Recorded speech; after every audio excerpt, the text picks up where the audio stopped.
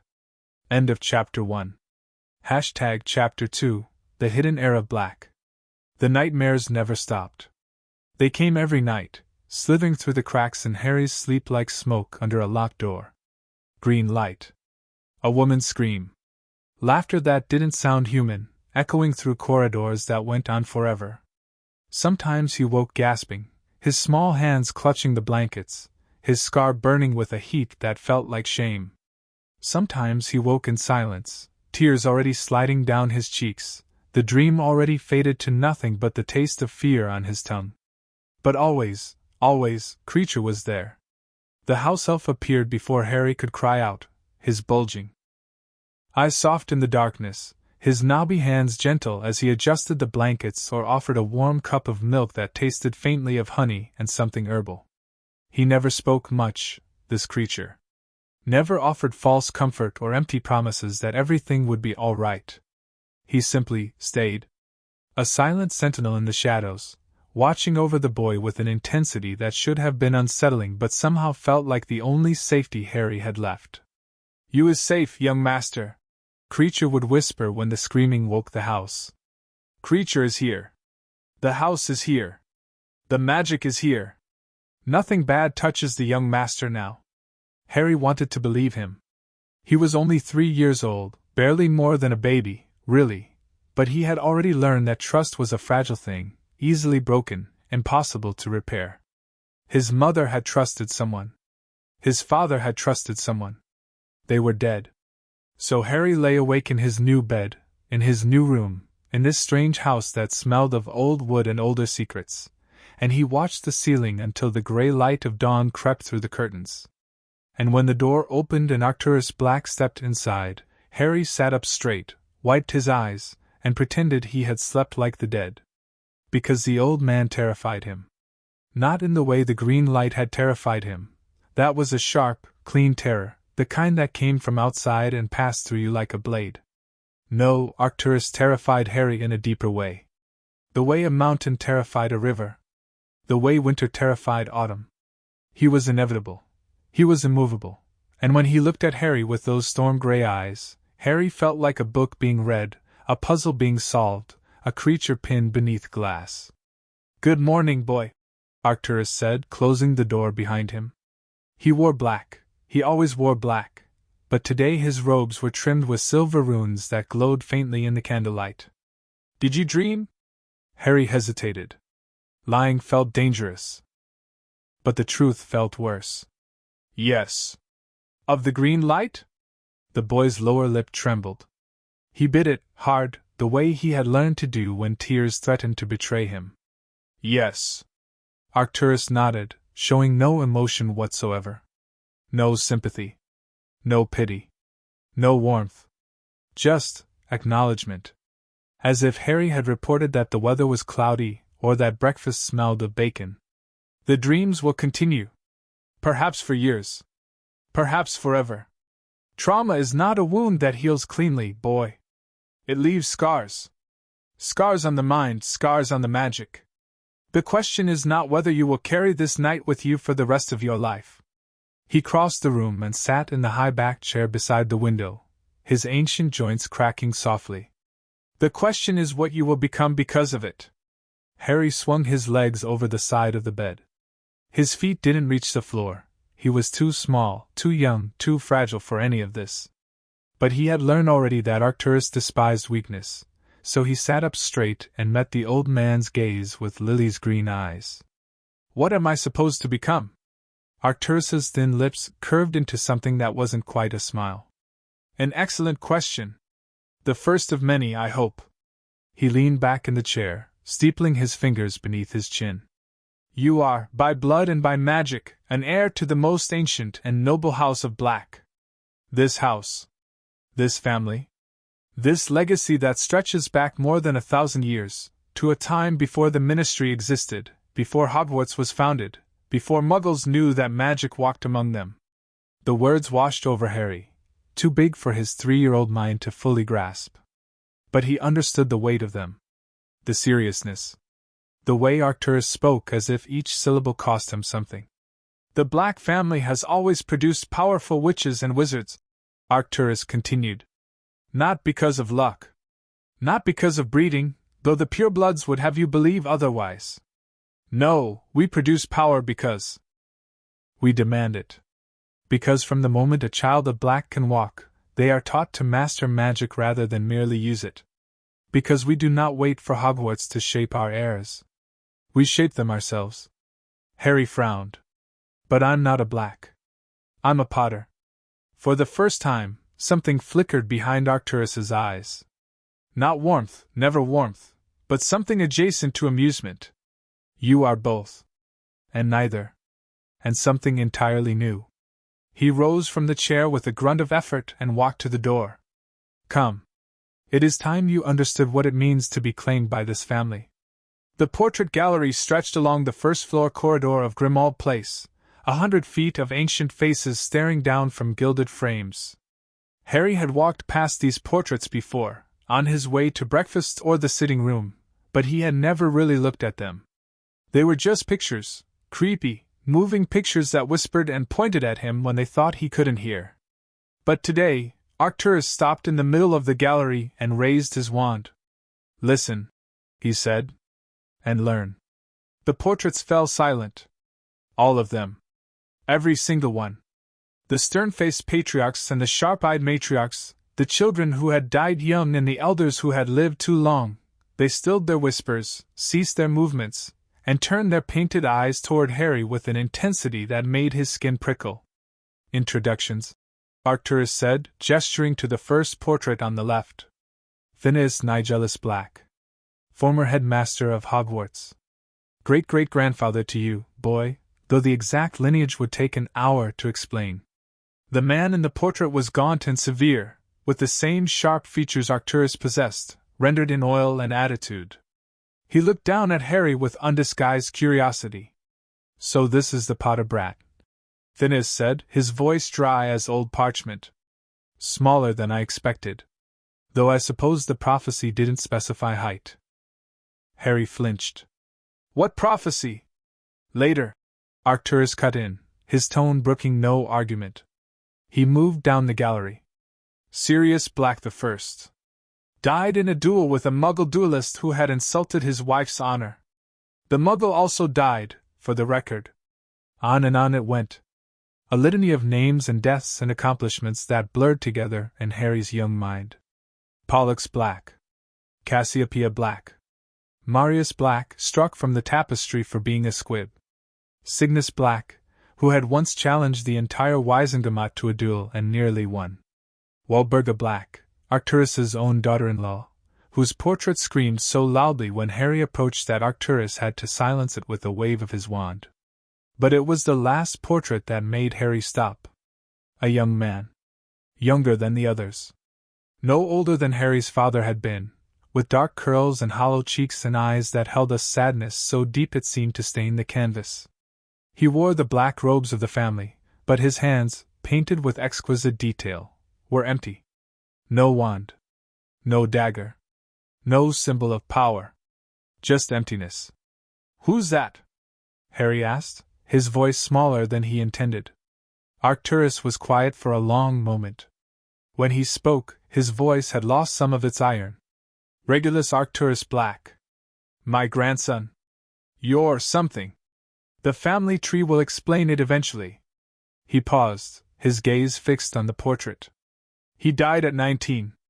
During the war. He tried to do something brave and foolish and ultimately meaningless, and the world swallowed him whole. The portrait's eyes moved.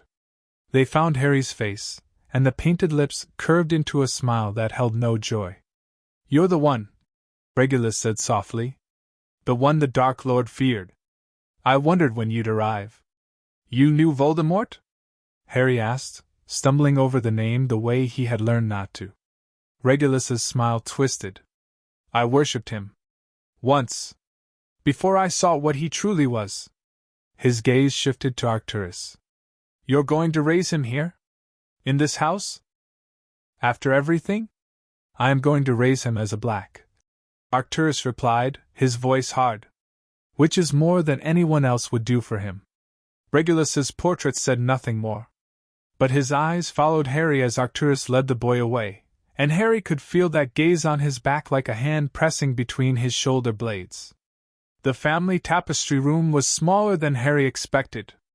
Given how much Arcturus talked about the Black family legacy, Harry had imagined something grand, a ballroom at least, with towering ceilings and glowing threads of gold and silver. Instead, the room was barely larger than his bedroom, hidden behind a bookcase on the second floor, lit by a single enchanted chandelier that cast everything in shades of deep blue and green. But the tapestry itself. Harry's mouth fell open.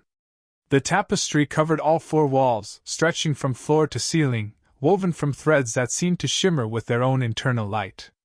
Names. Hundreds of names, connected by branching lines of silver and gold, forming a map of family history that made Harry dizzy just to look at. Some names burned bright. Some names flickered like dying candles. Some names had been burned away entirely, leaving blackened holes in the fabric of history. This, Arcturus said, sweeping his hand across the nearest wall, is the family of Black. Every birth, every marriage, every death, every disgrace. His finger traced a line of silver that led from a name near the top of the tapestry down, down, down through generations. And here is where you belong. Harry followed his finger to a name near the bottom of the wall. Harry James Potter.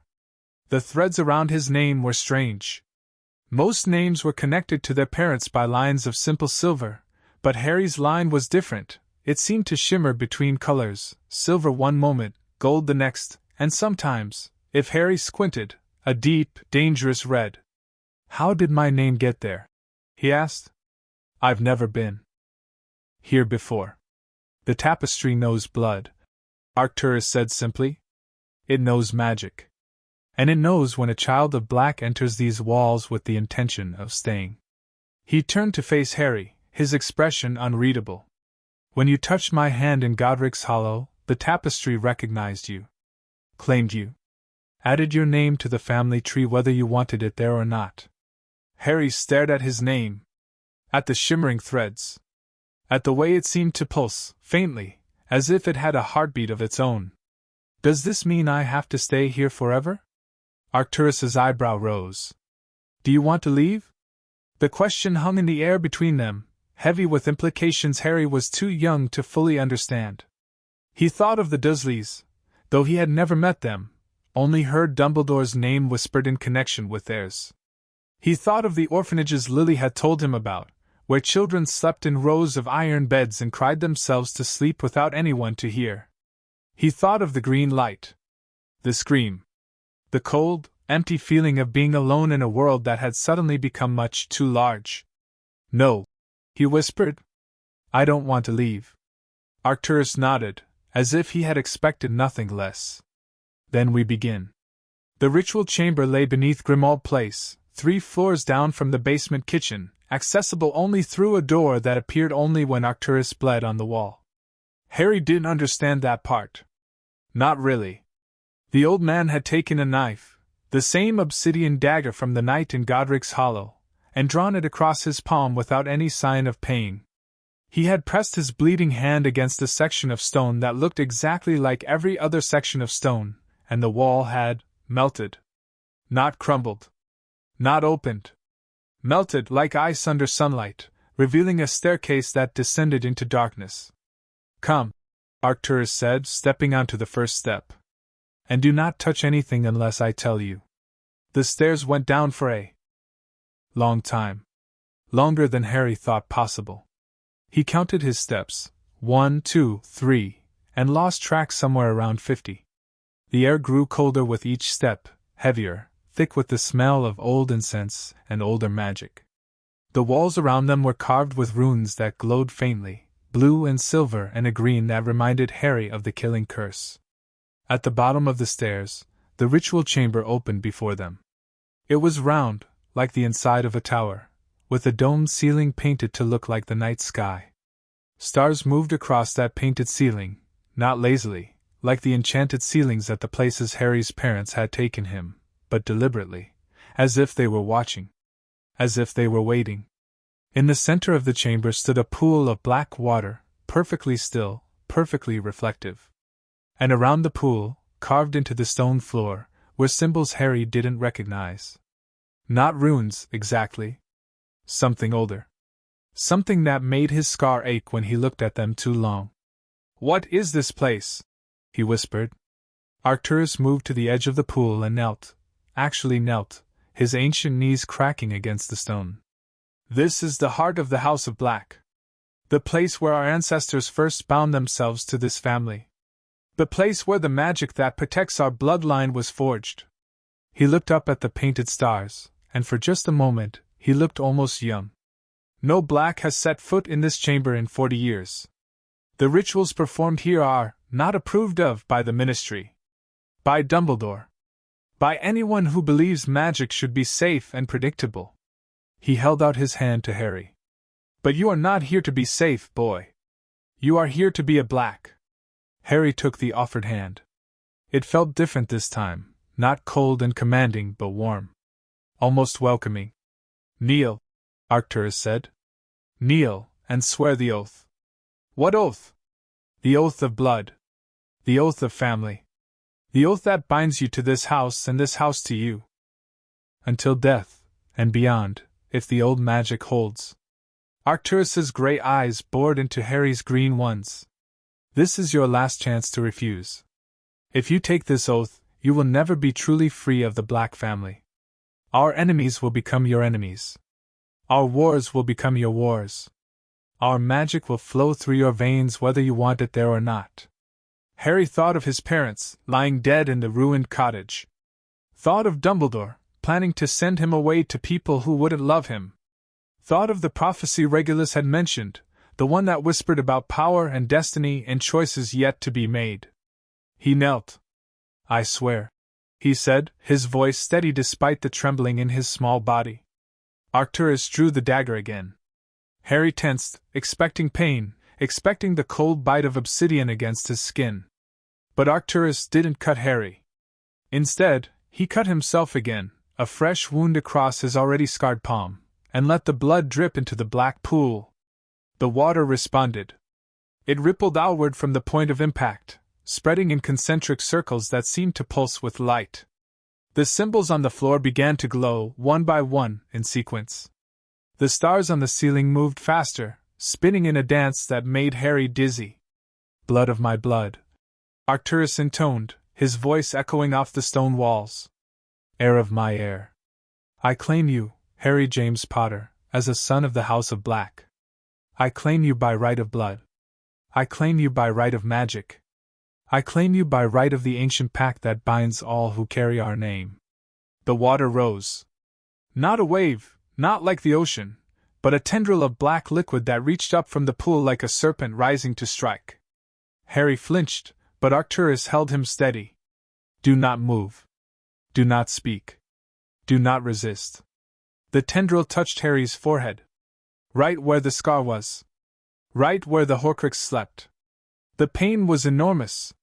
It exploded through Harry's skull like a bomb going off in reverse, not outward, but inward, collapsing everything he was into a single point of white-hot agony. He opened his mouth to scream, but no sound came out. His body convulsed. His eyes rolled back. Somewhere far away, he heard Arcturus chanting in a language he didn't recognize, words that slithered through the air like snakes through grass. And then, green light. A woman screaming. Cold laughter. Darkness, so much darkness, a void that stretched forever. Asterisk, and something else. Something that had been sleeping in Harry's scar since the night his parents died. Something that woke now, startled and furious, and tried to fight back. Asterisk. But the black magic was older than Voldemort. Older than the Horcrux. Older, perhaps, than anything the Dark Lord had ever touched. The tendril of water pushed through the scar, through the fragment of soul clinging to Harry's own, and pulled. Harry felt it tearing. Felt something being ripped out of him, something that didn't belong, something that had been poisoning him from the inside for as long as he could remember. It fought, Gods, how it fought, screaming with 1,000 voices that weren't his own, thrashing against the ancient magic that held it fast. But the black magic did not yield. The Horcrux fragment came free with a sound like breaking glass. Harry collapsed. He woke in his bed, with Creature standing over him, dabbing his forehead with a cool cloth.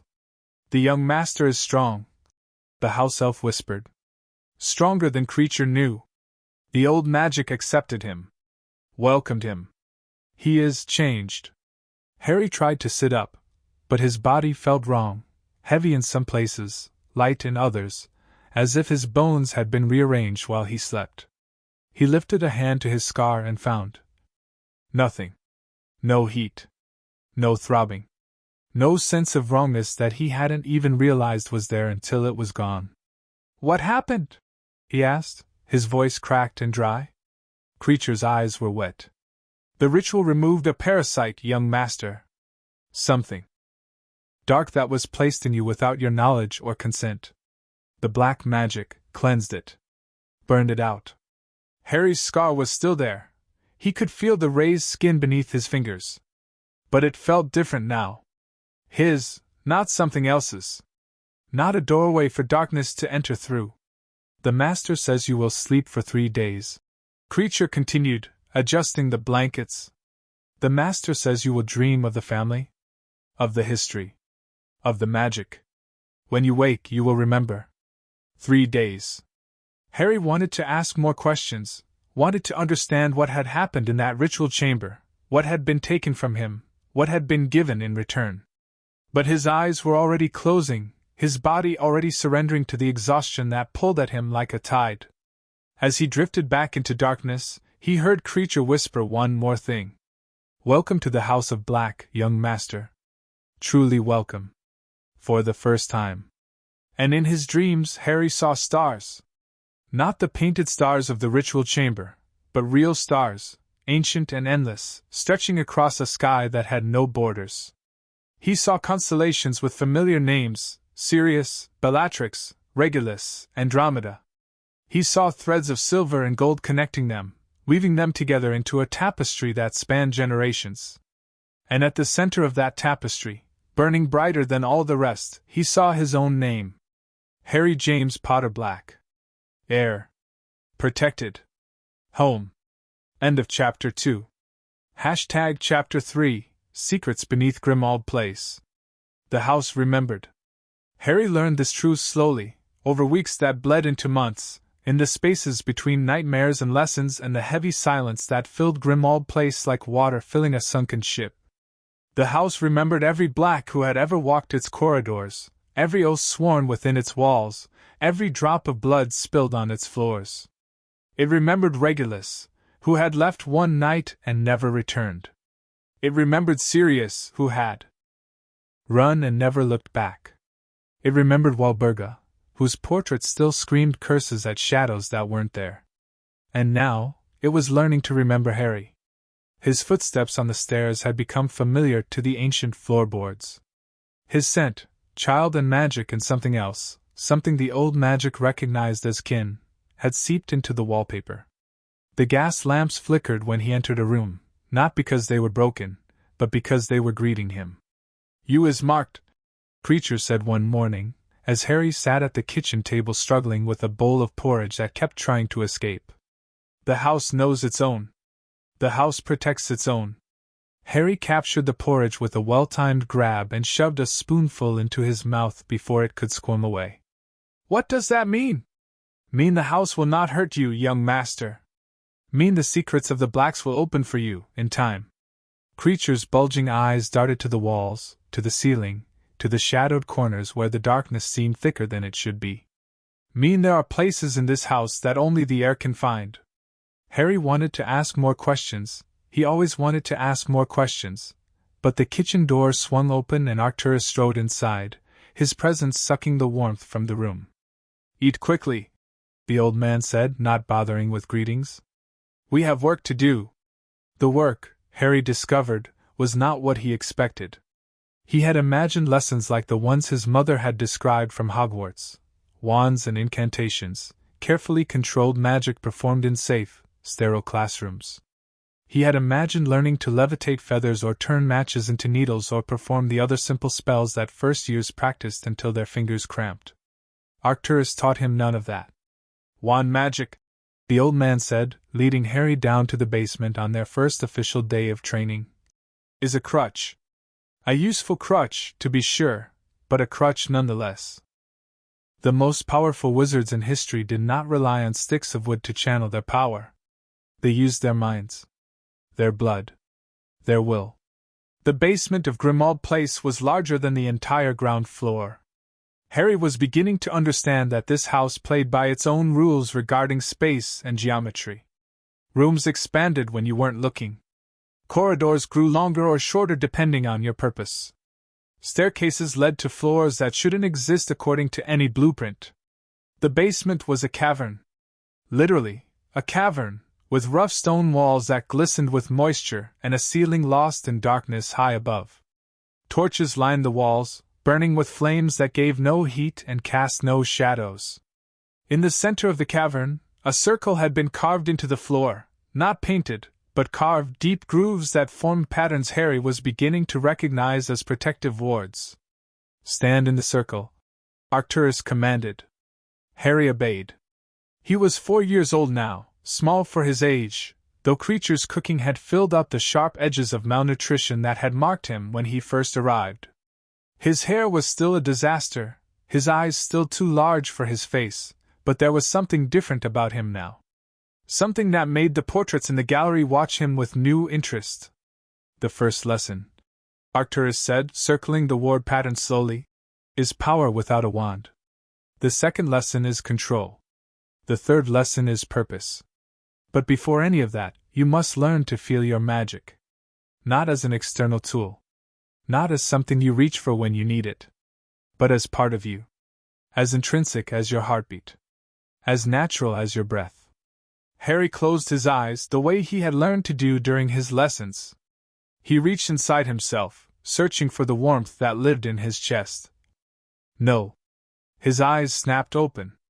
Arcturus had stopped circling and stood directly in front of him, arms crossed, expression cold. "Wrong. Completely wrong. You reach for your magic as if it were hiding from you. As if you had to chase it down and wrestle it into submission." The old man's lip curled. This is what happens when children are raised by Muggles or Muggle sympathizers. They learn to treat magic as an invader rather than an inheritance. Harry's cheeks flushed. "My mum wasn't. Your mother was a Muggle-born who learned magic at Hogwarts like 1,000 other Muggle-borns. She was talented, yes. Powerful, certainly. But she never understood what she possessed because she was never taught to see it properly." Arcturus stepped into the circle and knelt, bringing himself to Harry's eye level. "Magic is not a tool, boy. It is not a weapon. It is not a gift from some benevolent force that chose you for special purposes." He pressed his palm against Harry's chest, right over his heart.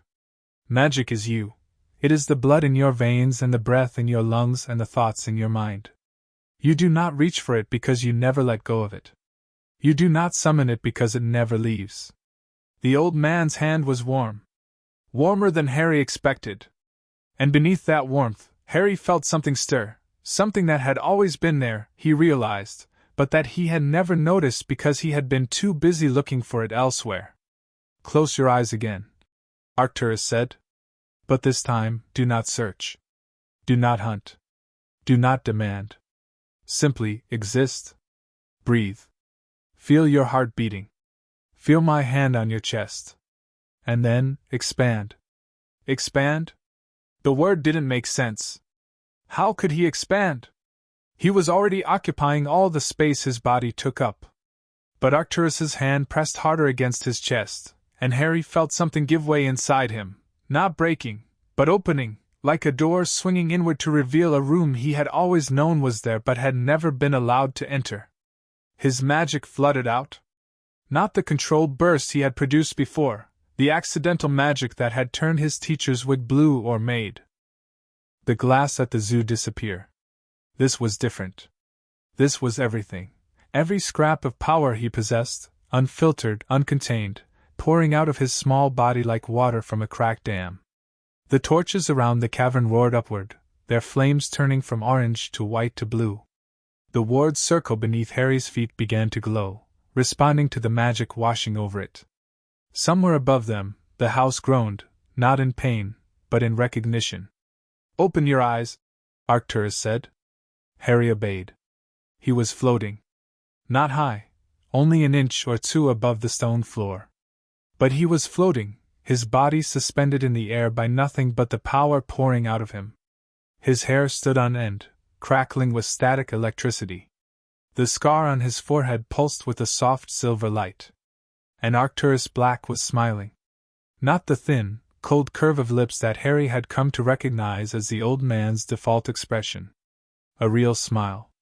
Wide and genuine and almost hungry. "Good," Arcturus said. "Very good. Now pull it back." Harry didn't know how. He didn't even know how he had let it out in the first place. But he tried, and slowly, painfully, the power began to retreat. The flames and the torches dimmed. The glow beneath his feet faded. His body sank back to the floor, his knees buckling slightly as his full weight returned. "Better," Arcturus said, and Harry thought he heard something like approval in the old man's voice. "You held it for 17 seconds. That's longer than most first-years manage on their first attempt." Harry swayed, dizzy and exhausted. How long did you hold it? When you were my age?" The smile faded, replaced by something more complicated. "I was not trained in this manner. My father believed in wand work. In discipline. In the safe, predictable magic that the ministry approves." He turned away, walking to the edge of the ward circle. "He was wrong. I was 43 years old before I learned to touch my magic without a wand. By then, so much of it had atrophied from disuse that I could never recover what I had lost." He looked back at Harry over his shoulder, and his gray eyes burned. "You will not make the same mistake." The weeks that followed were brutal. Arcturus pushed Harry harder than anyone should push a 4-year-old. Hours of meditation each morning, learning to feel his magic as a constant presence rather than a summoned tool. Hours of physical training each afternoon, running and climbing and swimming in the enchanted pool that appeared in the basement when Arcturus clapped his hands. Hours of theory each evening, memorizing the names of ancient families and the properties of magical creatures and the history of wars fought before Hogwarts was built. Harry cried sometimes. Not where Arcturus could see. He had learned quickly that tears earned only cold indifference. He cried in his bed at night, after Creature had tucked him in and the candles had dimmed. He cried into his pillow, silent and ashamed, mourning parents he barely remembered and a childhood that had been stolen before he was old enough to understand what childhood meant. But in the morning he got up. He went to the basement. He stood in the circle. He opened his magic and let it flow, holding it longer each time, 20 seconds, 30, a full minute. He learned to shape it without a wand, pushing and pulling with nothing but his will. He learned to feel the wards that protected Grimmauld Place, the ancient magic that curled around the house like a sleeping serpent. And slowly, almost without noticing, he began to change. The first secret revealed itself on a Tuesday. Harry was 7 years old, and he had grown tall enough to reach the second shelf in the library without standing on a chair. The library was his favorite room in Grimmauld Place, a sprawling, chaotic space on the 3rd floor where books flew from shelf to shelf and ladders moved on their own and the fireplace always burned with green flames that never consumed any wood. Arcturus had given him permission to read anything he could reach. "The lower shelves are safe," the old man had said. "The upper shelves require permission. The shelves that do not exist require blood." Harry had assumed this was one of Arcturus's metaphors. The old man spoke in metaphors the way other people breathed, constantly and without thinking. But this Tuesday, as Harry reached for a book about the properties of moonstone, his fingers brushed against a volume that wasn't there. He blinked. The book was there. He could see it, leather-bound, dark red, with no title on the spine. But when he looked directly at it, it seemed to shiver, like heat rising off summer pavement. When he looked away, it remained perfectly solid in his peripheral vision. "Creature," Harry called, without taking his eyes off the strange book. The house elf appeared with a soft pop. "Yes, young master? Is that book supposed to be there?" Creature followed Harry's gaze, and his wrinkled face went pale. "The young master can see it? I'm looking right at it." "Impossible. The young master should not be able to." Creature stopped mid-sentence, his bulbous eyes widening. Unless the wards have recognized the young master as heir. Unless the secrets have begun to open." Harry turned to look at Creature directly. "What secrets?" The house elf wrung his hands, muttering under his breath, curses and prayers and half-finished sentences that didn't quite make sense. Finally, he seemed to reach a decision. "The young master must follow Creature." Quietly. "The master is napping, and this is not for the master. Not yet. Perhaps not ever." Creature's voice dropped to a whisper. "But the house has chosen. And Creature has learned, over many years, that it is not wise to argue with the house." The secret door was in the tapestry room. Harry had spent hundreds of hours in this room over the past 4 years, memorizing the family tree, learning the names and dates and scandals of every Black who had ever lived. He knew every inch of the walls, every thread in the tapestry, every flicker of the enchanted candles. But he had never noticed the door. It wasn't hidden exactly. It was just overlooked. A wooden door, plain and unremarkable, set into a wall that Harry could have sworn had been solid stone an hour ago. The door had no handle, no keyhole, no visible means of opening. "The house sees you now," Creature whispered, pressing Harry forward. "The house knows you now. Touch the door, young master. Touch it with your magic." Harry placed his palm against the wood. The door opened. Not swung, asterisk dissolved, asterisk melting into silver mist that swirled around Harry's hand before reforming behind him as solid wood once more. He was through. He was inside. He was standing in a place that made the ritual chamber look like a child's playroom. The hidden chambers beneath Grimmauld Place stretched before him like a buried city. Harry's breath caught in his throat. He stood on a balcony overlooking a vast, circular room that descended in tiers, like an inverted pyramid. Each tier was lined with shelves, hundreds of shelves, thousands of books, more knowledge than Harry had ever imagined possible. The books glowed with their own inner light, some burning gold, others silver, others a deep, pulsing red that reminded Harry of blood. In the center of the room, on the lowest tier, stood a pedestal. And on the pedestal, a skull. Not a human skull, something larger, something older, with horns that curled inward like a ram's and eye sockets that seemed to watch Harry from across the room. The skull was black, not white, polished to a mirror shine that reflected the lights from the shelves above. "What is this place?" Harry whispered. Creature appeared at his side, trembling so violently that his ears flapped. "The young master should not be here. The young master should not see this. The old master, Arcturus, he does not know about this place. His father did not tell him. His grandfather did not tell him. The secrets were lost when the old lines broke." Harry started down the spiral staircase that wound around the walls of the chamber, his footsteps echoing in the vast space. The books on the shelves seemed to lean toward him as he passed, drawn by his presence, hungry for attention. "What are these books?" he asked, running his fingers along a shelf of silver-glowing volumes. "Knowledge," Creature said, trailing behind him. "Forbidden knowledge. The Ministry burned most copies. The Blacks preserved them. Dark magic, young master. Blood magic. Soul magic. The magic that built the old world before the Ministry decided what was safe and what was not." Harry pulled a book from the shelf. The title was written in a language he didn't recognize, but as he stared at the words, they shifted, melted into English before his eyes. "The Foundations of Blood Warding, a Practical Guide to Family Protection Magics." He opened the book. The pages were not paper. They were something thinner, something that felt almost like skin, and the ink seemed to move as he watched, forming and reforming sentences that spoke of sacrifices and bonds and magic that required more than just a wave of a wand. "Young master must be careful," Creature said, his voice tight with fear. The books in this place, they are not like normal books. They remember. They taste. If the young master opens the wrong one, it might. Harry closed the book and returned it to the shelf. I'll be careful, he said.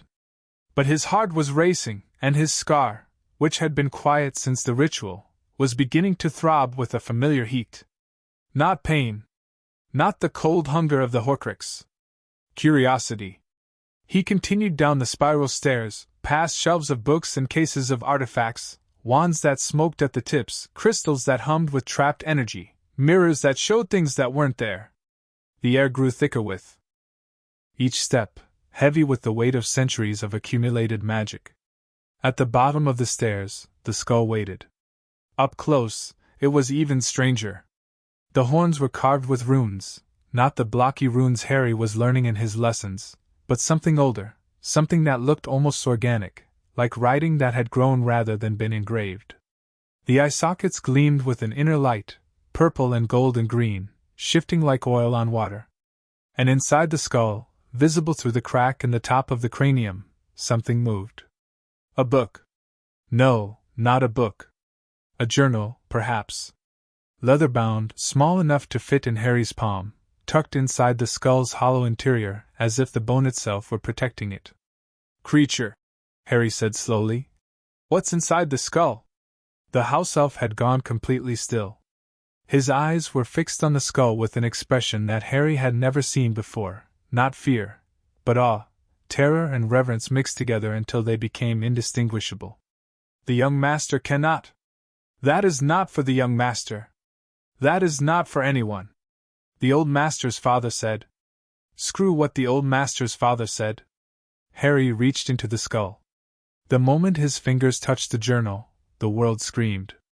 Not audibly, not a sound that Creature could hear, based on the way the elf was frantically tugging at Harry's robes, trying to pull him back. But Harry heard it. A scream of rage and recognition and ancient, terrible wanting.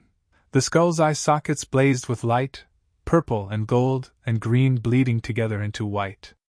Harry pulled the journal free. The screaming stopped. The skull's eyes dimmed. And Harry stood in the center of the hidden chamber, holding a book that felt older than the house, older than the Black family, older than magic itself. The cover was black, not painted black, but naturally black, as if the leather had been grown rather than tanned. No title. No author. Just a symbol embossed on the front cover. A triangle with a circle inside it, bisected by a vertical line. Harry had never seen that symbol before. But somehow, impossibly, he knew what it meant. The Deathly Hallows. Young master, Creature whispered, his voice cracking. Young master must put that back. That book belongs to the dead. It has always belonged to the dead. The old master's family has kept it safe for generations, but no Black has ever opened it. No Black has ever dared. Harry turned the journal over in his hands. It was warm to the touch, warmer than it should have been, as if it had been sitting in sunlight rather than hidden inside a cold skull in an underground chamber. What happens if I open it? He asked. Creature's lower lip trembled. Creature does not know. Creature does not want to know. Please, young master. Please put it back. Harry looked at the journal. Looked at the symbol of the Hallows. Looked at the way the pages seemed to pulse, faintly, as if they had a heartbeat of their own. He thought of his parents, dying to protect him. He thought of Dumbledore, wanting to hide him away. He thought of Arcturus, training him to be strong, but maybe, just maybe, not training him to be strong enough. I'll put it back, Harry said. Creature sagged with relief. Later. Harry tucked the journal into the pocket of his robes and started back up the spiral stairs, leaving the skull watching behind him with eyes that had begun to glow again, not with anger, but with something that looked almost like hope. End of Chapter 3. Chapter 4, A Child Forged by Magic. The journal burned in Harry's pocket for 3 days. Not literally, though the heat of it pressed against his hip like a brand, a constant reminder of the secret hidden beneath Grimmauld Place. Harry didn't open it. Not yet. Something told him that the book required more than simple curiosity, more than stolen moments between lessons. The journal wanted to be read properly, deliberately, with intention and respect. Or perhaps it wanted a sacrifice. Harry wasn't sure which possibility frightened him more. He went about his days as if nothing had changed. Morning meditation in the basement circle, learning to hold his magic steady for hours at a time. Physical training in the enchanted pool, swimming against currents that shifted direction without warning. Afternoon lessons with Arcturus, memorizing the properties of Moonstone and the proper way to address the Goblin Nation and the secret histories of the Pureblood families that had shaped magical Britain. But at night, when Creature had tucked him in and the candles had dimmed to amber glows, Harry took out the journal. He didn't open the cover. He simply held it, feeling the warmth seep into his palms, watching the Deathly Hallows symbol catch the candlelight. The book seemed to breathe with him, expanding and contracting in rhythm with his lungs. Soon, something whispered at the edge of his consciousness. Soon, but not yet. You are not ready. The knowledge would break you as you are now. Harry believed it. So he hid the journal beneath his mattress, next to the old photograph of his parents that Creature had somehow found and restored. Lily and James, young and laughing, holding baby Harry between them like a trophy they had won from the universe itself. Harry looked at that photograph every night, tracing the outlines of faces he barely remembered, and made himself a promise. I will be strong enough to deserve you. Arcturus changed the training on Harry's 8th birthday. You have mastered the basics, the old man said, standing at the edge of the basement cavern, while Harry floated 6 feet in the air, surrounded by a corona of silver light. You can feel your magic, shape it, release it, contain it. You have achieved in 4 years what most wizards never achieve in a lifetime. Harry descended slowly, touching down on the stone floor with the grace of long practice. His silver corona faded, but the air around him still shimmered with residual power, a side effect of prolonged magical exposure that Arcturus assured him would fade with better control. So what's next? Harry asked. Arcturus walked to the far wall of the cavern and pressed his palm against the stone. The wall melted, revealing a door that hadn't been there a moment before, a door made of iron, black and rusted, with runes carved into its surface that Harry didn't recognize. The next phase, Arcturus said, is practical application. He opened the door. Beyond lay a room that looked like a crossroads between a laboratory and a torture chamber. Tables lined the walls, covered with glass vials and silver instruments and objects that Harry couldn't identify. In the center of the room, a stone altar stood surrounded by candles, black candles, thick as Harry's arm, burning with flames that gave no light. What is this place? Harry asked, stepping through the doorway despite the warning clanging at the back of his mind. This is where the House of Black trains its heirs in the magic that cannot be taught at Hogwarts. Arcturus moved to one of the tables and picked up a small glass bottle filled with a thick, silvery liquid. Blood magic. Sacrificial magic. The magic of pain and purpose and consequence. Harry's stomach turned. You want me to hurt people? I want you to understand that magic has a cost. Arcturus set the bottle down and turned to face Harry, his gray eyes cold and measuring. The ministry teaches that magic is a gift. That anyone can use it, that it harms no one, that the only limitations are a wizard's imagination and skill. This is a lie. The most dangerous lie ever told. He gestured to the altar, to the candles, to the silver instruments laid out in precise rows. Every spell you cast draws on something. Usually, that something is ambient magic, the energy that permeates the world, the leftovers of creation, the breath of the earth itself. This magic is weak. It is sufficient for lighting candles and levitating feathers and turning teacups into rats. But for real magic, the kind that changes the world, the kind that protects families and destroys enemies and reshapes reality according to your will, you need more. Harry's hand drifted to his pocket, where the journal still rested. The symbol of the Deathly Hallows seemed to pulse against his thigh, as if the book could hear Arcturus's words and approved. What kind of more? Harry asked. The kind that comes from within. Arcturus picked up a silver knife, not the obsidian dagger from the ritual chamber, but something smaller, sharper, almost delicate. Your own blood. Your own pain. Your own sacrifice. These are the currencies of true magic, and until you learn to spend them wisely, you will never be more than an ordinary wizard playing at power. He held the knife out to Harry, handle first. Harry looked at the blade. Looked at Arcturus's face. Looked at the altar and the candles and the shadows that seemed to pulse in time with his heartbeat. Why are you teaching me this? He asked quietly. You could have raised me like any other pureblood heir. You could have sent me to Hogwarts at 11, let me coast on my name and my scar, watched me become another mediocre wizard with a famous past. Instead, you're turning me into something else. Something I don't think I'm supposed to be. Arcturus was silent for a long moment. When he spoke, his voice was softer than Harry had ever heard it. Because the war isn't over. Harry blinked. But Voldemort is gone. Everyone says. Everyone is wrong.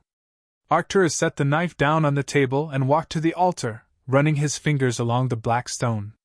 The Dark Lord is not dead. I have felt his mark on you, the scar, yes, but also something deeper. A connection that should have been severed the night he fell but remains stubbornly intact. Harry's hand flew to his forehead. The scar was warm, as it always was, but for the first time, he recognized that warmth for what it was. Recognition. Voldemort is out there somewhere. Waiting. Regrowing. Planning. Arcturus turned to face Harry, and his expression was the most serious Harry had ever seen. And when he returns, not if, boy, when, he will come for you. Because you are the one who defeated him, and because there is a prophecy that says only you can destroy him for good. Harry felt the world tilt beneath his feet. A prophecy? What prophecy? One that Dumbledore guards jealously, that the Dark Lord murdered to hear, and that I have spent years trying to recover. Arcturus's jaw tightened. I do not know the full wording. But I know enough. You are marked. You are chosen. And you are the only thing standing between the wizarding world and a darkness that would consume everything. He picked up the knife again and held it out. So I ask you again, Harry Potter Black. Will you learn the magic that might save us all? Or will you remain weak and protected and useless, waiting for Dumbledore to come and rescue you from a fate you cannot escape? Harry took the knife. The first cut was the hardest. Not because of the pain, though the silver blade bit deep into his palm, drawing a line of blood that seemed almost black in the candlelight. The pain was sharp and bright, and over quickly, fading to a throb that Harry could ignore. No, the hardest part was watching. Watching his blood drip onto the altar stone. Watching the candles flare higher as the blood touched the ancient runes carved into the black surface. Watching the shadows in the corners of the room writhe and twist as if they were alive. Feel it, Arcturus commanded, standing behind Harry, his hands on the boy's shoulders. Feel your magic reaching for the wound. Feel it trying to heal you, to close the cut, to return you to wholeness. This is your body's instinct, self-preservation. Selfishness, in magical terms. Harry felt it. The warmth spreading from his chest to his hand, the tingling sensation that usually meant his magic was repairing damage. But something else was happening too, something that went against every instinct he possessed. His magic was also reaching for the blood. Not to heal it. To use it. No, Arcturus said. Push. Harry pushed. His magic surged out of him, following the path of the blood, pouring into the altar in a flood of silver light. The candles exploded, not outward but upward, sending towers of black flame toward the ceiling. The runes on the altar blazed red, then white, then a color Harry had no name for. And something answered. From the depths of the altar, from the shadows beneath the stone, from a place that existed between worlds, something reached back. Harry cried out as power flooded into him, not his own magic, but something older, something darker, something that tasted of blood and iron and the cold void between stars. The power filled him until he thought he would burst, until his veins burned and his bones sang and his scar split open with a pain that made the knife cut feel like a gentle caress.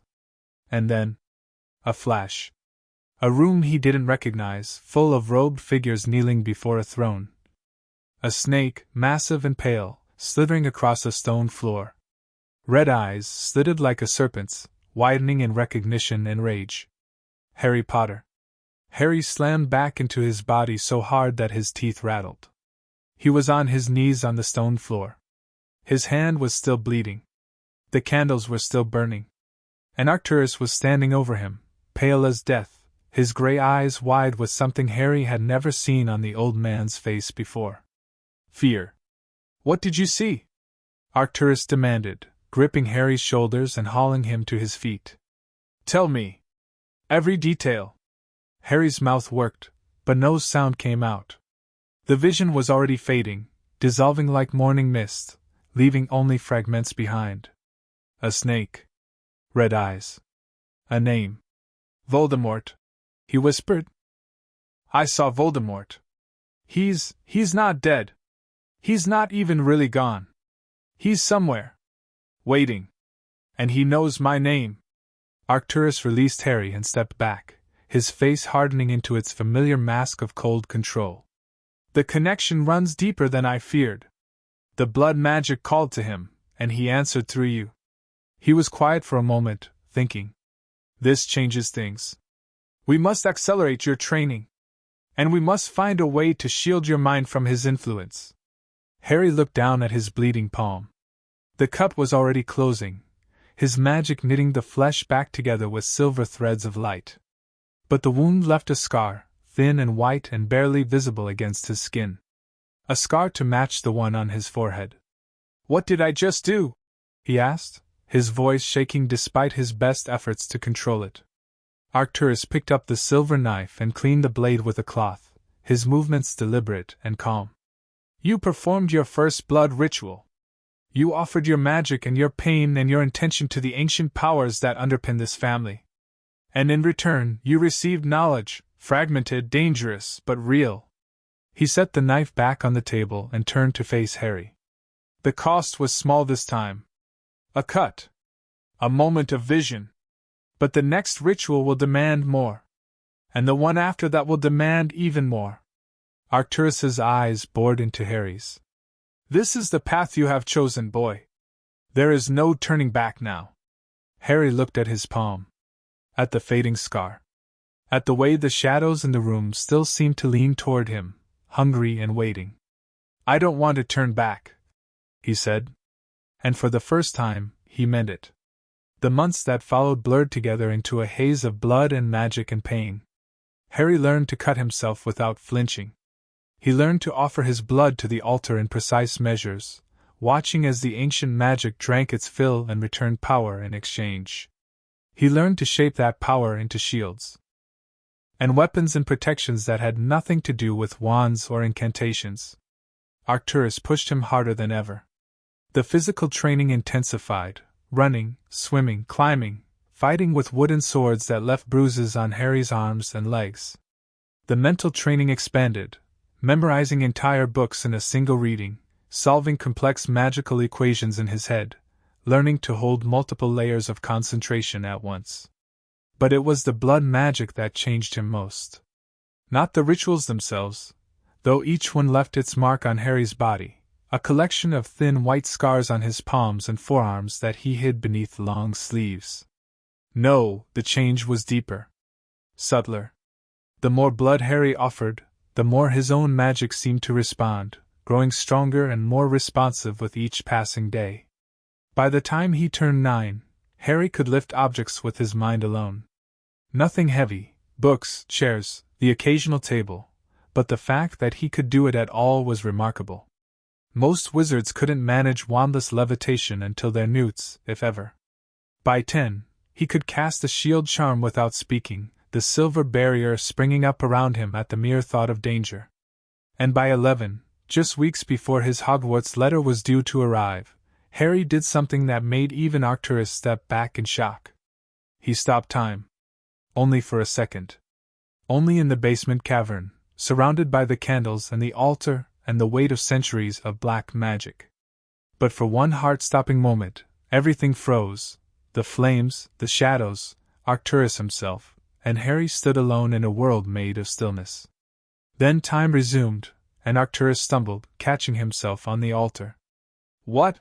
the old man said slowly. "Was that?" Harry looked at his hands. They were glowing, not with the silver light of his normal magic, but with something else. Something golden and terrible and beautiful. "I don't know," he whispered.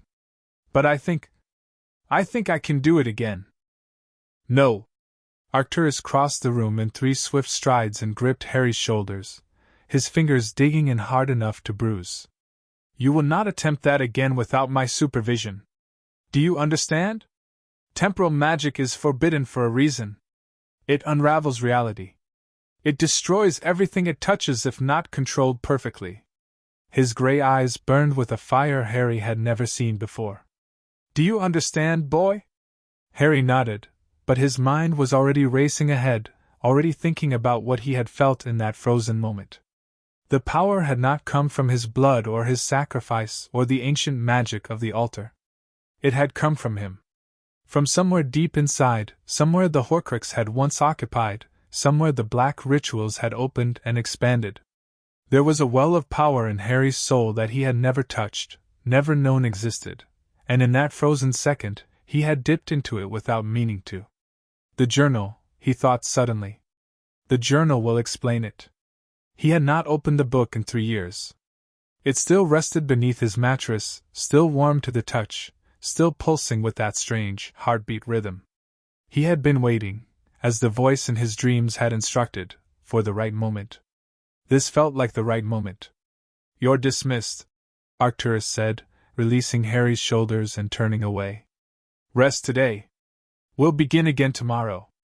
Harry left the basement cavern and climbed the stairs to his room, his heart pounding with a mixture of fear and excitement. He closed the door, locked it.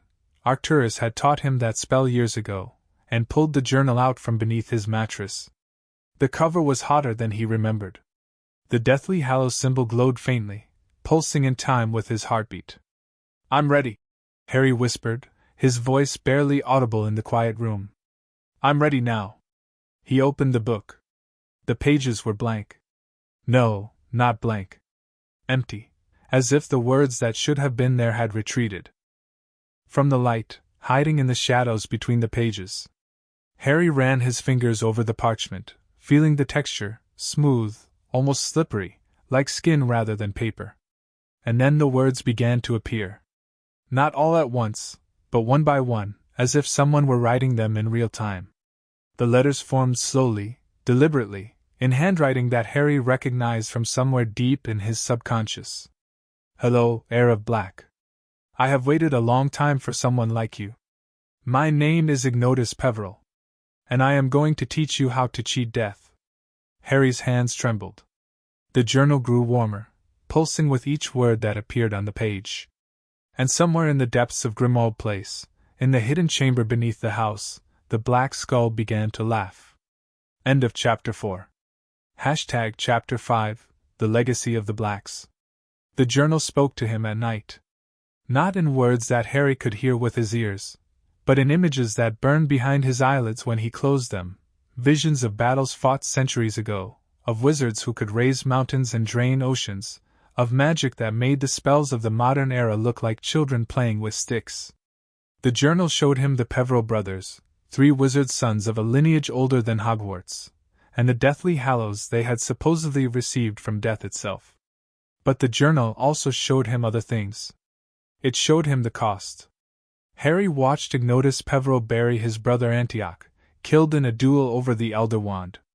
Watched him receive word of Cadmus's death, the resurrection stone clutched in cold fingers as he tried to call back a love that had already crossed the veil.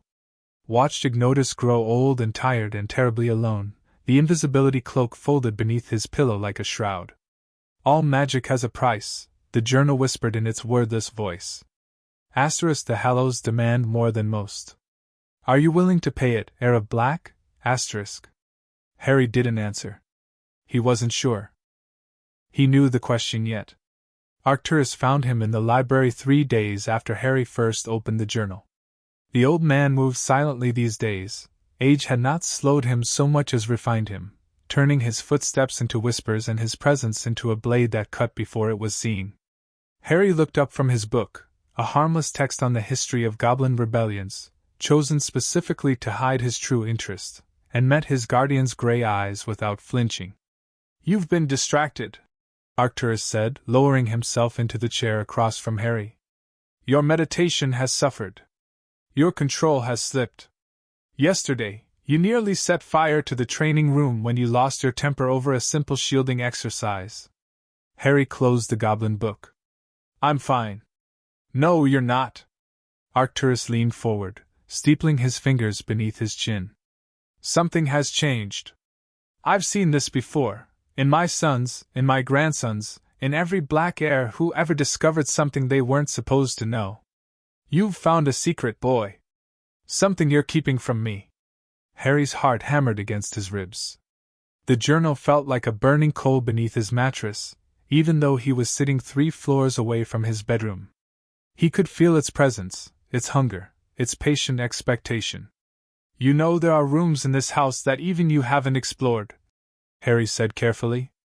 "Chambers that were sealed before you were born. Secrets your father took to his grave." Arcturus's expression didn't change, but something flickered behind his eyes, recognition, perhaps, or fear. "The lower levels." "Yes. You found them." Harry nodded. He didn't mention the journal specifically, not yet. He needed to understand what he was dealing with before he trusted anyone with the knowledge, even Arcturus. The old man was silent for a long moment. When he spoke, his voice was softer than Harry had ever heard it. "My father, Sirius Black II, was a coward." Arcturus's lips twisted around the words as if they tasted bitter. "A powerful wizard, yes. A brilliant politician, certainly. But a coward at heart. When the old magic began to whisper to him, when the house showed him things that should have remained hidden, he ran." Harry leaned forward. "What kind of things?" "Things that would have made the House of Black unstoppable. Things that would have made us gods among men." Arcturus's hands curled into fists on his knees. "And things that would have destroyed us completely. My father chose safety over power. He sealed the lower levels, bound the secrets with blood wards, and forbade anyone from speaking of them again. But you knew about them." "I suspected. I never found the entrance. The wards rejected me, as they reject any black who wasn't chosen by the house itself." Arcturus's gray eyes locked onto Harry's with an intensity that made him want to look away. "But the house chose you, Harry. The night you arrived, I felt the wards shift. They recognized something in you that they never recognized in me." Harry thought of the skull in the hidden chamber. The journal that spoke in images and whispers. The power he had felt when he stopped time, power that came from somewhere deeper than his blood or his magic. "Why did the house choose me?" he asked. "Because you are not just a black. You carry the blood of the Potters, who descend from the Peverils. You carry the sacrifice of your mother, who died to protect you. And you carry a fragment of the Dark Lord's soul, which the black magic burned out of you but left traces behind." Arcturus's voice dropped to barely a whisper. "You are the confluence of 3 bloodlines and 3 magics, boy. You are unique in the history of this world. And the house knows that." Harry sat back in his chair, his mind reeling. "What do you want me to do with that knowledge?" "I want you to understand your legacy." Arcturus stood, his joints cracking softly. "The Black family is not just a name. It is not just a tapestry or a collection of artifacts, or a line of purebloods who married their cousins to keep the magic strong. The Black family is a purpose. We were created to protect the wizarding world from threats it cannot comprehend. We have failed in that purpose for generations, distracted by politics, by blood status, by the petty squabbles of the ministry." He walked to the window and stared out at the gray London sky. "You will not fail, Harry. I will see to that." The history lessons intensified after that conversation. Arcturus stopped teaching Harry about goblin rebellions and ministry politics. Instead, he taught the real history, the hidden history that didn't appear in any textbook, the wars that had been erased from memory, the magic that had been banned not because it was dark, but because it was powerful. The founders, Arcturus said one afternoon, spreading a map across the library table that showed Britain as it had been 1,000 years ago. Godric Gryffindor, Salazar Slytherin, Rowena Ravenclaw, Helga Hufflepuff. The legends say they built Hogwarts to educate young witches and wizards. The truth is more complicated. Harry traced his finger along the map, feeling the ancient parchment buzz beneath his touch. What did they really want? Control. Arcturus pointed to the 4 corners of the map, each marked with a symbol representing one of the founders. The magical world was chaos before Hogwarts. Wizards dueled in the streets. Creatures roamed freely. Muggles burned suspected witches and were burned in return by curses they couldn't see. The founders wanted to impose order, to create a hierarchy, a system, a way of determining who was worthy of magic and who was not. They disagreed on how to do it. They disagreed on everything. Arcturus's finger moved from symbol to symbol. Gryffindor believed in courage above all else, that any witch or wizard, regardless of blood, could be great if they had the nerve to try. Slytherin believed in blood purity, that magic was inherited, diluted by Muggle blood, concentrated by careful breeding. Ravenclaw believed in intelligence, that knowledge was the true source of power, accessible to anyone with the mind to seek it. Hufflepuff believed in loyalty, that magic should be shared freely, without distinction or hierarchy. Harry looked at the symbols, imagining the 4 wizards arguing over the future of their world. Who was right? All of them. None of them. Arcturus rolled up the map and set it aside. The founders compromised, as adults must, and built Hogwarts as a meeting place for their competing visions. But their disagreements never truly ended.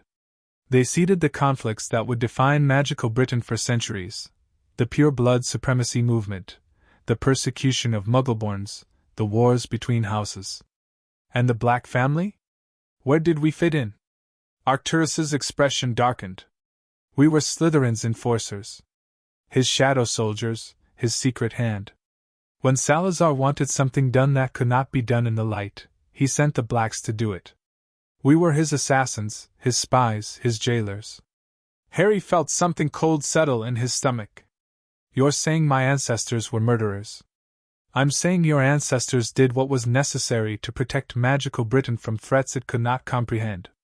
Arcturus's voice was hard. The Dark Lord is not the first wizard to seek immortality. He is not the first to gather followers and declare war on the Ministry. He is simply the latest in a long line of threats that the Black family was created to neutralize. He reached into his robes and withdrew a small, leather-bound book, different from the journal beneath Harry's mattress, older and more worn. This is the Black family grimoire. It contains the recorded knowledge of every Black who ever lived, from the first patriarch to my own father. He held it out to Harry. Read it. Learn from it.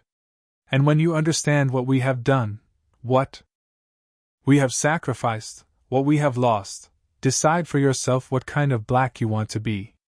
Harry took the grimoire. It was heavier than it looked, and warm, as if it had been sitting in sunlight even though the library was dim. What if I decide I don't want to be a Black at all? Arcturus's eyes held something that might have been sadness. Then you will die, Harry. Perhaps not tomorrow. Perhaps not for years. But without the protection of this family, without the power of this legacy, the enemies gathering against you will consume you. The choice is not between being a Black and being free. The choice is between being a Black and being nothing. Harry read the grimoire in secret, late at night, by the light of a single candle. The book did not hold back. He read about Sirius Black I, who had killed 11 Muggles in a rage when his wife was murdered by a witch hunter. About Phineas Nigellus Black, who as headmaster of Hogwarts had allowed a student to be tortured to death rather than betray the identity of a Slytherin Death Eater. About Regulus Black, great-uncle, not the Regulus in the portrait, who had invented a curse so terrible that its use had been banned by the International Confederation of Wizards. The Black family had done terrible things. But they had also done great things. Harry read about Marius Black, who had been struck from the tapestry for being a squib but had gone on to become the greatest magical theorist of his generation, revolutionizing the study of ward structures. About Eldora Black, who had discovered the uses of house elf magic and codified the rituals that bound servants to families. About Arcturus's own wife, Melania, who had single-handedly negotiated the treaty that ended the last Goblin rebellion. The Black family had built as much as they had destroyed. And through it all, woven through every page of the grimoire, ran a single thread, the family magic. The ancient power that bound Black to Black, that protected the bloodline, that offered strength to those who proved worthy and death to those who betrayed their oaths. Harry understood, finally, why Arcturus had brought him to Grimmauld Place. Why the ritual had claimed him. Why the house had opened its secrets. The Black family was dying. The tapestry showed it clearly: fewer births, fewer marriages, more names burned away. Sirius had been disowned. Andromeda had been disowned. Regulus was dead. Bellatrix was in Azkaban, her crimes so terrible that even the black magic couldn't reach her. Narcissa had married a Malfoy, her children more Malfoy than Black. Without Harry, the House of Black would end with Arcturus. That's why he's pushing me so hard, Harry realized, closing the grimoire in the grey light of dawn. Asterisk, he's not just training me to survive. He's training me to carry everything. The power. The legacy. The burden. Asterisk. He's training me to be the last Black. The thought should have terrified him. Instead, it filled him with a cold, clear determination that felt almost like peace. He would not let the House of Black die. He would not let Arcturus's sacrifices be meaningless. He would become strong enough to carry the legacy, and then strong enough to change it. The nightmares returned that night, but different. Harry dreamed of the tapestry, not the one in the hidden room, but the great tapestry in the gallery. The threads of silver and gold were burning, names disappearing in clouds of smoke, branches of the family tree crumbling to ash. At the center of the destruction stood a figure cloaked in shadows, red eyes gleaming. Voldemort. But someone else was there too, a woman with red hair and green eyes standing between the Dark Lord and the burning tapestry. Lily Potter raised her hands, and magic exploded from her palms. Not wand magic, not blood magic, but something older and purer. Love, Harry realized. She's using love. Run, Lily said, though she was looking at Harry, not at Voldemort. Run, my son. Run and grow strong. Run and come back to finish what we started. Harry woke with tears on his face and the taste of prophecy on his tongue. What does the grimoire say about love? Arcturus looked up from his breakfast, one eyebrow raised. It was a rare moment, the old man eating at the same table as Harry, the morning light filtering through the grimy windows of the kitchen. Love is not a topic typically covered in magical texts. It should be. Harry pushed his porridge around his bowl, not hungry. My mother used love to defeat Voldemort. Everyone says so. The protection on my blood, the reason I survived, it came from love. That's real magic. That's powerful magic. And nobody talks about it. Arcturus set down his spoon. What exactly are you asking, boy? Did the Blacks ever study love magic? Did any of them figure out how to use it the way my mother did? The old man was quiet for a long moment. Then he laughed, a short, sharp sound that seemed to surprise him as much as it surprised Harry. You are the strangest Black I have ever trained, Arcturus said, shaking his head. In 8 centuries, not one of my ancestors asked about love. Power, yes. Immortality, certainly. Revenge, frequently. But love? He met Harry's eyes, and for once, there was no coldness in his gaze. No. The Blacks never studied love. Perhaps that is why we have always lost, in the end. Perhaps your mother understood something that we refused to learn. He stood, pushing his chair back from the table. If you want to study love magic, Harry, you will have to forge that path yourself. The grimoire cannot help you. The hidden chambers cannot help you. The Blacks cannot help you. Then I'll figure it out on my own. Arcturus nodded slowly. I believe you will. He walked to the door, then paused with his hand on the frame. One piece of advice, boy. From an old man who has seen too much death. Harry waited. Love is not soft. Love is not gentle. Love is the most dangerous magic in existence because it makes people willing to die. Arcturus glanced back over his shoulder, his gray eyes unreadable. Your mother understood that. She didn't protect you with kindness, Harry. She protected you with sacrifice. With blood. With the choice to give everything she had, everything she was, to a cause greater than herself. He opened the door. If you want to understand love magic, don't look for warmth.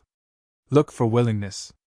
Look for the moment when a person decides that someone else's life matters more than their own. That is where the power lies. The door closed behind him, leaving Harry alone with his cold porridge and his racing thoughts. Willingness, he repeated silently. Asterisk sacrifice. Choice, asterisk.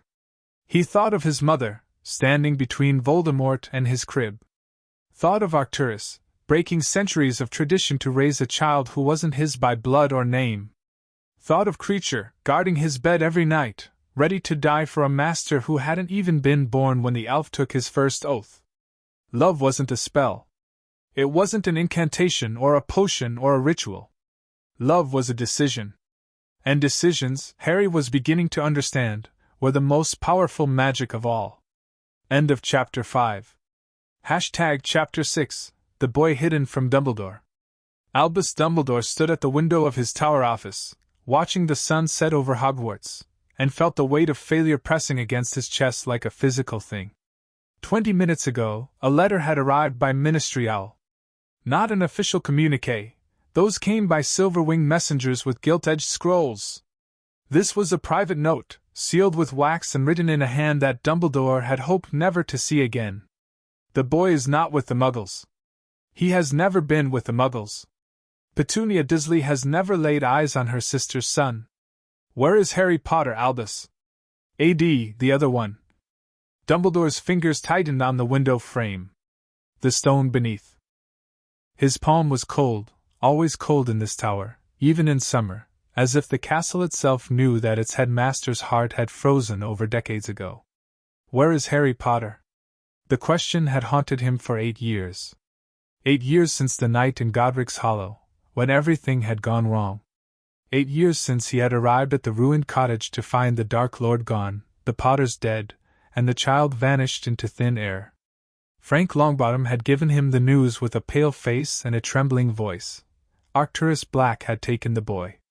Claimed him by right of blood. Disappeared into the night with Harry Potter in his arms. Dumbledore had searched, of course. He had sent the order in every direction, called in favors from contacts across Europe, even consulted the maps in his office that showed the location of every magical child born in Britain. But Harry's name had simply vanished. As if he had died. As if he had never existed at all. Only the blood wards on Privet Drive told a different story. Those wards, which Lily Potter had unknowingly created with her sacrifice, were supposed to activate when Harry came within range of his mother's blood. They had never activated. Which meant Harry had never come within range. Which meant Dumbledore had been waiting for 8 years for a child who would never arrive.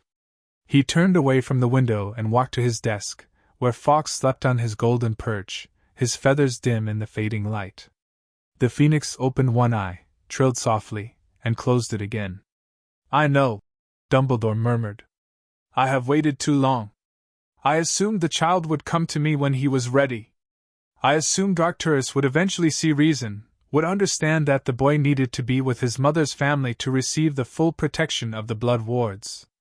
He sank into his chair, suddenly feeling every one of his 110 years. I was wrong. The question was not whether he should act. The question was how. Arcturus Black was no ordinary pureblood patriarch.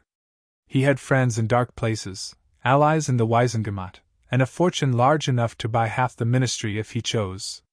He had also, Dumbledore suspected, access to magic that had been outlawed for centuries. The old magic, the deep magic, the kind that didn't appear in any textbook and couldn't be countered by any known spell. Confronting Arcturus directly would be dangerous. Confronting him publicly would be political suicide. And confronting him magically. Dumbledore touched the elder wand in his pocket and felt its familiar hunger.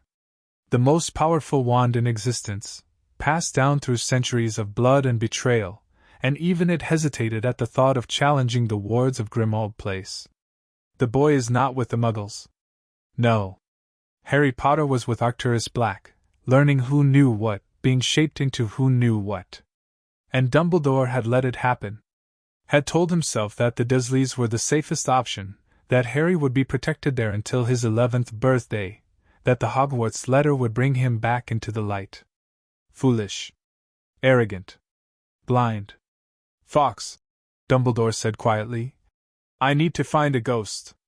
The shrieking shack had not changed in 30 years. It was still rotting, still creaking, still shrouded in the kind of darkness that seemed to swallow light rather than reflect it. The floorboards groaned beneath Dumbledore's feet as he walked through the abandoned building, his wand casting a soft blue glow that illuminated patches of mold and the skeletons of small animals that had strayed inside and never found their way out. He was not alone in the shack, though no living thing shared the space with him. The ghost appeared slowly, materializing from the shadows like frost forming on a windowpane. She was young, no older than 17, with long hair that floated around her face as if she were underwater and eyes that held the gray, empty look of the dead who had died. Badly? Myrtle, Dumbledore said softly. The ghost blinked. Professor Dumbledore? You're not supposed to be here. Nobody comes here anymore. They're all too scared of the monster. There is no monster, Myrtle. There never was. Then why did I die? Dumbledore had no answer for that. He had no answer for most of the important questions, a truth he had learned to hide behind twinkling eyes and cryptic smiles. I need your help. Myrtle drifted closer, her translucent feet hovering inches above the rotten floor. Help? With what? With a boy. A boy who was lost many years ago, and whom I need to find. The ghost's expression flickered, curiosity, perhaps, or the shadow of an emotion she had forgotten how to feel. Is he dead? No. But I'm afraid he might wish he were, if I don't reach him in time. Myrtle considered this for a long moment. Then she laughed, a high, unpleasant sound that echoed off the walls of the shack. You want me to spy for you? Like I did when I was alive? Follow people. Listen to conversations. Report back to the headmaster. I want you to help me save a child. Same thing. She drifted upward, her hair trailing behind her like seaweed. I'll do it. But not for you. For him. For the boy. Her eyes, gray and empty, fixed on Dumbledore's face. What's his name? Harry Potter. Something shifted in Myrtle's expression. Recognition, perhaps, or the ghost of memory. The one who survived. The one everyone talks about. Yes. The one who disappeared. Yes. Myrtle turned and floated toward the wall, passing through it as if it weren't there. I'll find him, she said, her voice fading. But you owe me, Professor Dumbledore. You owe me for the basilisk and the diary and the way you covered it all up to protect your precious school. The shack fell silent. Dumbledore stood alone in the darkness, surrounded by the ghosts of his failures, and wondered if he had just made another mistake. Number 12, Grimmauld Place, was invisible to most eyes. The Fidelius charm that protected it had been cast centuries ago, by a black ancestor whose name had been erased from history.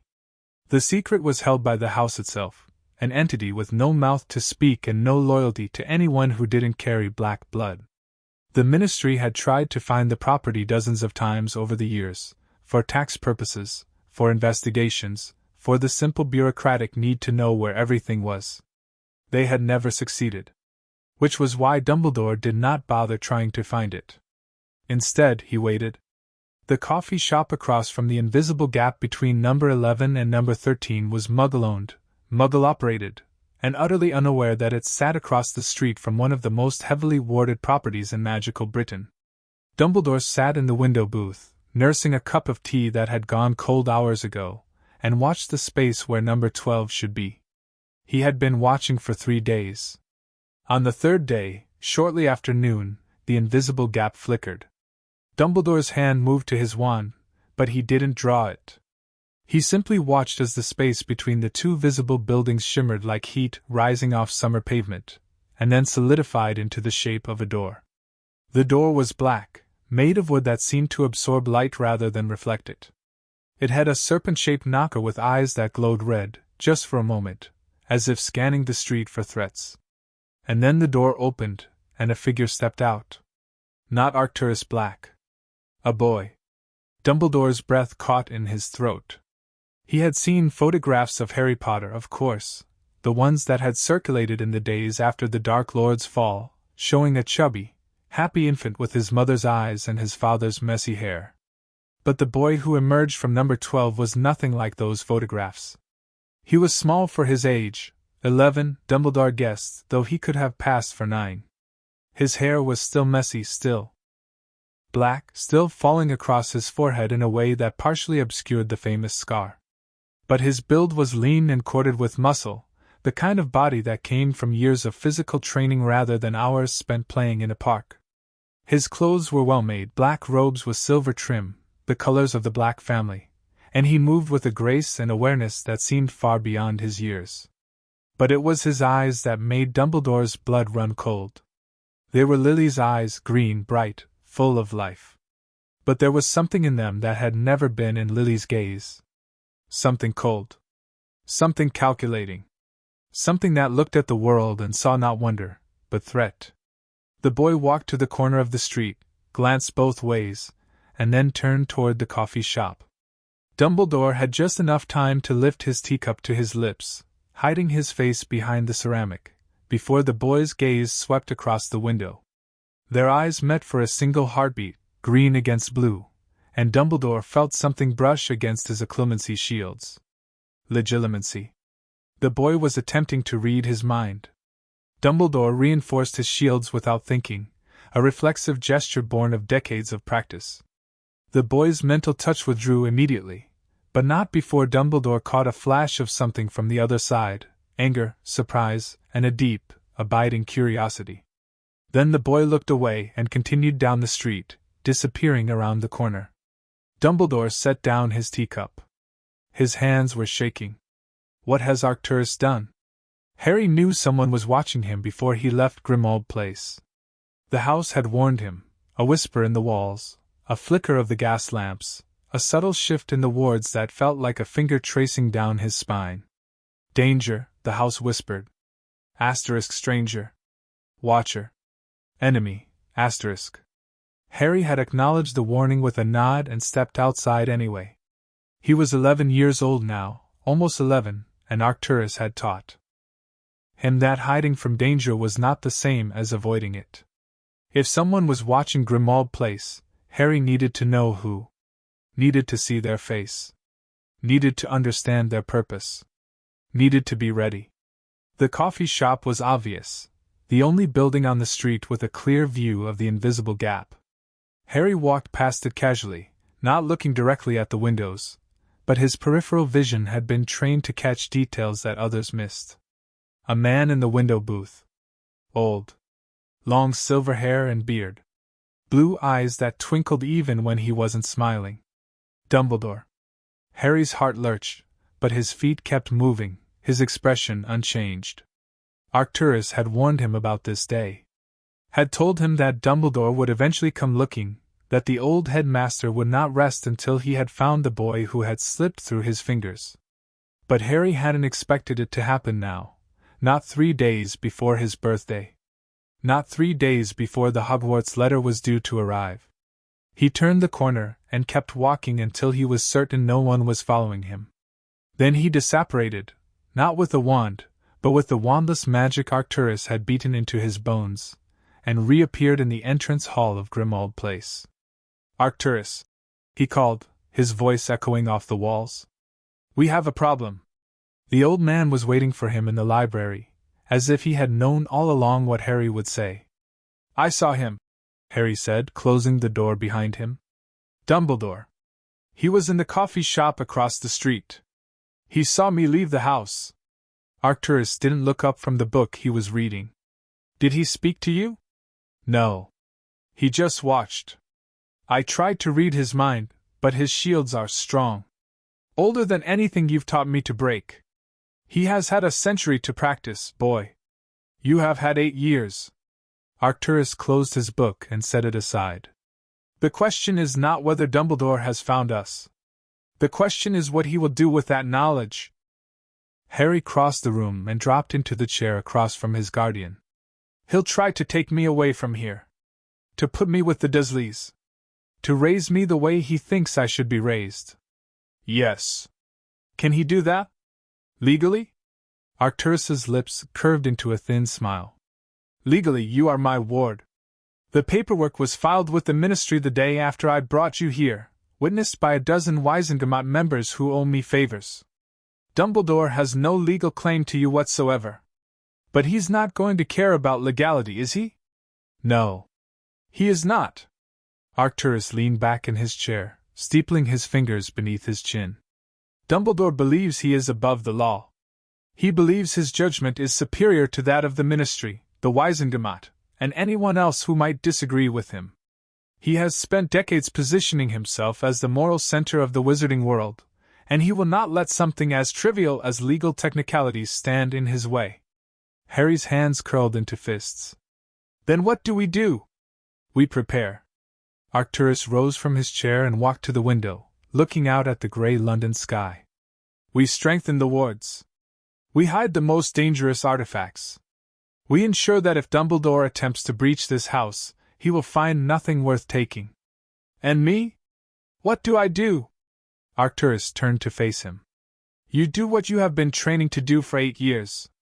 You become so powerful, so capable, so undeniable that even Albus Dumbledore cannot argue that you belong anywhere other than where you choose to be. Harry thought of the journal beneath his mattress. The hidden chambers beneath the house. The blood magic that had changed him in ways he was still discovering. I can do that, he said quietly. I can be undeniable. Arcturus nodded once. Then do it. You have 3 days until your birthday. 3 days until the Hogwarts letter arrives. Use them wisely. Harry spent those 3 days in the hidden chamber. He didn't sleep. Didn't eat creature. Brought food that sat untouched on the stone floor. He simply sat in the circle of black candles, the journal open in his lap, and let the ancient magic flow through him. Ignotus Peverell spoke to him in images, in feelings, in truths that could not be expressed in words. He showed Harry how to weave protection spells that fed on his own blood rather than ambient magic. How to create wards that would turn aside even the Elder Wand. How to hide himself so completely that not even Dumbledore's seeking spells could find him. You are not ready for the Hallows yet, the journal whispered. But you are ready to hide from those who would use you. Take this knowledge. Use it. Survive.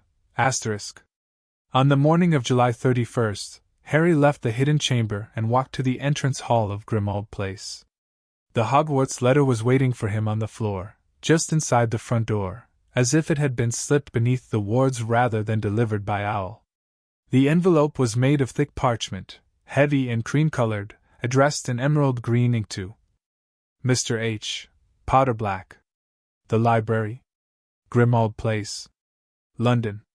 Harry picked up the letter. His hands were steady. His heart was calm.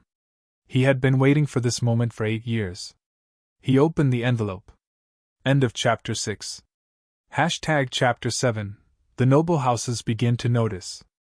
The whispers started 3 days after Harry's Hogwarts letter arrived. Not loud whispers, not yet. The magical world moved slowly when it came to gossip, like a great beast waking from hibernation, testing the air before committing to motion. But the whispers were there, threading through the drawing rooms of Pureblood Manors and the back offices of the Ministry, and the shadowed corners of Diagon Alley where information was bought and sold like any other commodity. The Potter boy has been found. Not found, raised by the Blacks. Arcturus Black? The old man who hasn't been seen in public for 20 years? The same. He's been hiding the boy all this time. Training him. Shaping him. For what? That was the question no one could answer. And the lack of answer was more dangerous than any truth could have been. Lucius Malfoy received the news in his study at Malfoy Manor, surrounded by portraits of his ancestors and the gleaming silver of his family's collection of dark artifacts. The fireplace was cold. He had ordered the house elves to dampen the flames, preferring the chill that reminded him of the old ways, the old power, the old certainties. "Say that again," he commanded, his voice soft and dangerous. The messenger, a low-level ministry functionary who owed his position entirely to Malfoy Gold, swallowed hard. "The Hogwarts letters went out 3 days ago, my lord. The usual batch to the usual families.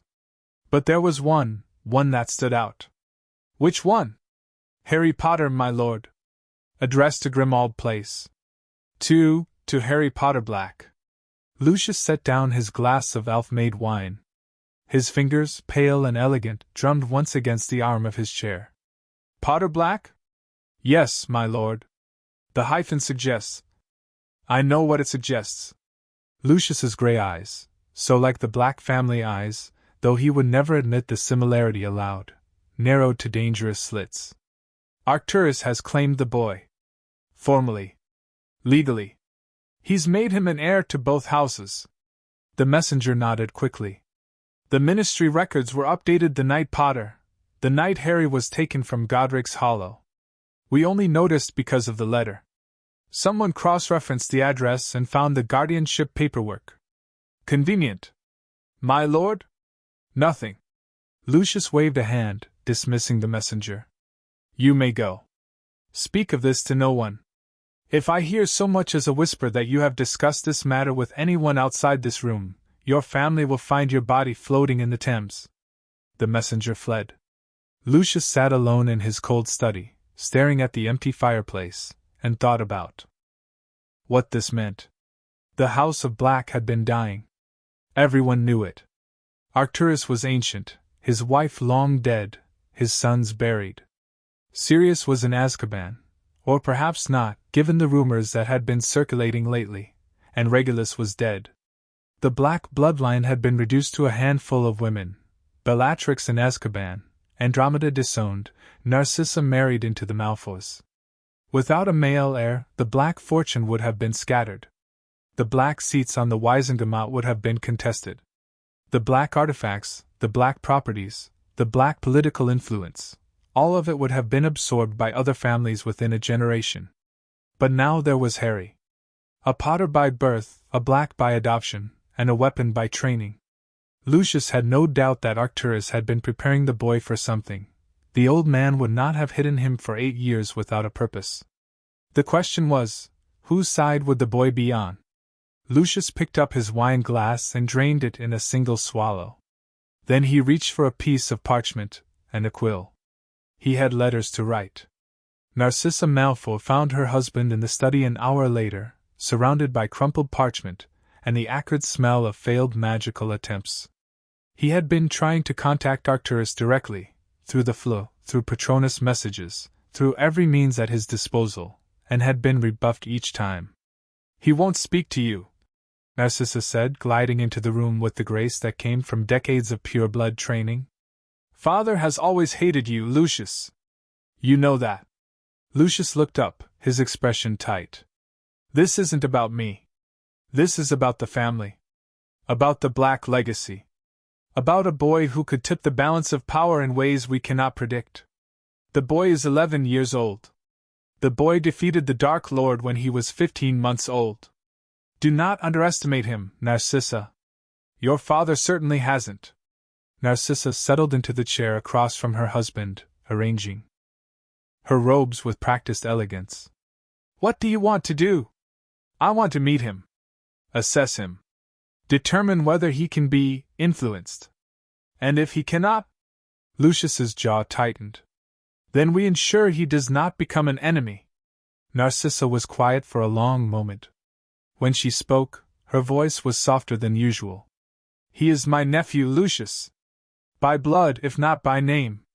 Lily Potter was my sister's sister-in-law, and Harry is her son. That makes him family, whether the Black Tapestry acknowledges it or not. Family is a liability. No. Family is everything. Narcissa rose from her chair, her blue eyes cold. You would do well to remember that, husband. The Malfoys rose because they allied themselves with the Blacks. The Malfoys will fall if they forget that alliance. She left the study without waiting for a response. Lucius sat among his crumpled parchment and his failed attempts, and for the first time in years, he felt something that might have been fear. Augusta Longbottom received the news differently. She was in the greenhouse of Longbottom Manor, pruning her prized venomous tentacula, when the letter arrived.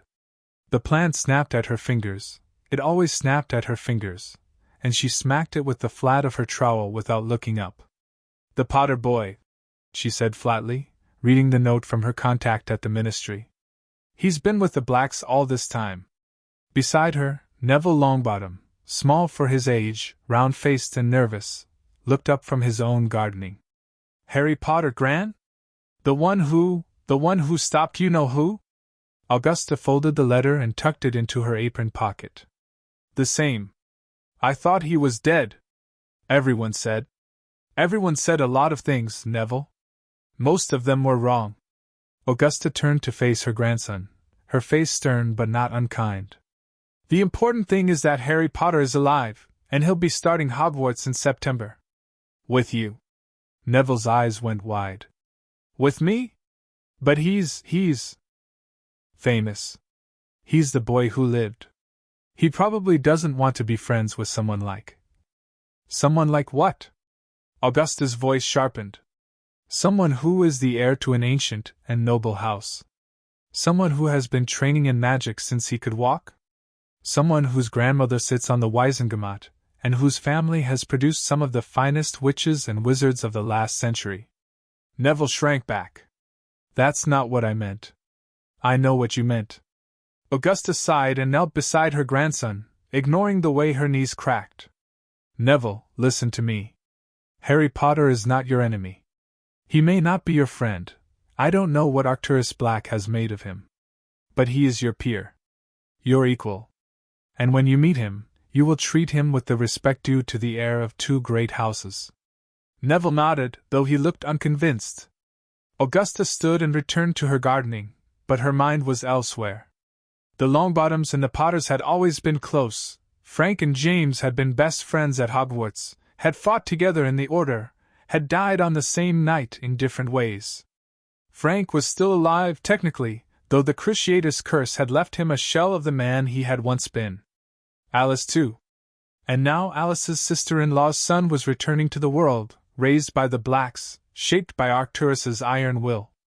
What have you created, you old bastard? Augusta thought, directing the question toward Arcturus Black wherever he was. And will it destroy everything my son fought to protect? The venomous tentacula snapped at her fingers again. She smacked it harder. The Greengrass family heard the news from a different source entirely. Lord Cyrus Greengrass was not a political animal, despite his position as head of one of the Sacred 28. He preferred the quiet life, his estate in Devon, his collection of rare magical creatures, his 2 daughters who were growing up far too fast. But he was not foolish, and he was not blind.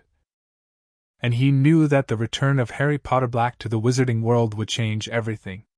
Father, Daphne said, looking up from her breakfast, is it true? Is Harry Potter really alive? Cyrus set down his copy of the Daily Prophet. The headline read, The Boy Who Lived Found, heir to the Black family raised in secrecy. It appears so. Daphne was 12, beautiful in the way that pure-blood girls were trained to be, but with a sharp intelligence behind her blue eyes that her tutors had learned to respect. He's starting Hogwarts this year. With me. Yes. What do you know about him? Cyrus hesitated. He knew more than he wanted to admit, knew that Arcturus Black had been preparing the boy for something, knew that Dumbledore had been searching for him for years, knew that the Dark Lord's followers were already whispering about what it might mean if the boy who lived turned out to be something other than the hero they had expected. But Daphne was young. Too young, perhaps, for the truth. I know that he survived the killing curse as an infant, Cyrus said carefully. I know that Arcturus Black claims him as an heir. And I know that he will be the most watched student at Hogwarts since Tom Riddle walked those halls. Daphne's eyes widened. You think he's dangerous? I think power is always dangerous, Daphne. Especially in the hands of someone who has been shaped by it from childhood. Sirius reached across the table and took his daughter's hand. When you meet Harry Potter, be polite. Be observant. But do not trust him until you understand what he has become. Daphne nodded slowly. And if I decide he's not worth trusting? Then stay out of his way. Sirius released her hand and returned to his newspaper. Staying out of the way of powerful wizards is a skill that has kept the Greengrass family alive for centuries. It's time you learned it. The Weasleys, predictably, heard the news last. Not because they were unimportant, the Weasleys were one of the oldest pureblood families in Britain, their lineage stretching back nearly as long as the Blacks themselves.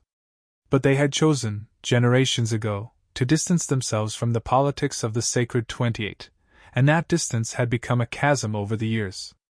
Arthur Weasley read the Daily Prophet article in the cramped kitchen of the burrow, his spectacles sliding down his nose, his expression growing darker with each paragraph. Well, Molly said, setting a plate of eggs on the table. What does it say? Arthur folded the newspaper and set it aside. It says Harry Potter is alive. He's been living with Arcturus Black at Grimmauld Place. He'll be starting Hogwarts this year. The kitchen fell silent. Ron Weasley, 10 years old and freckled, looked up from his toast. Harry Potter? The Harry Potter? The one with the scar? Hush, Ron, Molly said, though her own face was pale. Arthur, is this good news? I don't know, Molly. I truly don't know. Arthur removed his spectacles and polished them on his sleeve. Arcturus Black is not. He's not someone I would have chosen to raise a child. Any child. Especially not a child like Harry Potter. What do you mean, a child like Harry Potter? Ginny asked. She was 9, the youngest, and she had grown up on stories of the boy who lived, stories that Molly had told her as bedtime tales, stories of courage and sacrifice, and the power of love. Arthur glanced at his daughter, then at his wife. I mean that Arcturus Black believes in old magic. Dangerous magic. The kind of magic that the Ministry outlawed for good reason. Oh, Arthur. Molly sat down heavily in her chair. You don't think he's been teaching the boy dark arts, do you? I think, Arthur said carefully, that we should reserve judgment until we meet him. He's just a boy, after all. 11 years old. Whatever Arcturus has done to him, there's still time for him to choose his own path. But even as he said it, Arthur didn't believe it. The path had been chosen for Harry Potter 8 years ago, the night Arcturus Black took him from Godric's Hollow. And the wizarding world was only now beginning to understand the consequences. In the hidden library of Grimmauld Place, Harry Potter Black sat surrounded by letters. Not just his Hogwarts letter, that was pinned to the wall above his desk, a reminder of what was coming, but dozens of other letters delivered by owls that had somehow found their way through the wards, addressed to him in handwriting both elegant and crude. From the Malfoys, a formal invitation to Malfoy Manor, written in Lucius's precise script. We would be honored to host the heir of the Black family before the start of term. From the Greengrasses, a polite note from Lord Sirius, welcoming Harry back to the wizarding world and expressing hope that their children might become friends at Hogwarts. From the Knots, a single line, written in black ink, the Dark Lord's followers have not forgotten you, Potter. From the Longbottoms, a letter from Augusta, stiff and formal, inviting Harry to tea at Longbottom Manor. *, my grandson Neville will be attending Hogwarts this year. It would be beneficial for both heirs to become acquainted before term begins. *. From the Weasleys, a hastily scrawled note from Molly, warm and welcoming, inviting Harry to visit the burrow whenever he liked. We don't have much, but we have plenty of room and plenty of love. Harry read each letter twice, then set them aside and looked at Arcturus. What do I do? The old man sat in his armchair by the fire, a glass of brandy in his hand, his expression unreadable. You respond to all of them. Politely. Non-committally.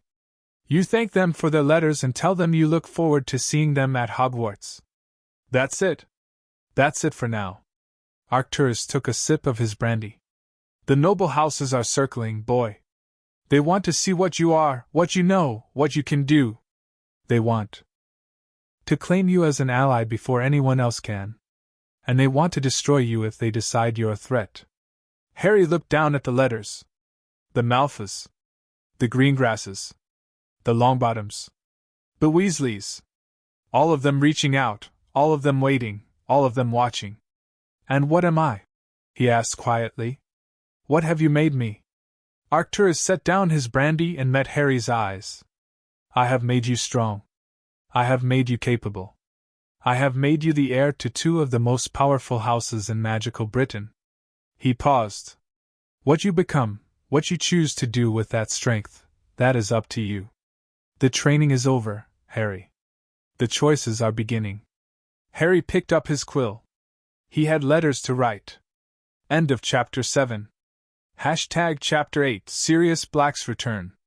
The dog appeared on the outskirts of London at 3 in the morning, when the rain was falling hard enough to wash the filth from the streets, and the only witnesses were drunks and the dying.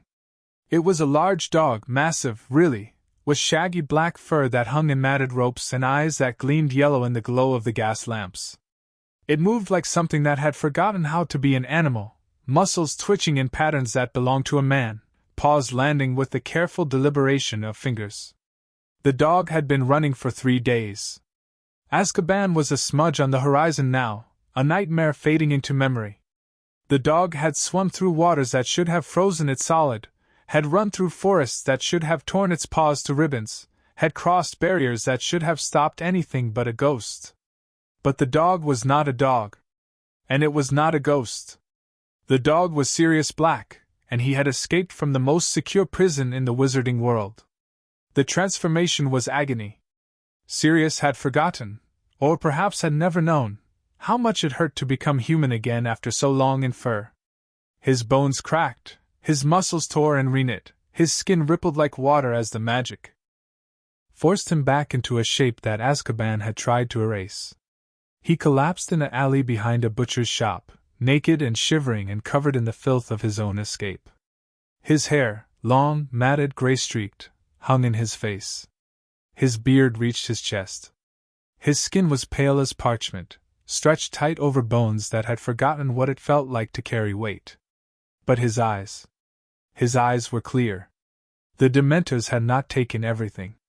They had tried, gods, how they had tried, but Sirius had held on to one memory through 12 years of darkness. One memory that the Dementors could not touch, could not taste, could not devour. James. Lily. Harry. He had known, in the deepest pits of Azkaban, that Peter Pettigrew was alive. Had known that the traitor had transformed into a rat and escaped into the sewer, leaving Sirius to take the fall for the murders of 12 Muggles and the betrayal of the Potters. Had known that Harry was out there somewhere, orphaned and alone, believing that his godfather was a murderer. The knowledge had kept him sane. The knowledge had kept him alive. And now the knowledge had brought him here, to London, to the city where Harry had last been seen 8 years ago. Sirius pulled himself to his feet, using the brick wall for support, and forced his legs to carry him toward the street. He needed clothes. He needed food. He needed information. He needed to find his godson. The leaky cauldron was quiet at 4 in the morning.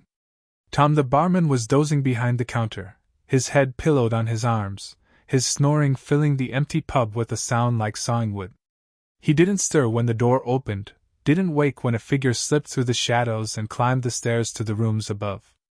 Sirius had not been to the leaky cauldron in 12 years, but some things, like the way to a room that would take payment in secrets rather than gold, never changed. Room 7 was at the end of the hall, the door marked with a small carving of a dog that only someone who knew what to look for would recognize. Sirius pressed his palm against the wood, felt the wards recognize him, and stepped inside. The room was small, a bed, a table, a fireplace that lit itself as he entered. A wardrobe stood against the far wall, and when Sirius opened it, he found robes and trousers and shirts in his size, left there by an old friend who had hoped, perhaps, that this day would come. He dressed slowly, his fingers clumsy on buttons and buckles. The clothes hung loose on his frame. He had lost more weight than he realized, but they were clean, and they were warm, and they made him look almost human again. Then he sat on the edge of the bed and allowed himself to weep. Not for long. The Dementors had stolen his tears years ago, had left him hollowed out and dry. But a few escaped, just a few, and they burned his cheeks like acid as they fell. "James," he whispered to the empty room. "I'm so sorry. I'm so sorry I wasn't there. I'm so sorry I couldn't protect them." No answer came. None ever did.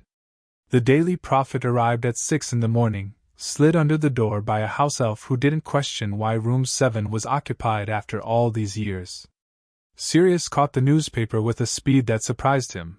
Azkaban had dulled his reflexes, but not destroyed them, and spread it across the table. The headline made his heart stop.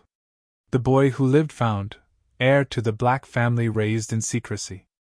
Below the headline, a photograph, a boy with messy black hair and green eyes, standing in front of a door that Sirius recognized. Grimmauld Place.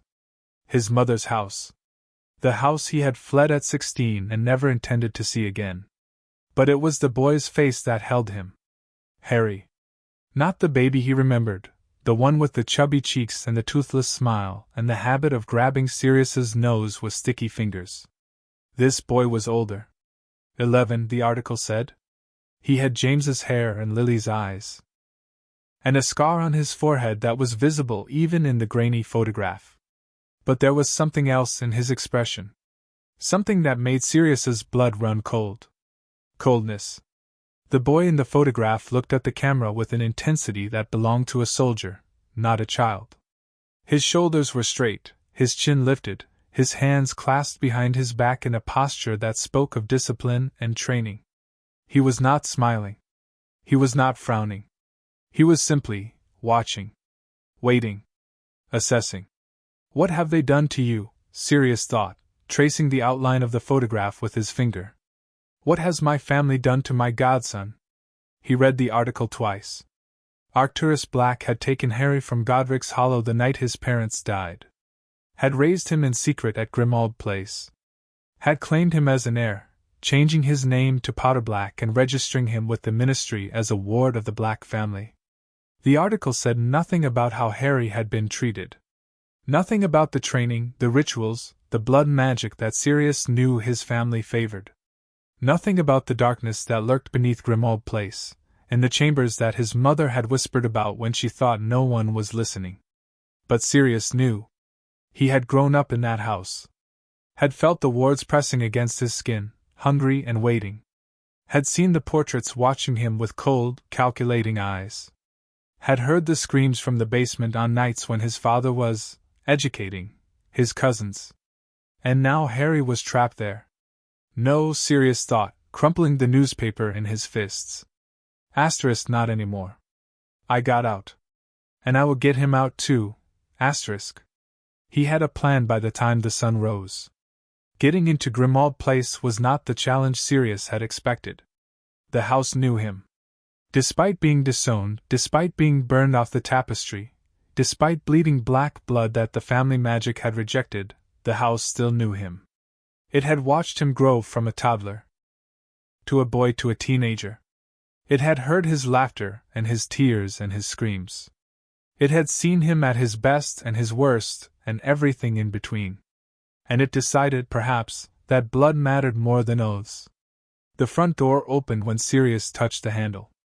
The entrance hall looked exactly as he remembered it, the same dark wallpaper, the same mounted house elf heads, the same portrait of his mother waiting to scream at him the moment he crossed the threshold. "Murderer!" Walburga Black shrieked, her painted face contorted with rage. "Betrayer! Blood traitor! Disgrace to the house of—" "Shut up, mother," Sirius said quietly. The portrait fell silent. Not because he had cast a spell. The silencing charms that usually contained Walburga's portrait had failed years ago. But because something in Sirius's voice, something in his presence, had made the ancient magic pause. He walked past the portrait without looking back. The house was different now. Cleaner, for one thing. The dust that had coated every surface during Sirius's childhood had been swept away, replaced by the smell of lemon polish and old wood. The gas lamps burned brighter, and the portraits on the walls seemed more awake, more aware. They watched him as he climbed the stairs to the first floor, whispered to each other as he passed, pointed with painted fingers and mouthed words he couldn't hear. The prodigal son returns. He looks terrible. A Zakban will do that to a man. Where is the boy? Asterisk, the boy is in the library? Reading. Always reading. Asterisk. Sirius followed the whispers to the library door. He stood outside for a long moment, his hand raised to knock, his heart pounding so hard he could feel it in his throat. 12 years. 12 years of dreaming about this moment, of imagining what he would say, of rehearsing speeches that now seemed foolish and inadequate. What do you say to a boy who never knew you? What do you say to a godson who grew up thinking you were a traitor? What do you say to a child raised by the family you ran from? Sirius knocked. The door opened. And Harry Potter Black stood before him, green eyes wide, wand already in his hand, magic crackling in the air around him like lightning before a storm. Harry had felt someone enter the house before the front door opened. The wards had screamed, not a warning, exactly, but a recognition. Black blood, the house whispered. Asterisk, black blood returning. Black blood rejected. Black blood claiming, asterisk. He had reached for his wand without thinking, the Hollywood worm in his grip. Arcturus had trained him for intruders, had drilled him on defensive spells until Harry could cast them in his sleep. But this was different. This wasn't an enemy breaching the wards, this was family. The man standing in the doorway was a ruin. He was tall, or would have been, if he weren't so gaunt. His face was all sharp angles and hollow cheeks, his skin grayish from years without sunlight. His hair was long and matted, streaked with gray that spoke of suffering rather than age. His robes hung loose on a frame that had once been powerful, had once been handsome, had once been the envy of every witch and wizard who saw him. But his eyes were the same. Sirius Black had the same gray eyes as Arcturus, as Regulus, as every Black who had ever lived. But where the others were cold, Sirius's eyes burned. With pain. With regret. With a desperate, furious hope that made Harry's chest ache. Harry, Sirius whispered. His voice cracked on the name, raw from disuse. You look just like him. Like who? James. Your father. Sirius's hand rose, as if to touch Harry's face, then fell back to his side. I'm sorry. I'm sorry I wasn't there. I'm sorry I couldn't. I'm sorry for everything. Harry didn't lower his wand. Arcturus told me about you, he said, his voice steady despite the chaos in his chest.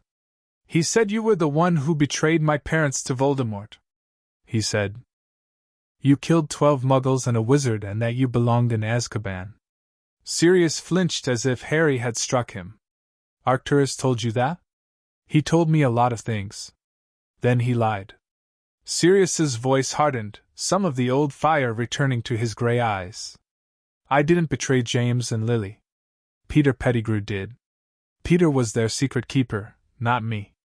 I switched with him at the last minute, thought it would be safer if everyone thought I was the one keeping the secret. But Peter was the traitor. He sold them to Voldemort, and when I came after him, he blew up a street full of muggles and escaped as a rat. Harry lowered his wand slightly. Not because he believed Sirius. 8 years of training had taught him not to believe anything without proof, but because something in the man's voice rang true. Something that sounded like grief, like guilt, like the desperate need to be believed. So why are you here? Harry asked. Because you're my godson. Sirius's voice cracked again. Because I promised your parents I would protect you. Because I've spent 12 years in hell dreaming of this moment, and I'll be damned if I let Arcturus Black turn you into something you're not. And what am I not? Sirius met Harry's eyes. You're not a weapon, Harry. You're a child. You're a child who lost his parents and deserves to be loved, not trained. Not shaped. Not forged into something the Blacks can use. The words hit Harry like a physical blow. You're not a weapon.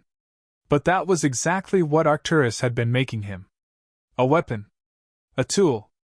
An instrument of the Black family's will. Harry had told himself it was training, education, preparation for the war to come. But Sirius's words stripped away those justifications and left something raw and bleeding beneath. I don't know what I am anymore, Harry admitted, his voice barely a whisper. Sirius stepped forward slowly, his hands raised to show he meant no harm. That's okay. You're 11. You're not supposed to know who you are yet. That's something you discover over time, with friends and family and people who love you. And you love me? Sirius's eyes filled with tears. I have loved you since the day you were born, Harry. I held you in my arms when you were an hour old and promised James the First would die for you if I had to. I meant it then. I mean it now. Harry's wand hand trembled. Then, slowly, he lowered it completely. Arcturus found them in the library an hour later. The old man stood in the doorway, his gray eyes moving from Sirius to Harry and back again. His expression revealed nothing, no surprise, no anger, no recognition of the grandson who had disgraced the family name. So, Arcturus said quietly, the prodigal returns. Sirius rose from the chair where he had been sitting with Harry, his jaw tight. I'm not here for you, grandfather. I'm here for Harry. Harry is my ward. My heir. My responsibility. He's my godson. My responsibility. Sirius took a step toward Arcturus, his hands curling into fists. You had no right to take him. No right to raise him in this house. No right to fill his head with your pureblood nonsense. Arcturus didn't flinch. I had every right. I am the head of the House of Black. I am the last of the old blood. And this boy, he gestured to Harry, this boy is the only heir I have left. He's not your heir. He's not your anything. He's James and Lily's son, and they would never have wanted. James and Lily are dead. The words fell between them like stones, heavy and final. Sirius went pale. I know they're dead. I know because I failed them. I know because I wasn't there when they needed me. I know because I've spent 12 years in Azkaban reliving their deaths every single day. His voice rose, cracking with emotion. But I am here now. And I am not going to let you turn their son into another Black family tragedy. Arcturus was silent for a long moment. Then he turned to Harry. What do you want, boy? Harry stood. Between them, the grandfather who had raised him and the godfather he had never known. Both of them asking for his loyalty. Both of them believing they knew what was best for him. I want the truth, Harry said quietly. I want to know who betrayed my parents. I want to know why I've been hidden for 8 years. I want to know what I'm supposed to do now. He looked at Sirius. Can you help me find those answers? Sirius nodded, his gray eyes fierce. I can. And I will. Starting with Peter Pettigrew. He looked at Arcturus. Whether you like it or not. End of Chapter 8. Chapter 9, The Heir of Ancient Magic. The ritual chamber had not changed in the 8 years since Harry had first knelt in its circle. The black pool still reflected the painted stars above. The candle still burned with flames that gave no heat. The air still smelled of incense and blood and something older than both. But Harry had changed. He stood at the edge of the pool now, no longer a toddler clinging to an old man's hand, but a boy on the edge of manhood, 11 years old, scarred and strong and filled with magic that had been beaten into him like steel folded into a blade. The obsidian dagger rested in his palm, familiar now, almost comfortable. He had held this blade 100 times. Had bled for it 100 times. Had offered pieces of himself to the ancient magic and received power in return. Tonight, he would offer something different. You don't have to do this. Sirius's voice came from the doorway of the ritual chamber, rough with worry. He had been following Harry for 3 days now, ever since Arcturus had grudgingly allowed him to remain in Grimmauld Place. The old man had not forgiven his grandson, would never forgive him, Harry suspected, but he had recognized that Sirius's knowledge of Peter Pettigrew's survival might be useful. Harry didn't turn around. Yes, I do. Arcturus has already pushed you too far. Blood magic at 11? That's insane. That's what it takes to survive.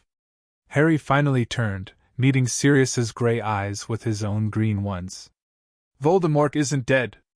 You know that. I know that. Everyone who's been paying attention knows that. He's out there, waiting, growing stronger. And when he comes back, he's going to come for me. So let him. We'll fight him together.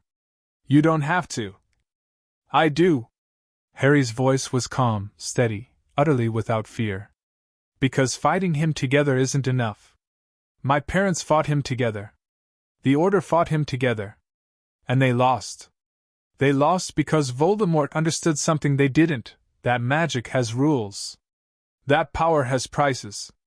That the only way to defeat true darkness is to become something darker still. Sirius's face twisted with pain. That's not what James would have wanted. James is dead.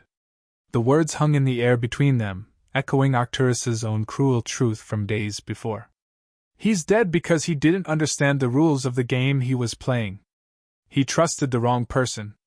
He believed in love and friendship and loyalty, and those things got him killed. Harry's hand tightened on the dagger. I won't make the same mistake. Sirius opened his mouth to argue, then closed it. He had no answer.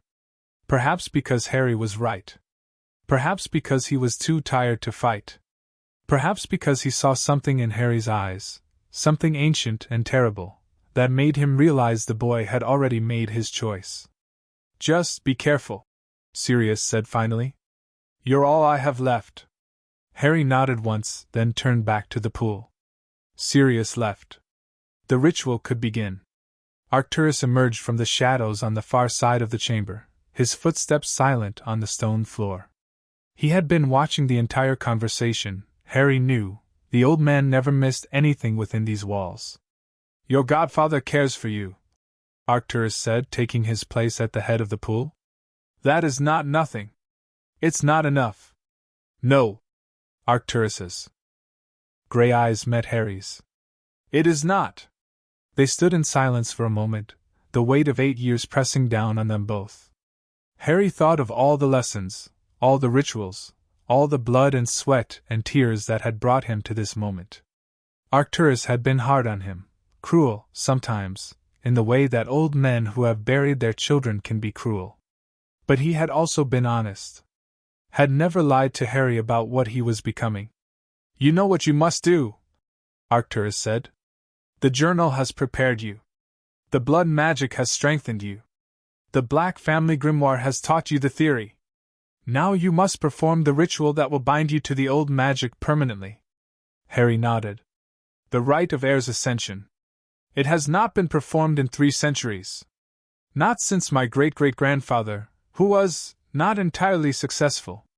Arcturus's jaw tightened. The ritual requires more than blood. More than sacrifice. It requires the willingness to give up something essential. Something that cannot be regained. I know. Do you?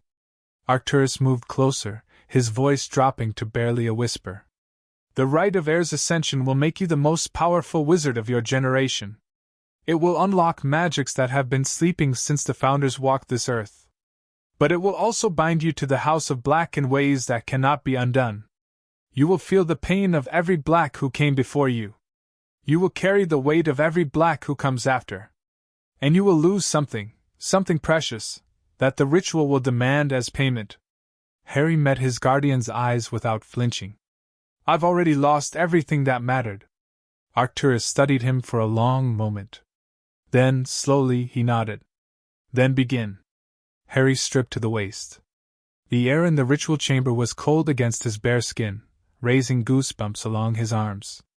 The scars on his chest, faint white lines from years of blood magic, seemed to glow in the candlelight. Each one a testament to a sacrifice made, a lesson learned, a piece of himself given away. He stepped into the pool. The black water rose to his knees, cold as death, thick as oil. It did not ripple as he moved, simply parted around him and reformed behind, leaving no trace of his passage. The painted stars above began to spin, faster and faster, until they blurred into a whirlpool of light. Harry raised the obsidian dagger. "Blood of my blood!" he intoned, the words coming from somewhere deeper than memory. The journal had taught him this incantation, had burned it into his dreams until he could recite it in his sleep. "Magic of my magic! I call upon the ancient pact. I claim the ancient power. I offer myself to the House of Black, and I demand that the house offer itself to me." He drew the blade across his palm. The cut was deeper than any he had made before. Blood welled up, dark and thick, and dripped into the black water. Where it touched, the water shimmered, turning silver, then gold, then a color that had no name. Arcturus began to chant. The old man's voice rose and fell in a language older than English, older than Latin, older than any language that had ever been spoken by human tongues. The words seemed to peel back the layers of reality, exposing something raw and primal beneath. The walls of the chamber faded, then vanished, replaced by a void of endless darkness. Harry stood alone in the void. Not truly alone, he could feel them. The ghosts of every Black who had ever lived, pressing against the edges of his consciousness, watching, waiting, judging. Some were curious. Some were hostile. Some were simply hungry. "He is young," a voice whispered. "Too young." "He is strong," another voice answered. "Stronger than any of us." Asterisk, "He carries the blood of the Peverils. The blood of the Hallows." Asterisk. "He carries the mark of the Dark Lord. He carries the sacrifice of his mother. He carries us." The last voice was different, deeper, older, more terrible. It spoke from the center of the void, from a place where the darkness was so complete that Harry could not even see his own hands in front of his face. "Who are you?" Harry asked, though he did not speak aloud. Asterisk, "I am the first Black. I am the one who made the pact. I am the one who bound our blood to the old magic, who swore that our family would stand against the darkness until the end of time. Asterisk. And now I am the one who must decide if you are worthy." Harry felt the presence press against him, not physically, but spiritually. It probed his mind, his heart, his soul. It touched the scar on his forehead and recoiled slightly, then returned, curious. It tasted his blood, still dripping from his palm, and seemed to savor it. "You have been touched by dark things," the voice said. Asterisk, "Shaped by them. Forged by them. But you have not been consumed. That is unexpected." Asterisk. "I had help," Harry thought. Asterisk, Arcturus. "The rituals. The journal." Asterisk. "The journal." The voice seemed to smile, though Harry could see nothing. Asterisk, "Ignotus Peveril's gift to the family who would one day need it most." "You have read it? Understood it?" Asterisk. "I have tried." Asterisk, "Trying is not enough. The Hallows demands certainty. The old magic demands conviction. If you are not sure, if you have any doubt, turn back now. The right of heir's ascension will kill you if you are not worthy." Asterisk. Harry thought of his parents, dead in a ruined cottage. Thought of Arcturus, sacrificing everything to raise him. Thought of Sirius, escaping hell to find him. Thought of Voldemort, waiting in the shadows to destroy everything he loved. "I have no doubt," he said. The voice was silent for a long moment. Then the void exploded. Harry woke on the stone floor of the ritual chamber, naked and shivering and covered in blood that was not his own. Arcturus knelt beside him, gray-faced and trembling, the old man's hands pressed against Harry's chest. "You did it," he whispered.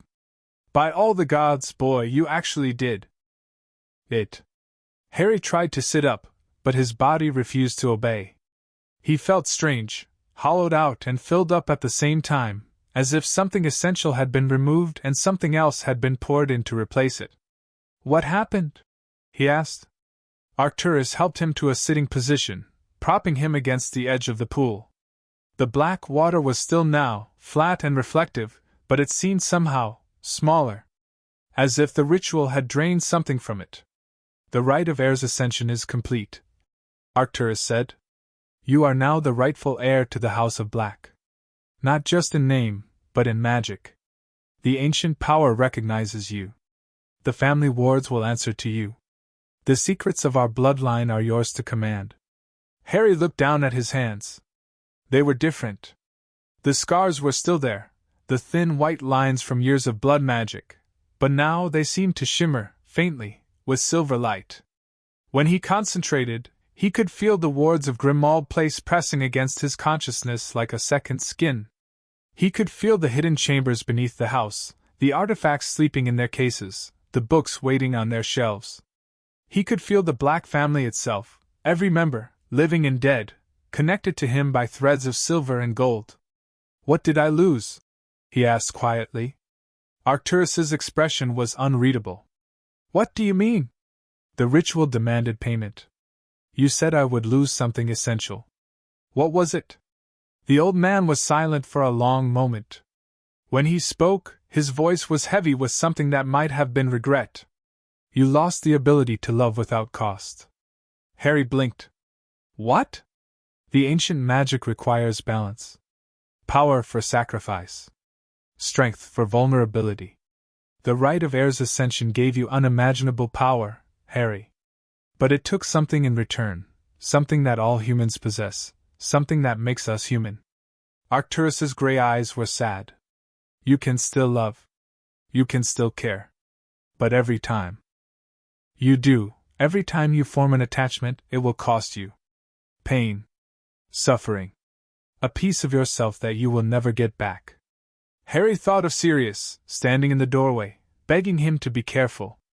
Thought of Arcturus, training him for 8 years, pushing him harder than anyone should push a child. Thought of his parents, dying to protect him, their love for him stronger than even the killing curse. I understand, he said. But he didn't. Not really. He wouldn't understand until years later, when the cost of the ritual became clear, when every friendship felt like a wound, every moment of happiness like a debt, every memory of love like a blade twisting in his chest. For now, he simply sat in the ritual chamber, covered in blood and magic, and tried to remember what it had felt like to be whole. Sirius found him in the library at dawn. Harry was sitting in his favorite chair, the one by the window, where the morning light hit just right, with the journal open in his lap. He wasn't reading it, exactly. Just looking at the pages, watching the words form and fade, feeling the ancient magic pulse beneath his fingers. You look different, Sirius said, lowering himself into the chair across from Harry. I am different. I know. Sirius's voice was rough. I can feel it. The magic in this house, it's responding to you now. Not to Arcturus. Not to the portraits, or the tapestry, or the wards. To you. Harry closed the journal. Is that bad? I don't know. Sirius leaned forward, his gray eyes searching Harry's face. What did the ritual do to you? Harry considered lying.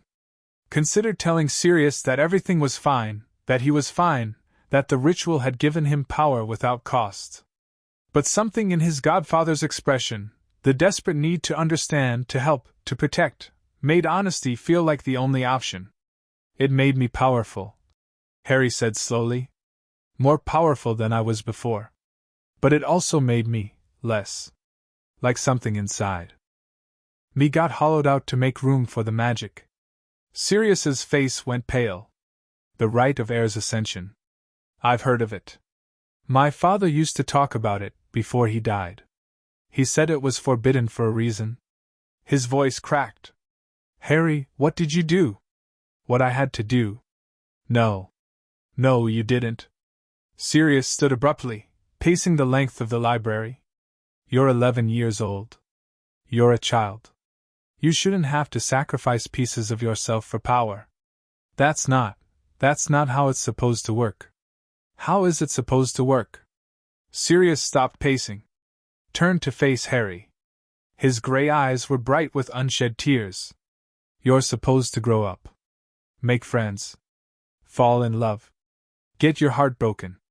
Learn who you are through living, not through rituals and blood magic and ancient oaths. He crossed the room and knelt in front of Harry's chair, taking the boy's hands in his own. You were supposed to have the childhood James and Lily died to give you. Harry looked down at their joined hands. Sirius's fingers were warm, calloused, trembling slightly. His own hands were cold and steady. They died for nothing then, Harry said quietly. Because I never had that childhood. I never had friends or love or any of the things they wanted for me. I had Arcturus. I had training. I had the Black family legacy. That's not. It's the truth, Sirius. You know it is. Harry pulled his hands free and stood, walking to the window.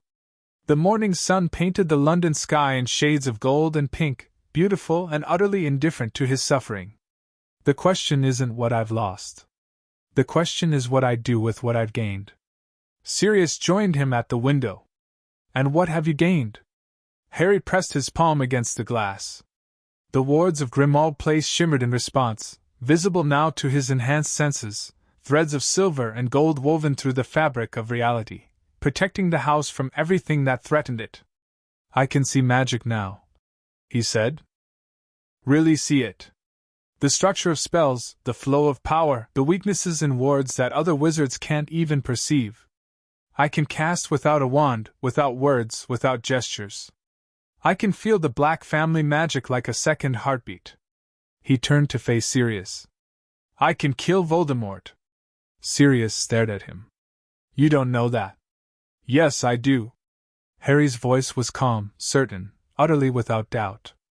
The ritual showed me. The old magic knows things that aren't in any book.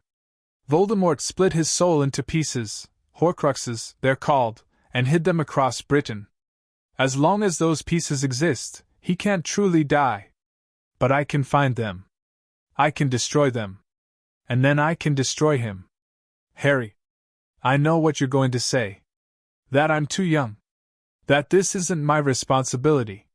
That I should let the adults handle it. Harry's lips curved into something that wasn't quite a smile.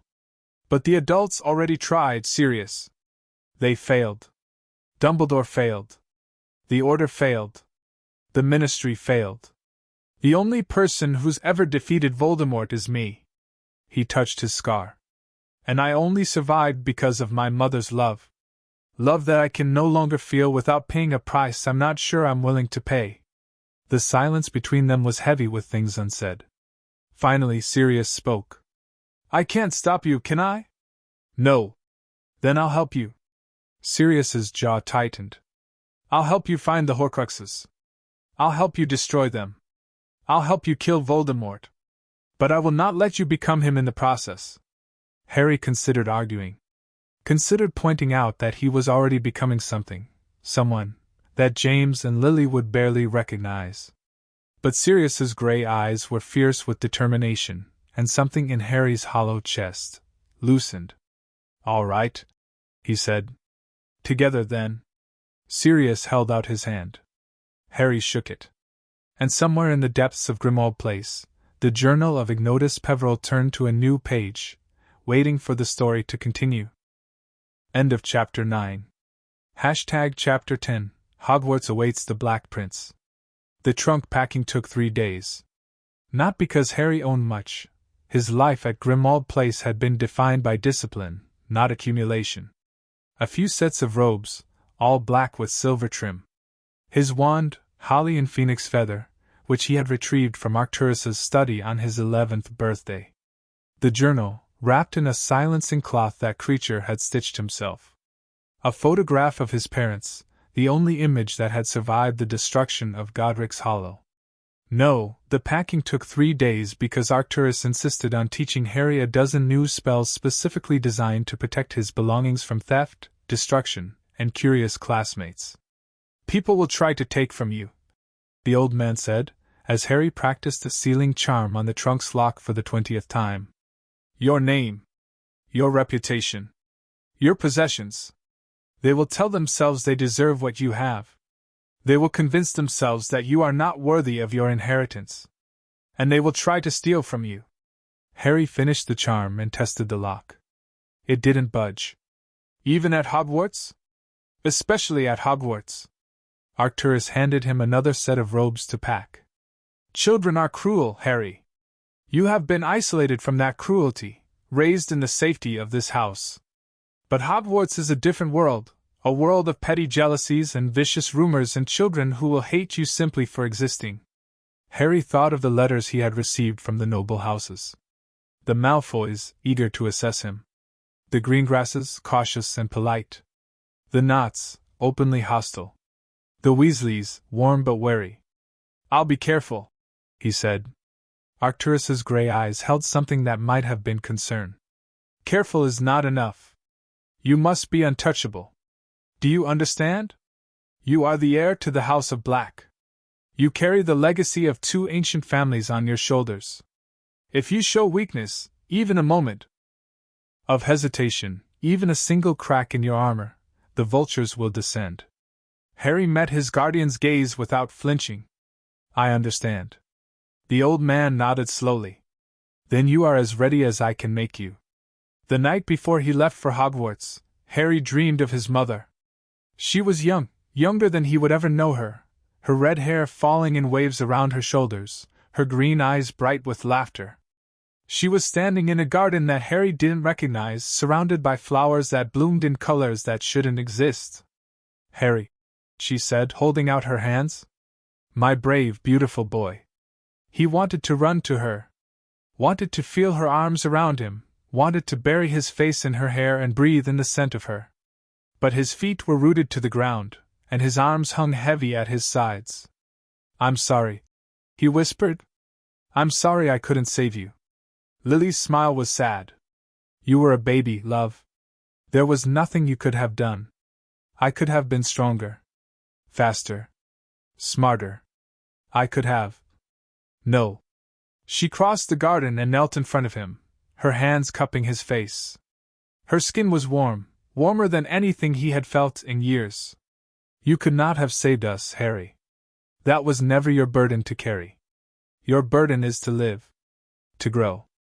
To become the person James and I always knew you would be. And what person is that? Lily's green eyes searched his face. Someone kind. Someone brave. Someone who fights for what's right, even when it costs him everything. Her thumb traced the scar on his forehead. Someone who loves. Harry thought of the ritual. The cost. The hollowed-out place inside him that had once held the easy warmth of childhood affection. What if I can't love anymore? He asked. What if the magic took that from me? Lily was silent for a long moment. Then she leaned forward and pressed her lips to his forehead, right where the scar was. Love isn't something that can be taken, Harry. It can be buried. It can be forgotten. It can be buried so deep that you think it's gone forever. She pulled back, her eyes wet with tears. But it's always there. Waiting. And one day, someone will reach through all those walls you've built and remind you what it feels like to be whole. Harry woke with tears on his face and the ghost of his mother's kiss still warm on his skin. King's Cross Station was chaos. Harry had never seen so many people in one place. The train station teemed with muggles rushing to and fro, dragging suitcases and herding children and shouting into strange devices that Arcturus had explained were called mobile phones. The noise was overwhelming, a cacophony of footsteps and voices and screeching train wheels that set Harry's teeth on edge. But beneath the muggle chaos, he could feel the magic. It pulsed beneath the platform, a current of power that only those with wizarding blood could perceive. The barrier between platforms 9 and 10 shimmered with it, a veil of illusion that separated the mundane world from the world Harry was about to enter. This is where I leave you, Arcturus said, stopping at the edge of the barrier.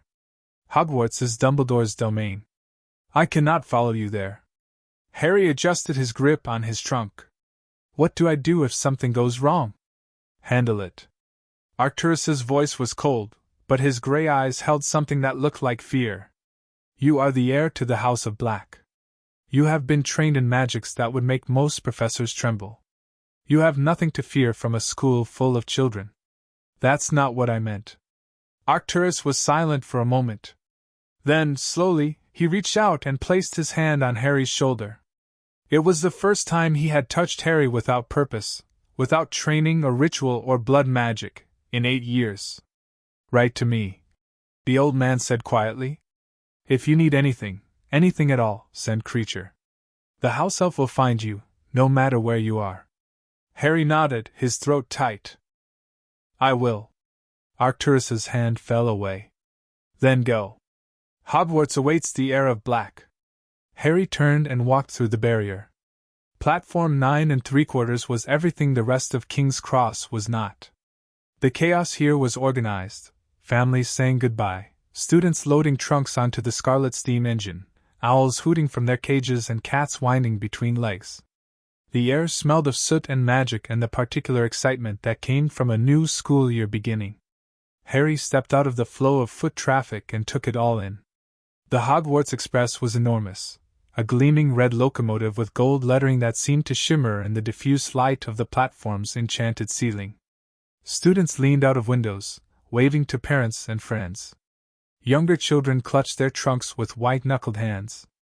Older students strutted past with the casual confidence of those who had done this before. And everywhere, people were staring at him. Harry felt their gazes like physical touches, curious, hostile, hungry. He had expected this. Arcturus had warned him that his face would be recognized, that his scar would mark him, that he would never be just another student at Hogwarts. But knowing and experiencing were different things. "Is that really him? The scar, look at his forehead. I thought he was dead." Everyone said he was dead. "He's been living with the Blacks." "The Blacks? Can you imagine? That's the heir of Black?" "He looks small."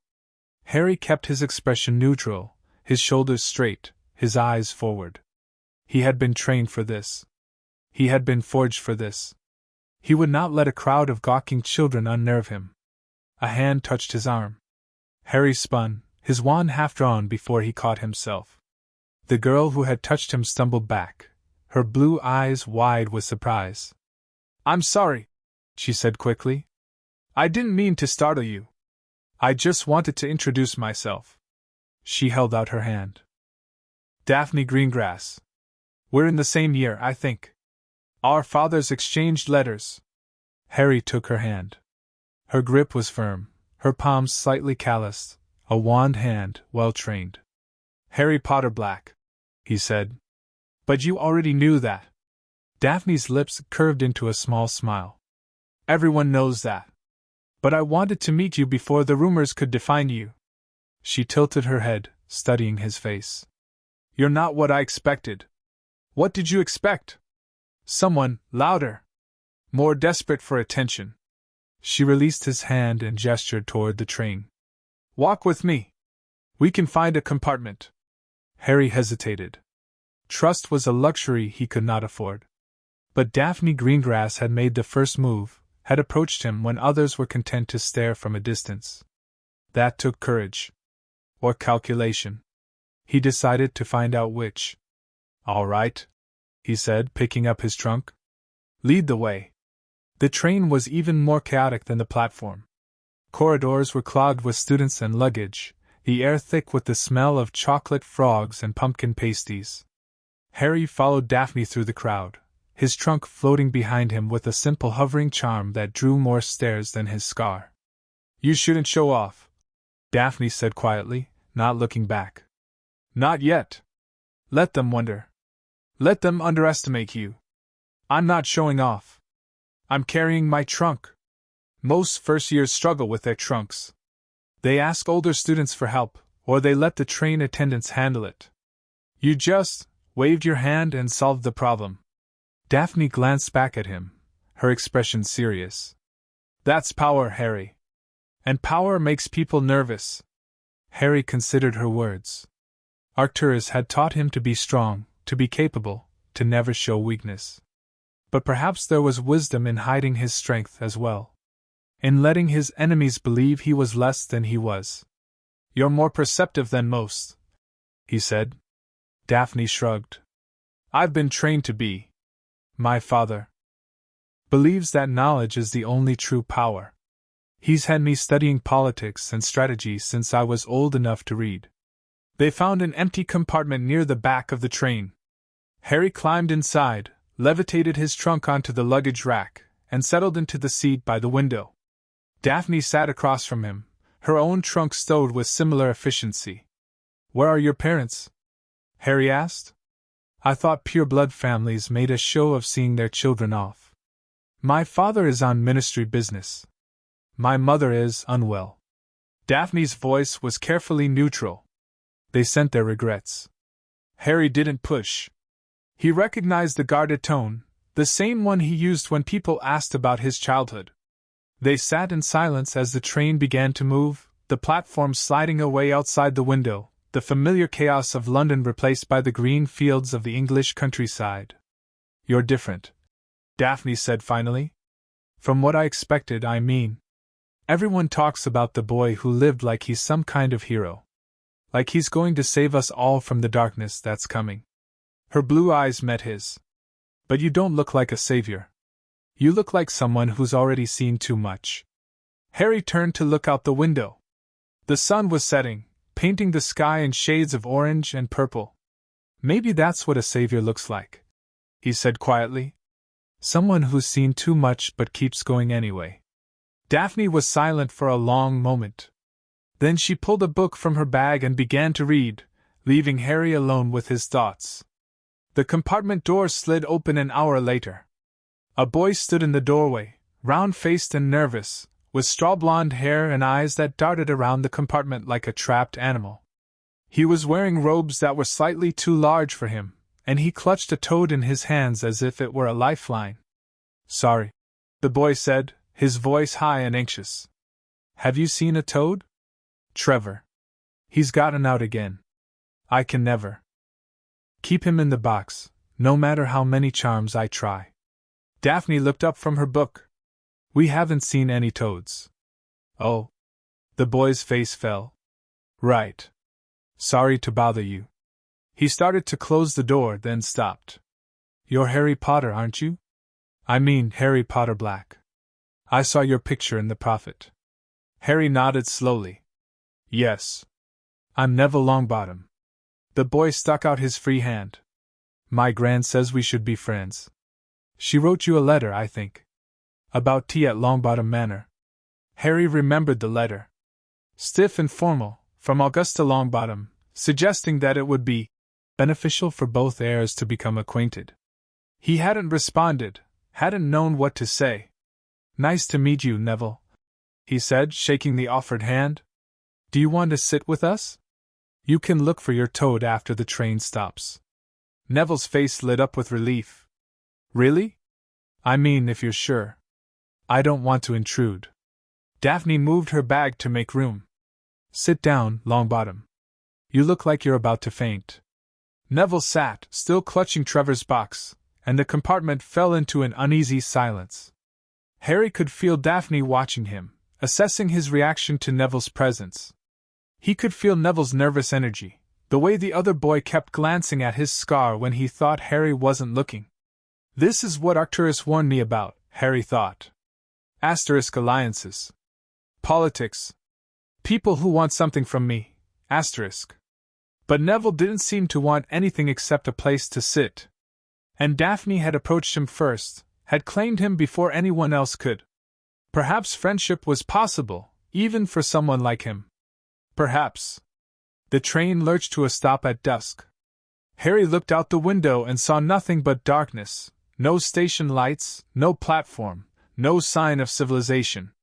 The other students in the corridor were pushing toward the doors, their voices excited. "We're here," Daphne said, standing and stretching. "Hogsmeade Station." Harry followed her into the corridor, Neville trailing behind. The night air was cold and sharp, carrying the scent of pine and damp earth, and something else, something ancient that made Harry's scar tingle. "Fur's years! Fur's years over here!" A giant of a man stood at the edge of the platform, holding a lantern that illuminated his shaggy beard and enormous frame. Harry recognized him from the photograph in Arcturus's study, Rubeus Hagrid, keeper of keys and grounds at Hogwarts. "Fur's years, follow me! Mind your step now." The first years stumbled down a narrow path. the lantern light casting dancing shadows on the trees. Harry walked at the back of the group, Daphne on one side, Neville on the other. The path led to the edge of a black lake, where small boats bobbed in the water. "No more N4 to a boat!" Hagrid called. Harry, Daphne, and Neville climbed into one of the boats, joined by a bushy-haired girl who introduced herself as Hermione Granger before immediately launching into a lecture about the proper way to perform a floating charm. "So you already know how to levitate objects?" Hermione asked, looking at Harry with intense curiosity. "I've been practicing all summer, but I can't seem to get the wand movement right." Harry shrugged. "Practice. That's not helpful. It's the truth." Hermione huffed and turned away, muttering something about famous people and unhelpful attitudes. Daphne caught Harry's eye and raised an eyebrow. He shook his head slightly, asterisk not now asterisk, and turned his attention to the castle. It rose out of the darkness like something from a dream. Towers and turrets and blazing windows, reflected in the black water of the lake. The lights shimmered, golden and warm, promising secrets and knowledge and something that felt almost like home. Harry had seen Hogwarts before, in photographs, in paintings, in the journal's visions of days long past. But seeing it in person was different. The castle pulsed with magic, ancient and powerful. And unmistakably alive. He could feel its wards pressing against his senses, testing him, measuring him, finding him acceptable. "Welcome, heir of Black," the castle seemed to whisper. "We have been waiting for you." The boats glided into an underground harbor, and the first years climbed out onto a rocky shore. Hagrid led them up a winding passage, through a door in the base of the castle, and into the entrance hall, a vast chamber lit by flaming torches, with a marble staircase leading to the upper floors. "Welcome to Hogwarts," a voice said. A woman stood at the top of the stairs, tall, severe, with dark hair pulled back in a tight bun and emerald green robes that matched her eyes. Professor McGonagall, Harry knew. The Transfiguration Mistress. The Gryffindor head. "The start of term banquet will begin shortly," McGonagall continued, her gaze sweeping across the first years. "But before you take your seats in the Great Hall, you must be sorted into your houses. The houses are Gryffindor, Hufflepuff, Ravenclaw, and Slytherin." She paused, letting her words sink in. "While you are at Hogwarts, your house will be your family. Your triumphs will earn you points. Your missteps will cost you. The House Cup is awarded at the end of each year to the house with the most points." McGonagall's eyes seemed to linger on Harry for a moment. "Follow me." End of Chapter 10. Chapter 11, The Sorting That Shocked Hogwarts. The Great Hall was everything the photographs had promised and more. Harry stood in the entrance with the other first years, staring up at the enchanted ceiling, a perfect replica of the night sky outside, with stars that shimmered and clouds that drifted across the darkness. Thousands of candles floated above the 4 long house tables, their flames casting warm golden light over the students who filled the benches. But it was the ceiling that held Harry's attention. The magic woven into it was ancient, older than anything he had felt at Grimmauld Place, older even than the ritual chamber beneath the Black family home. It pulsed with a rhythm that seemed to match his heartbeat, as if the castle itself was breathing. "Potter Black." Harry blinked and looked down. McGonagall was staring at him, one eyebrow raised. The other first years had already begun to murmur among themselves, their whispers carrying the familiar cadence of gossip. "Did you see his face?" "The scar. I saw it when he turned his head." "He's been living with the Blacks, my father said." "The really dark ones. Do you think he's, like them?" Harry straightened his shoulders and met McGonagall's gaze. "Yes, Professor?" "I said your name," McGonagall repeated, her voice clipped. "When I read it from the list." "You did not respond." "I apologize. I was admiring the ceiling." A few of the older students snickered. McGonagall's expression didn't change, but something flickered in her eyes, amusement, perhaps, or irritation. It was hard to tell. "The sorting will begin momentarily," she said, turning back to the first years. When your name is called, you will approach the stool, sit down, and place the sorting hat upon your head. The hat will then assign you to your house. Any questions? A boy near the front raised his hand. Professor, is it true that the sorting hat once belonged to Godric Gryffindor? Yes. Now be silent. The boy's hand dropped. Harry watched the sorting hat where it sat on a three-legged stool in front of the staff table. It was an ugly thing, old and patched and worn, but the magic radiating from it was anything but ordinary. The hat contained a fragment of each founder's consciousness, Arcturus had told him, bound into the fabric by spells that had been lost for centuries. It will try to read you, the old man had warned. Asterisk, it will try to see into your mind, your heart, your soul. You must decide what you want it to find. Asterisk. Can I block it? Asterisk, you can try. But the hat has been sorting children for 1,000 years. It has seen every trick, every deception, every hidden truth. The better question is not whether you can block it, but whether you should. Asterisk. Harry's scar tingled. The Horcrux was long gone, burned out by black magic and blood rituals, but something remained in that wound. Something that the sorting hat would sense. He only hoped it would not speak of what it found. Granger, Hermione! The bushy-haired girl from the train hurried to the stool, her face pale but determined. She sat down, placed the hat on her head, and waited. The hat twitched. Gryffindor! It shouted after only a few seconds.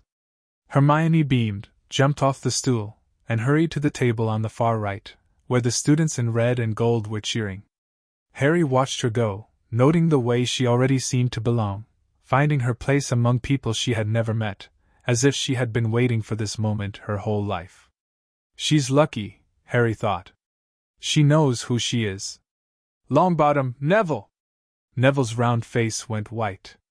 He stumbled toward the stool, nearly tripping over his own robes, and sat down with the awkwardness of someone who expected to fail. The hat dropped over his eyes, obscuring his expression. 1 second passed. 2. 5. The hat's brim twitched. Gryffindor! Neville looked like he might cry from relief. He yanked the hat off his head, nearly fell off the stool, and sprinted to the Gryffindor table, where Hermione was clapping enthusiastically. Harry felt a strange pang in his chest. Jealousy? No, not jealousy. Recognition. Neville had been afraid, just as Harry was afraid. The difference was that Neville's fear had been obvious, written across his face for everyone to see. Harry's fear was buried so deep that even he sometimes forgot it existed. Greengrass, Daphne! Daphne walked to the stool with the same calm grace she had shown on the train. She sat, placed the hat on her head, and waited. There was no nervous fidgeting. No anxious glances at the watching students. Just stillness. The hat took longer with her than it had with Hermione or Neville. 30 seconds passed. A minute. Slytherin! The hat finally declared.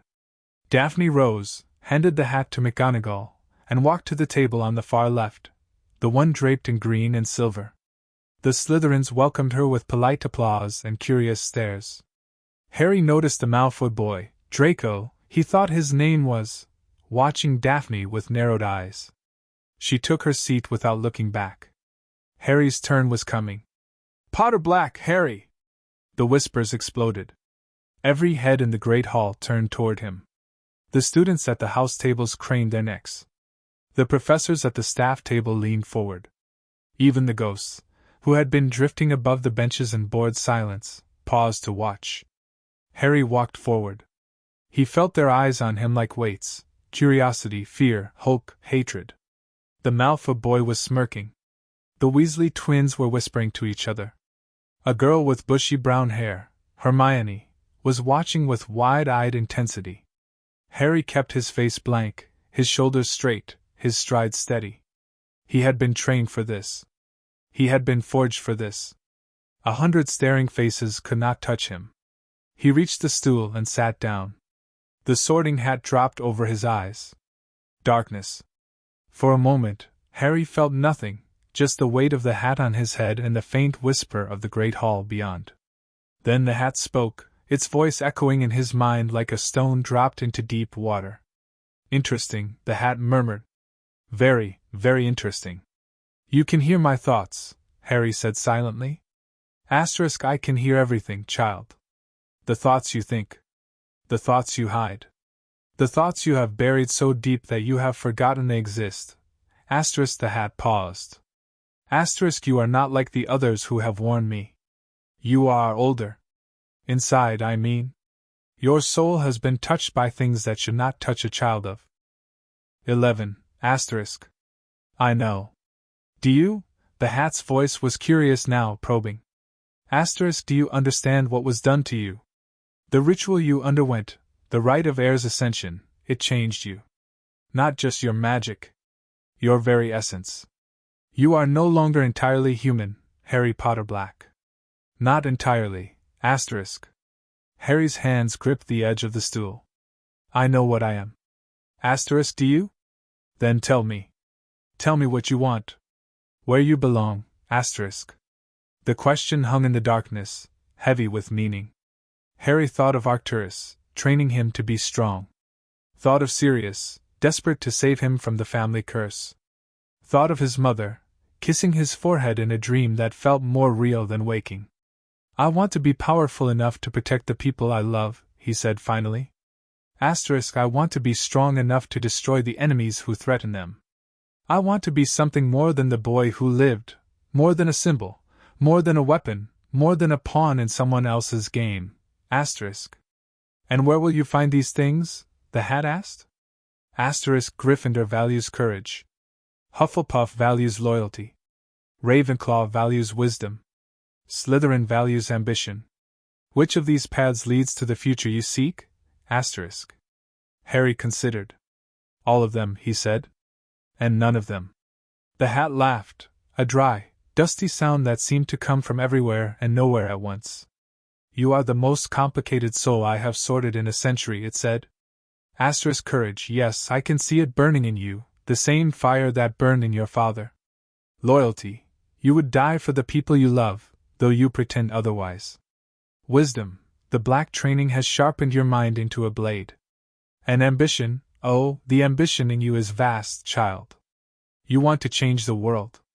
You want to bend it to your will. You want to be more than anyone believes you can be. Asterisk. Then sort me, Harry said. Send me where I belong. The hat was silent for a long moment. Then it spoke a single word, not shouted, as it had for the others, but spoken softly, as if sharing a secret. Slytherin. The word rippled through the great hall like a stone dropped into still water. For a heartbeat, no one moved. No one breathed. The silence was absolute, broken only by the crackling of the floating candles and the distant whisper of the enchanted ceiling. Then the whispering began. Slytherin? He's in Slytherin? Potter? In Slytherin?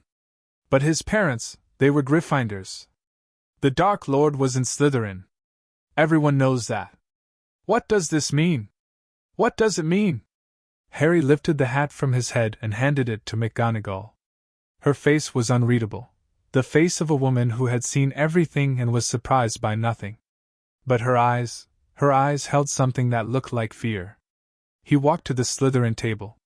The students there watched him approach with expressions ranging from curiosity to hostility to naked calculation. The Malfoy boy, Draco, had lost his smirk. He was staring at Harry as if trying to solve a puzzle that refused to fit together. Daphne Greengrass moved over, making room on the bench beside her. Sit, she said quietly. Before you fall down. Harry sat. The Slytherin table erupted into applause, polite, measured, the applause of people who were not sure whether they should celebrate or mourn. Harry accepted it without smiling, without nodding, without any expression at all. He was a Slytherin.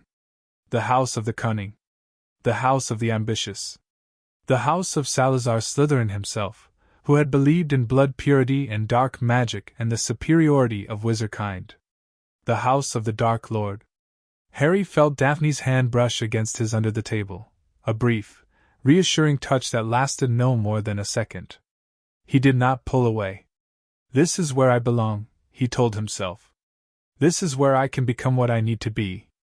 Whether that was true, whether he had chosen Slytherin or Slytherin had chosen him, he did not know. But he intended to find out. The sorting continued. Harry watched the remaining first years approach the stool, their faces a mixture of hope and terror. A boy named Blaise Zabini was sorted into Slytherin, taking a seat across from Harry with a cool nod of acknowledgement. Draco Malfoy went to Slytherin as well, his smirk returning as he joined the green and silver table. None of them looked at Harry directly. They glanced at him, then away, as if his presence burned. Ronald Weasley! The red-headed boy from the train, the one who had been staring at Harry with open suspicion, stomped to the stool and sat down with the air of someone about to face a firing squad. The hat barely touched his head before shouting, "Gryffindor!" Ron Weasley's face crumpled with relief. He all but ran to the Gryffindor table, where the twins were cheering and Hermione was clapping politely. Harry felt Daphne's eyes on him. "You're thinking about him," she said quietly. "Who?" "Ron Weasley. You're wondering if he'll be a problem." Harry turned to look at her. Her blue eyes were sharp, perceptive, the eyes of someone who had been trained to read people the way Harry had been trained to read magic. "Should I be?" Daphne shrugged. "The Weasleys are blood traitors. They hate Slytherins almost as much as they hate dark wizards. And you..." She paused, choosing her words carefully. "You just gave them a lot of reasons to hate you." Harry looked back at the Gryffindor table. Ron Weasley was whispering to Hermione, his face red, his eyes darting toward the Slytherin table every few seconds. "I'll handle it," Harry said. Daphne nodded and turned back to the sorting. The hat called the last name. "Zabini, Blaise!" Blaise Zabini, dark-skinned, handsome, with an expression of supreme boredom, walked to the stool and was sorted into Slytherin in seconds. He took his seat without looking at anyone, as if the sorting had been a foregone conclusion and the rest of the ceremony was simply a formality. McGonagall rolled up her scroll and stepped back. Dumbledore rose from his chair at the center of the staff table. The old headmaster's blue eyes swept across the great hall, taking in the 4 tables, the hundreds of students, the ghosts drifting above. His gaze paused on Harry, just for a moment, just long enough for Harry to feel the weight of it, and then moved on. "Welcome," Dumbledore said, his voice carrying without effort, "to a new year at Hogwarts. Before we begin our feast, I have a few words to share with you." He spread his arms wide. "Nitwit! Blubber! Oddment! Tweak!" He sat down. The students applauded politely, accustomed to the headmaster's eccentricity. Harry stared at Dumbledore, trying to read the old man's thoughts, trying to understand what lay behind those twinkling eyes. "He knows," Harry realized. He knows what I am. What I've become. What Arcturus made me. And he's not sure whether to destroy me or save me. The feast appeared. The great hall transformed. Golden dishes materialized on the tables, piled high with food, roast beef and roast chicken and roast potatoes, vegetables and gravy and pies and puddings, more food than Harry had ever seen in one place. The students fell upon the feast with the enthusiasm of teenagers who had been traveling all day, their voices rising in a cacophony of conversation and laughter. Harry ate sparingly, his appetite dulled by the weight of what had just happened. He was a Slytherin. The heir to the House of Black, the boy who lived, the child of 2 Gryffindors, and he had been sorted into the House of the Dark Lord. The other Slytherins watched him as they ate. Not openly, they were too well-bred for that. But Harry could feel their attention like a constant pressure, a current beneath the surface of every conversation. They were trying to decide what he was. What he wanted. What he might become. "Don't worry," Draco Malfoy said, leaning across the table. "They'll come around. The ones who matter anyway." Harry looked at him. "I'm not worried." Draco's smirk flickered. "No. I suppose you're not." He picked up a chicken leg and bit into it, his gray eyes never leaving Harry's face. "My father says you've been raised by Arcturus Black. That you've been trained in certain magics. Your father says a lot of things." he says you're dangerous. That you could be a powerful ally, or a powerful enemy. Draco set down the chicken leg and wiped his fingers on his napkin. I'm hoping for the first. Harry considered his response. Arcturus had taught him that words were weapons, that every conversation was a battle, that the wise wizard never revealed more than absolutely necessary. I don't need allies, Harry said finally. I need people I can trust. Draco laughed, a short, sharp sound that drew glances from the other Slytherins. Trust? In Slytherin? You really were raised by the Blacks, weren't you? He shook his head. Trust is for Gryffindors, Potter Black. Slytherins have something better. What's that? Mutual interest. Draco held out his hand.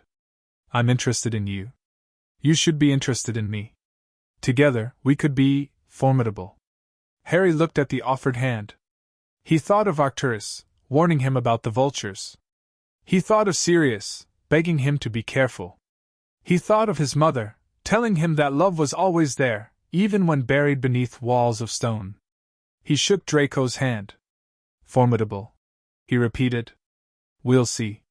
Draco's smirk returned, wider this time. Yes, he said. We will. The feast ended. Dumbledore rose again, and the hall fell silent. The headmaster's blue eyes twinkled as he surveyed the students, their faces glowing in the candlelight. Now that we are all fed and watered, Dumbledore said, I have a few more announcements. First-year students should note that the Dark Forest is strictly forbidden to all students.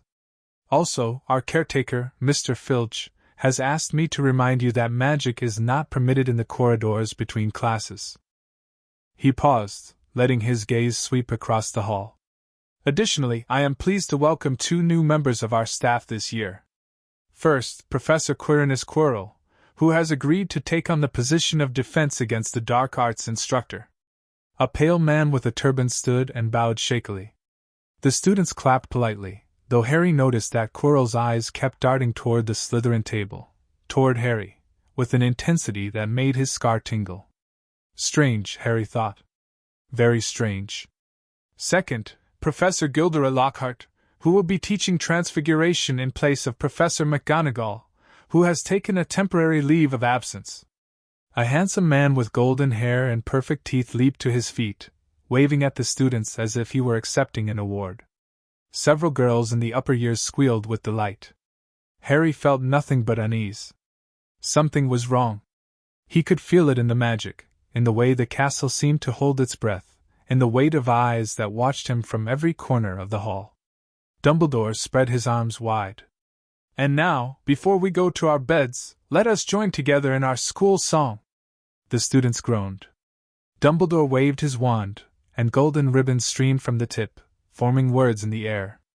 Harry did not sing. He watched. And in the shadows at the edge of the hall, something else watched him back. End of Chapter 11. Chapter 12, Allies, Enemies, and Political Games. The Slytherin common room was not what Harry had expected. He had imagined something cold and dark, dungeon-like, with iron chandeliers and stone walls and the echo of footsteps on bare rock. But the reality was different. The common room stretched beneath the black lake, its windows looking out into the greenish depths where giant squid tentacles drifted past and shafts of sunlight filtered down from the surface above. The furniture was elegant, dark wood and green velvet, arranged in conversation areas that encouraged whispers rather than shouts. A fire burned in the marble fireplace, casting warm light over the silver serpent motifs that decorated every surface. The room smelled of old books and leather and something else, something ancient that reminded Harry of the hidden chambers beneath Grimmauld Place. The password changes every fortnight, Daphne said, leading Harry to a pair of armchairs near the fire. Prefects will announce the new one at breakfast. Don't forget it, or you'll be sleeping in the corridor. Harry sat down, his body aching with exhaustion. The feast had ended an hour ago, after Dumbledore's bizarre school song sent the students stumbling toward their dormitories. The Slytherin first years had been led through a labyrinth of stone corridors and descending staircases, past tapestries that whispered as they walked, until they reached a blank stone wall that slid open at the password, Pureblood. "This is where we talk," Daphne continued, settling into the chair across from him. "Where alliances are made and enemies are marked. The common room is neutral ground, no dueling, no hexing, no open hostility. But the conversations that happen here..." She paused. "They can destroy families." Harry looked around the room. Older students lounged on sofas, their voices low, their eyes watchful. A group of fifth-years played Exploding Snap in the corner, the cards detonating with soft pops that made the younger students flinch. And everywhere, people were watching him. "Who should I be worried about?" Harry asked. Daphne's blue eyes swept the room. "The Malfoys, obviously. Draco will want to control you. If he can't, he'll try to destroy you. His father has been laying groundwork for years, building alliances, gathering favors, positioning himself as the leader of the old pureblood families. And the others? Pansy Parkinson is Draco's shadow. She'll do whatever he says, say whatever he wants. Blaise Zabini keeps to himself. His mother has married her way through 7 wealthy husbands, and Blaise has learned to stay neutral." Daphne gestured to a group of older students near the windows.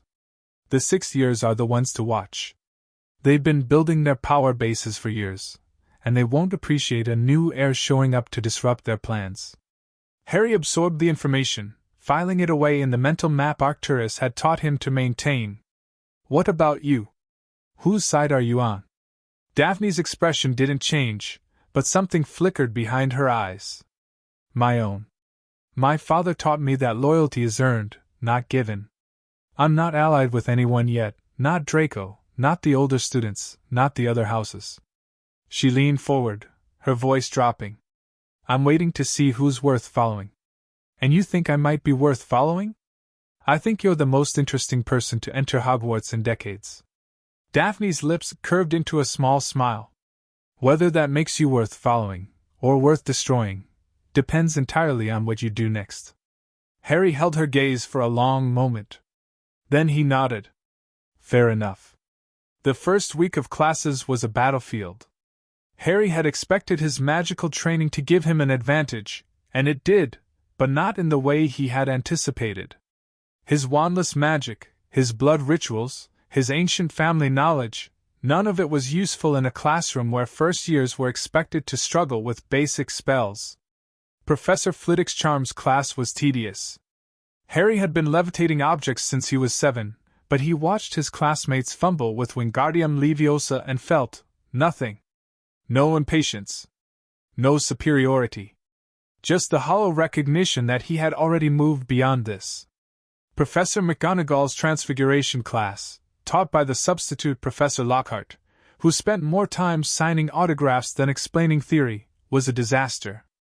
The handsome wizard seemed more interested in his own reflection than in teaching, and Harry found himself reading ahead in the textbook just to stay awake.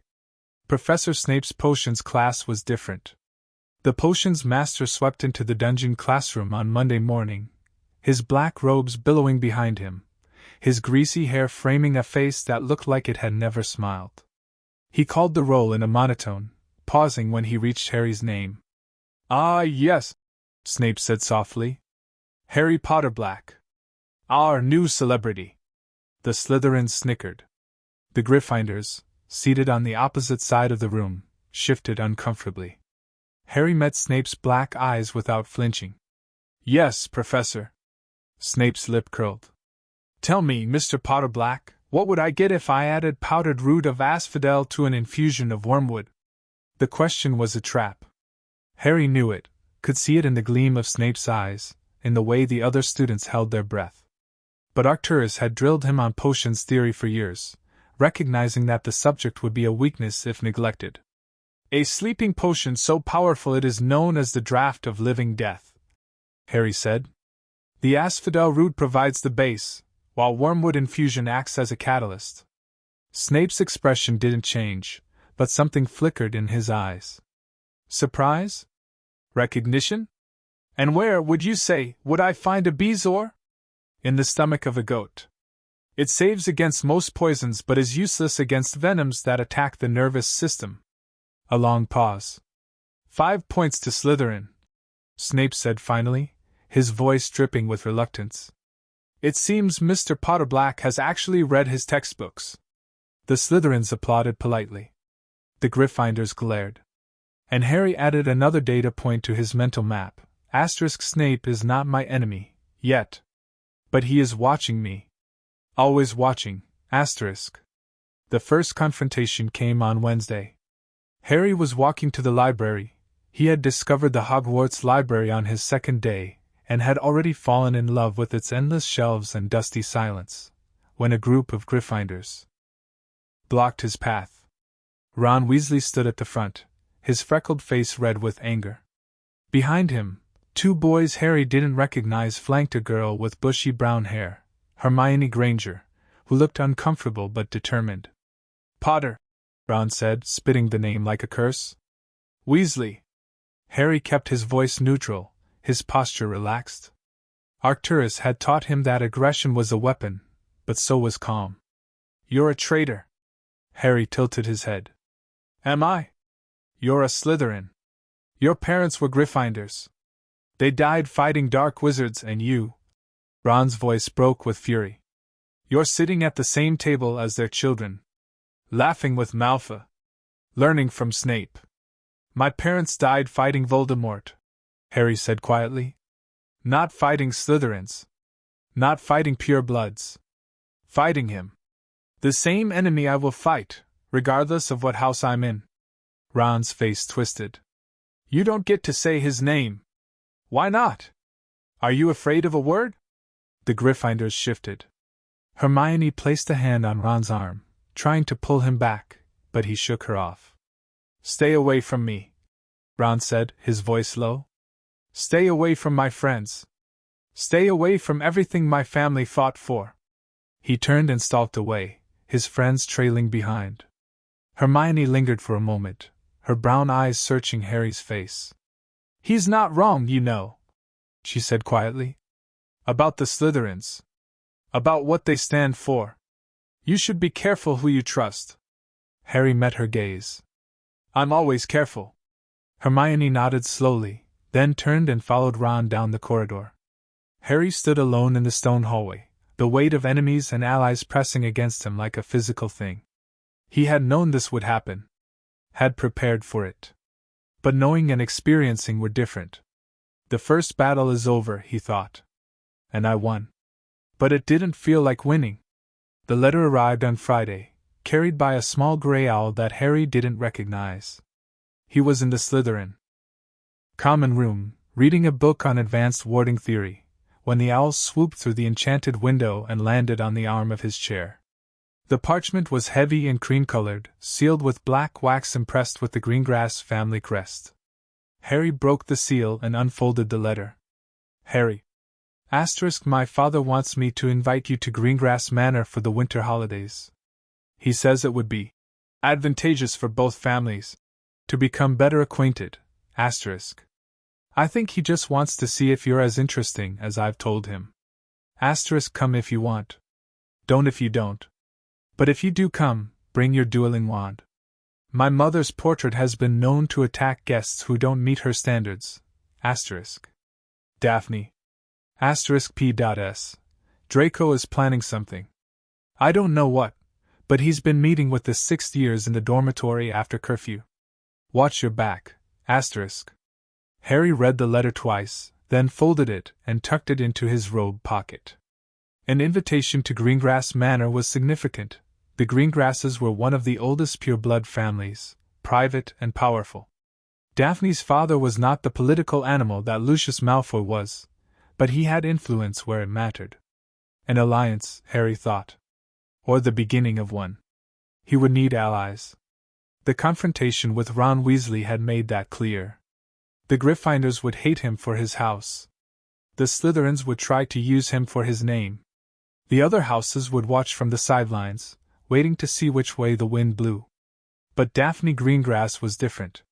She had approached him first, had claimed him before anyone else could. Whether that made her trustworthy, or simply more cunning than the rest, remained to be seen. Harry took out a piece of parchment and began to write his response. The first Quidditch match of the season was Gryffindor versus Slytherin. Harry didn't care about Quidditch. Arcturus had considered it a waste of time, a distraction from real magical training, but he attended. Because Daphne insisted. "You have to be seen," she said, pulling him toward the stadium. "Appearances matter. If you hide in the common room every weekend, people will think you have something to hide." The stadium was enormous, its golden goalposts rising against the gray November sky. Students filled the stands, their scarves and banners transforming the benches into patches of red and green. The Slytherin section was near the top, where the older students had staked their claims years ago. Harry sat beside Daphne, watching as the players took to the air. Draco Malfoy was the new Slytherin seeker. His father had bought the team new Nimbus 2001 brooms, ensuring his son's position. He flew well, Harry had to admit, his silver hair streaming behind him as he soared above the pitch. The Gryffindor seeker was Harry Potter. No, not Harry. Another Harry. A girl with short red hair and a fierce expression, mounted on a broom that looked like it had been repaired one too many times. "That's Harry Potter's cousin," Daphne said, noticing his confusion. "No relation to you. Her name's not actually Harry, it's a nickname. Short for Harriet." Harry watched the girl fly. She was good, better than good. She threw herself into dives that made the crowd gasp, pulled out of spirals at the last possible moment, searched for the snitch with an intensity that reminded him of someone. Sirius, he realized. She flies like Sirius. The match was brutal. The Slytherins fouled constantly, their beaters sending bludgers toward Gryffindor heads with malicious precision. The Gryffindors fought back with reckless courage, their chasers passing the quaffle in a blur of red and gold. And through it all, Harry, circled above the chaos, her eyes scanning for the snitch. Draco spotted it first. He dove, his nimbus cutting through the air like a knife. Harry saw him move and followed, her ancient broom shuddering under the strain. The crowd roared as the two seekers plummeted toward the ground, hands outstretched, faces twisted with effort. Draco pulled up at the last second, the snitch clutched in his fist. The Slytherins erupted. Harry didn't cheer. He was watching Draco's face, the triumph, the arrogance, the way he held the snitch above his head like a trophy. And he was watching Harry's face, the disappointment, yes, but also something else. Determination. She'll be back, Harry thought. She won't let this defeat her. He understood that. Understood it better than he wanted to. The letter from Arcturus arrived on the last day of November. Harry. Dumbledore has been asking questions. Not about you, not directly. He's been meeting with the Ministry, with the Wisengamot, with anyone who might have information about the Black family's plans. He knows something is coming. He just doesn't know what. Asterisk. The Horcrux hunt has begun. Sirius has been searching the old Black properties, looking for anything that might belong to the Dark Lord. So far, nothing. But he found something else, a journal that belonged to Regulus. Your great-uncle knew about the Horcruxes before he died. He was trying to destroy one when the Inferi pulled him under. Asterisk. Be careful at Hogwarts, Harry. Dumbledore's eyes are everywhere. And there are other eyes watching too, eyes that belong to the Dark Lord's followers, who have not forgotten the boy who defeated their master. Asterisk. Stay strong. Arcturus. Harry burned the letter in the common room fireplace, watching the flames consume the parchment. The Horcrux hunt had begun. The war was coming. And he was sitting in a castle full of children, pretending to care about homework and house points, and the color of his Quidditch scarf. Not for much longer, he promised himself. Soon, I'll be in the fight. Soon, I'll show them what the House of Black has created. The common room emptied after midnight. Harry waited until the last prefect had climbed the stairs to the dormitories, until the fire had burned down to embers, until the only sound was the whisper of water against the windows. Then he rose from his chair and walked to the portrait of a sleeping wizard that hung beside the girl's staircase.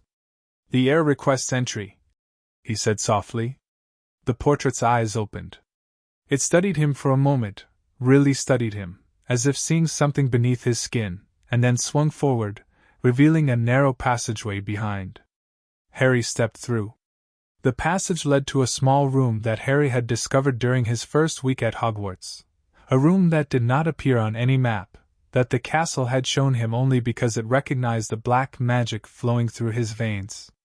The room was circular, lined with bookshelves, lit by candles that burned without smoke. In the center of the room stood a stone pedestal. And on the pedestal, a mirror. Harry approached the mirror slowly, his heart pounding. He had seen this mirror before, in the journal, in his dreams, in the visions that came to him when the blood magic ran high. The mirror of Arist. The mirror of desire. He stood before it and looked at his reflection. His parents stood on either side of him. James and Lily, young and whole, their hands on his shoulders. Sirius stood behind them, his face free of Azkaban's ruin. And Arcturus stood at the back, gray eyes proud, silver beard gleaming. "We love you," his mother said, though her lips did not move. "We have always loved you." "Come home," his father added. "Come back to us." Harry reached out to touch the glass. His reflection reached back. Their fingers met on the surface of the mirror, cold and warm at the same time.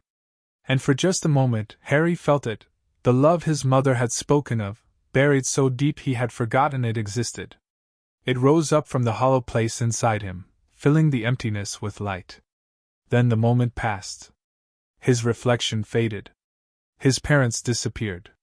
And Harry stood alone in the hidden room, staring at a mirror that showed nothing but the truth he already knew. He was alone. He had always been alone. And he would always be alone, because that was the price of power. That was the cost of the ritual. That was the weight he had chosen to carry. Harry turned away from the mirror and walked back through the passage, back to the common room, back to the bed where he would lie awake until dawn. He did not look back. He could not afford to. End of Chapter 12. Chapter 13. The Rise of a Dark Reputation. The rumors started small. A whisper here, a glance there, the kind of quiet speculation that could be dismissed as jealousy or fear or simple curiosity. But within weeks, those whispers had grown into something else. Something that followed Harry through the corridors of Hogwarts like a shadow he could not shake. They say he can cast without a wand. They say he stopped 3 fifth years from hexing him without even raising his hand. They say Arcturus Black taught him blood magic. Dark magic. The kind that kills. They say he's not really human anymore. Harry heard the rumors, of course. He heard everything. The whispers that stopped when he entered a room, the conversations that continued in lowered voices, the way students from other houses crossed to the other side of the corridor when they saw him coming. He did not correct them. Let them talk. Let them fear. Fear was a weapon, and Harry had been trained to use every weapon at his disposal. The first test came in early December. Harry was walking back to the Slytherin common room after a late-night study session in the library. He had been researching Horcruxes, though the Hogwarts text contained almost nothing useful, when 3 older students stepped out of a side corridor and blocked his path. 2 boys and a girl. Hufflepuffs, by the yellow trim on their robes. 5th years, by the patches on their chests. "Potter Black," the girl said, her voice hard. "We need to talk." Harry stopped. His wand was in his pocket, but he didn't reach for it. These 3 were not a threat. He could see it in their posture, in the way they held themselves, in the fear that flickered behind their eyes despite their bravado. "About what?" "About the first years you've been threatening." Harry tilted his head. "I haven't threatened anyone." The girl's lips curled. "You don't have to. Your reputation does it for you. Justin Finch Fletchley hasn't slept in a week because he's convinced you're going to curse him in his sleep. Hannah Abbott cried in the bathroom for an hour after you looked at her in the Great Hall." "I looked at her?" "You looked at her. Like you were deciding whether she was worth the effort." Harry considered this. He had looked at Hannah Abbott. He remembered her, a round-faced girl with blonde pigtails who had stared at him during breakfast. He had looked at her because she was staring at him, because her fear was so palpable that he could practically taste it. But he had not threatened her, had not spoken to her, had not thought about her at all after leaving the hall. "That sounds like her problem," Harry said quietly. "Not mine." The girl's face flushed with anger. "You think you can just exist at this school, terrorizing anyone who looks at you wrong, because your family is powerful and your scar makes you famous? I think," Harry said, taking a step forward, "that you should go back to your common room and forget you ever saw me tonight." The three Hufflepuffs exchanged glances. The boys, tall and broad-shouldered, probably beaters on the Hufflepuff Quidditch team, shifted their weight, ready to fight. The girl's hand inched toward her wand. "Or what?" she demanded. "You'll curse us? In front of witnesses?" Harry smiled. It was not a kind smile. "I don't need to curse you," he said. "I just need to touch you." He raised his hand, slowly, deliberately, and let his magic flow to his fingertips. The Black family magic responded instantly. Silver light flickering around his hand like lightning trapped beneath skin. The Hufflepuffs stumbled back, their faces pale. What is that?" one of the boys whispered. "That," Harry said, "is the reason you should leave." Now. The Hufflepuffs ran. Harry watched them go, his hands still glowing, his heart cold in his chest. He had not threatened them, had not attacked them, had simply shown them what he was. And they had fled. Good, the hollow place inside him whispered. Asterisk let them fear. Fear is respect. Fear is power. Fear is the only language some people understand. Asterisk. Harry lowered his hand and continued toward the Slytherin common room. Behind him, a suit of armor shifted slightly, just enough to suggest that someone had been watching from the shadows. Draco found him in the common room the next morning. "You've been busy," the blond boy said, dropping into the chair beside Harry's. His gray eyes were bright with curiosity, and something that looked like respect. "The Hufflepuffs are terrified of you. The Ravenclaws are debating whether you're a dark wizard in training. Even some of the Gryffindors are starting to wonder if they should be worried." Harry didn't look up from his book. "I didn't do anything.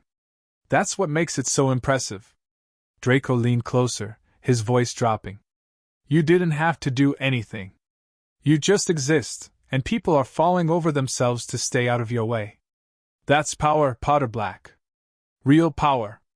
Harry closed his book and met Draco's gaze. "What do you want, Malfoy?" Draco's smirk flickered.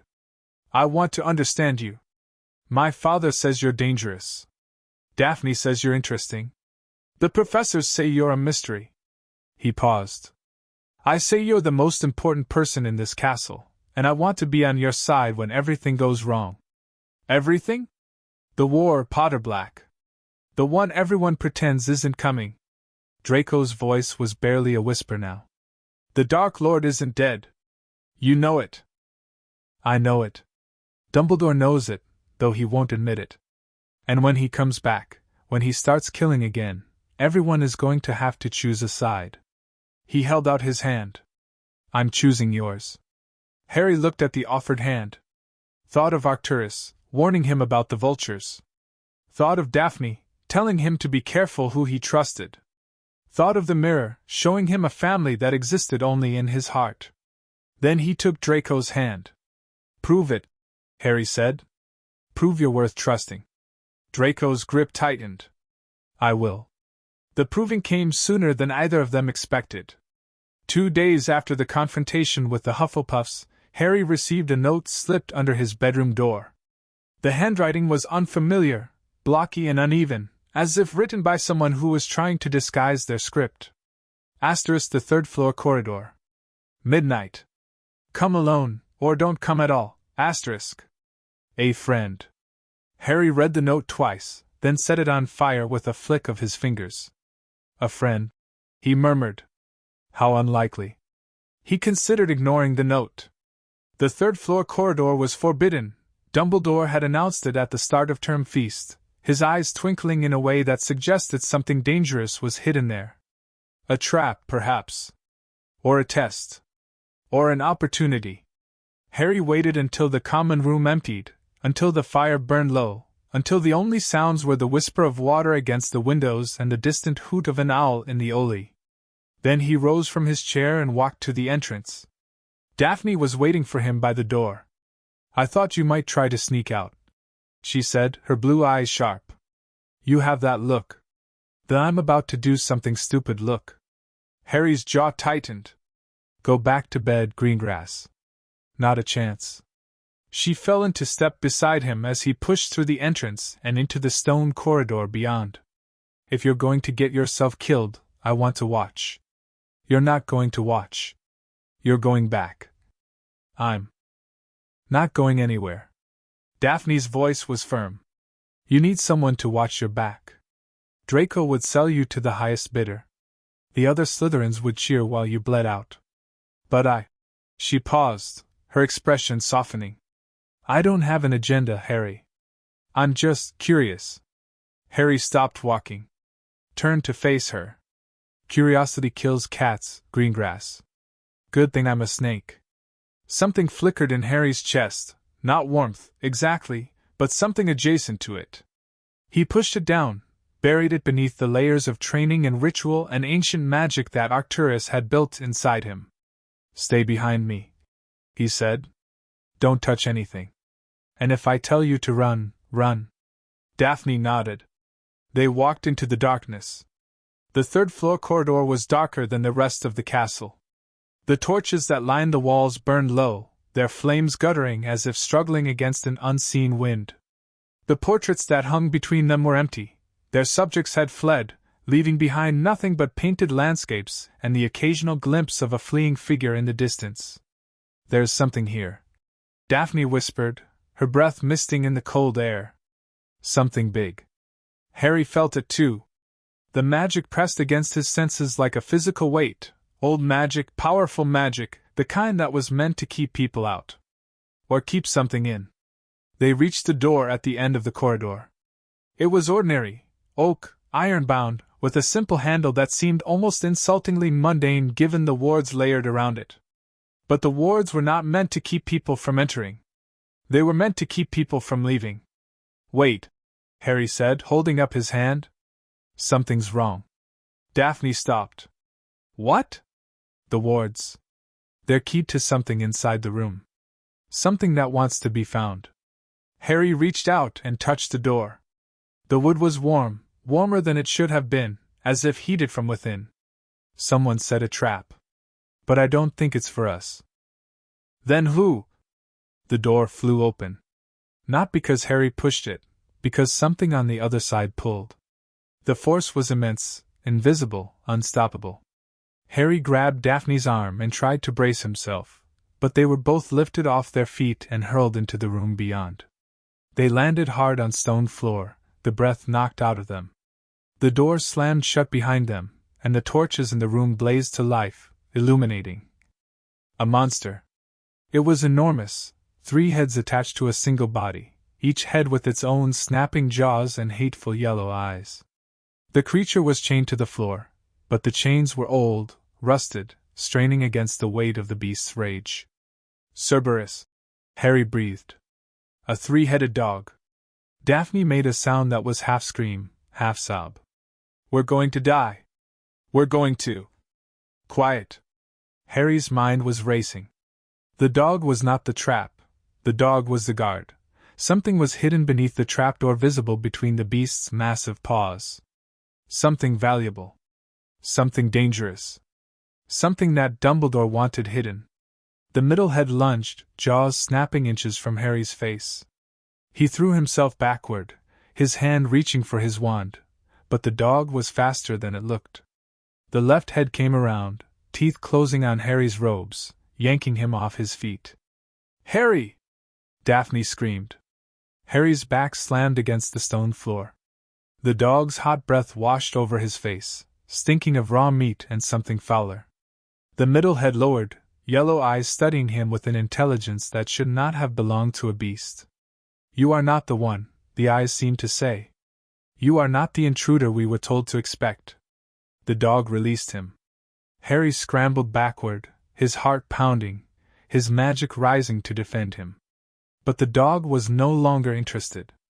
The three heads turned toward the door, nostrils flaring, hackles rising. Someone was coming. The door opened. A man stepped into the room, tall, pale, wrapped in a turban that smelled of garlic. Professor Quirrell. The defense against the dark arts teacher who stammered and stuttered and cowered before his own students. But he was not cowering now. "Hello, Harry," Quirrell said, and his voice was smooth, cold, utterly without stammer. "I was wondering when you'd arrive." Harry's scar exploded with pain. He clapped his hand to his forehead, falling to his knees as the agony tore through him. The world went white, then black, then red, and somewhere in the distance, he heard a voice that was not Quirrell's. A voice he had heard before, in nightmares and visions and the hidden chambers beneath Grimmauld Place. "Hello, Harry," the voice whispered. "I have been waiting for you. Waiting to finish what I started." Voldemort. Voldemort was in the room. "Get away from him!" Daphne's voice cut through the pain like a blade. Harry forced his eyes open, forced himself to see, forced himself to think despite the agony screaming through his scar. Daphne stood between him and Quirrell, her wand raised, her face pale but determined. She was 11 years old. She had never cast a spell in anger. And she was willing to die to protect him. Stupid, Harry thought. Brave and stupid and... Expelliarmus! The spell flew from Daphne's wand, not perfect, but close enough. Quirrell's wand flew from his hand, clattering against the stone floor. The turbaned man stared at his empty hand, then at Daphne, then at Harry. And laughed. "Impressive," he said. "But not impressive enough." He raised his hand, bare, pale, reaching toward Harry. Where his fingers pointed, the air seemed to darken, to thicken, to rot. The Cerberus whimpered and pressed itself against the far wall, all three heads cowering. "Avada!" Harry moved. Not with his wand, there was no time. He moved with his magic, with the black family power that flowed through his veins like fire. He threw up a shield made of silver light, the same shield he had learned to cast in the basement of Grimmauld Place, the same shield that had turned aside curses that would have killed lesser wizards. The killing curse hit the shield and shattered. Green light exploded outward, filling the room with screaming shadows. The Cerberus howled. The torches went out. The walls cracked. And when the light faded, Quirrell was gone. Harry slumped against the floor, his shield dissolving, his magic exhausted. The pain in his scar was fading now, retreating to a dull throb that he could almost ignore. Daphne knelt beside him, her hands shaking. What was that?" "That," Harry said, his voice barely a whisper, "was Lord Voldemort." They didn't speak of what happened in the third-floor corridor. Daphne returned to the Slytherin common room in silence, her face pale, her eyes empty. Harry watched her go, then climbed the stairs to his dormitory and lay down on his bed, staring at the ceiling until dawn. The rumors the next morning were different. Harry Potter Black fought something in the forbidden corridor. Harry Potter Black cast a shield without a wand. Harry Potter Black made Professor Quirrell disappear. Harry Potter Black is more powerful than any student in the school. Harry Potter Black is more dangerous than the Dark Lord. Harry ate his breakfast in silence, ignoring the stares, the whispers, the fear that radiated from every corner of the great hall. Draco sat across from him, his gray eyes bright with calculation. Daphne sat beside him, her hand steady on her fork despite the tremor that Harry could still feel in her magic. Dumbledore watched from the staff table, his blue eyes unreadable. Snape watched from the shadows, his black eyes burning. And Harry sat in the center of it all, the heir to the House of Black, the boy who lived, the student who had faced Lord Voldemort and survived. For now. End of Chapter 13. Chapter 14, Dumbledore's Growing Fear. The Phoenix came to Dumbledore. In the hour before dawn, Fawkes appeared on the windowsill of the headmaster's tower without warning, his golden feathers glowing in the darkness, his black eyes bright with urgency.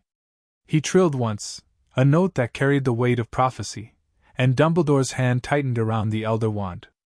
"What have you seen?" the old man asked. Fawkes trilled again, and images flooded Dumbledore's mind: a corridor on the 3rd floor, a 3-headed dog cowering in fear, a turbaned man raising his hand to cast the killing curse. And a boy with messy black hair and green eyes and a scar that burned like fire, throwing up a shield made of silver light. The killing curse shattered against that shield like glass against stone. Dumbledore's heart stopped. He had seen many things in his long life. Had witnessed the rise of Grindelwald, the fall of the Dark Lord, the death of countless witches and wizards who had been too brave or too foolish or too unlucky to survive. But he had never seen anyone deflect the killing curse with a wandless shield. Not anyone. And certainly not an 11-year-old boy.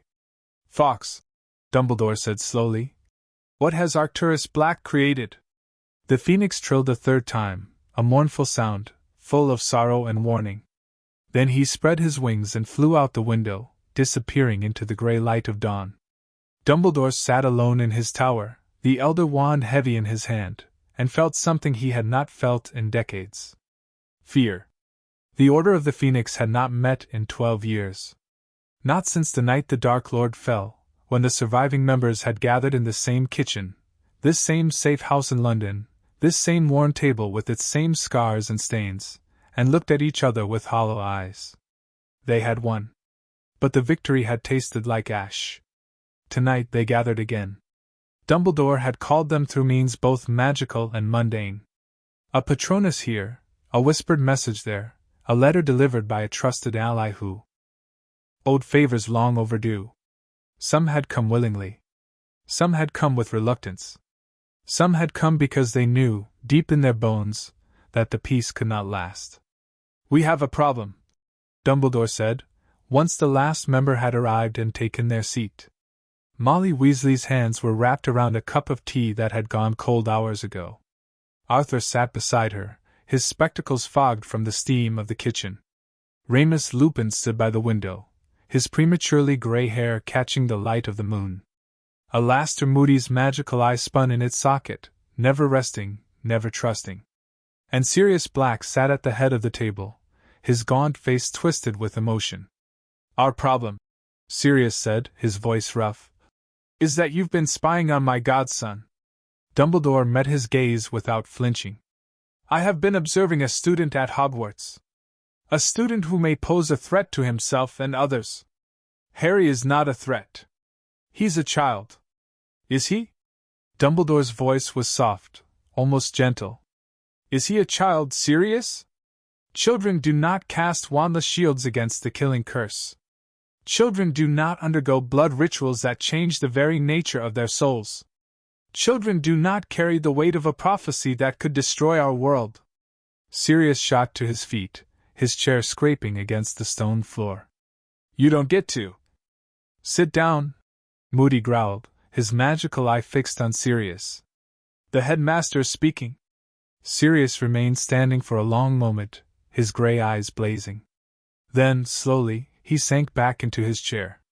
Dumbledore rose from his seat at the head of the table and walked to the window, looking out at the dark London street.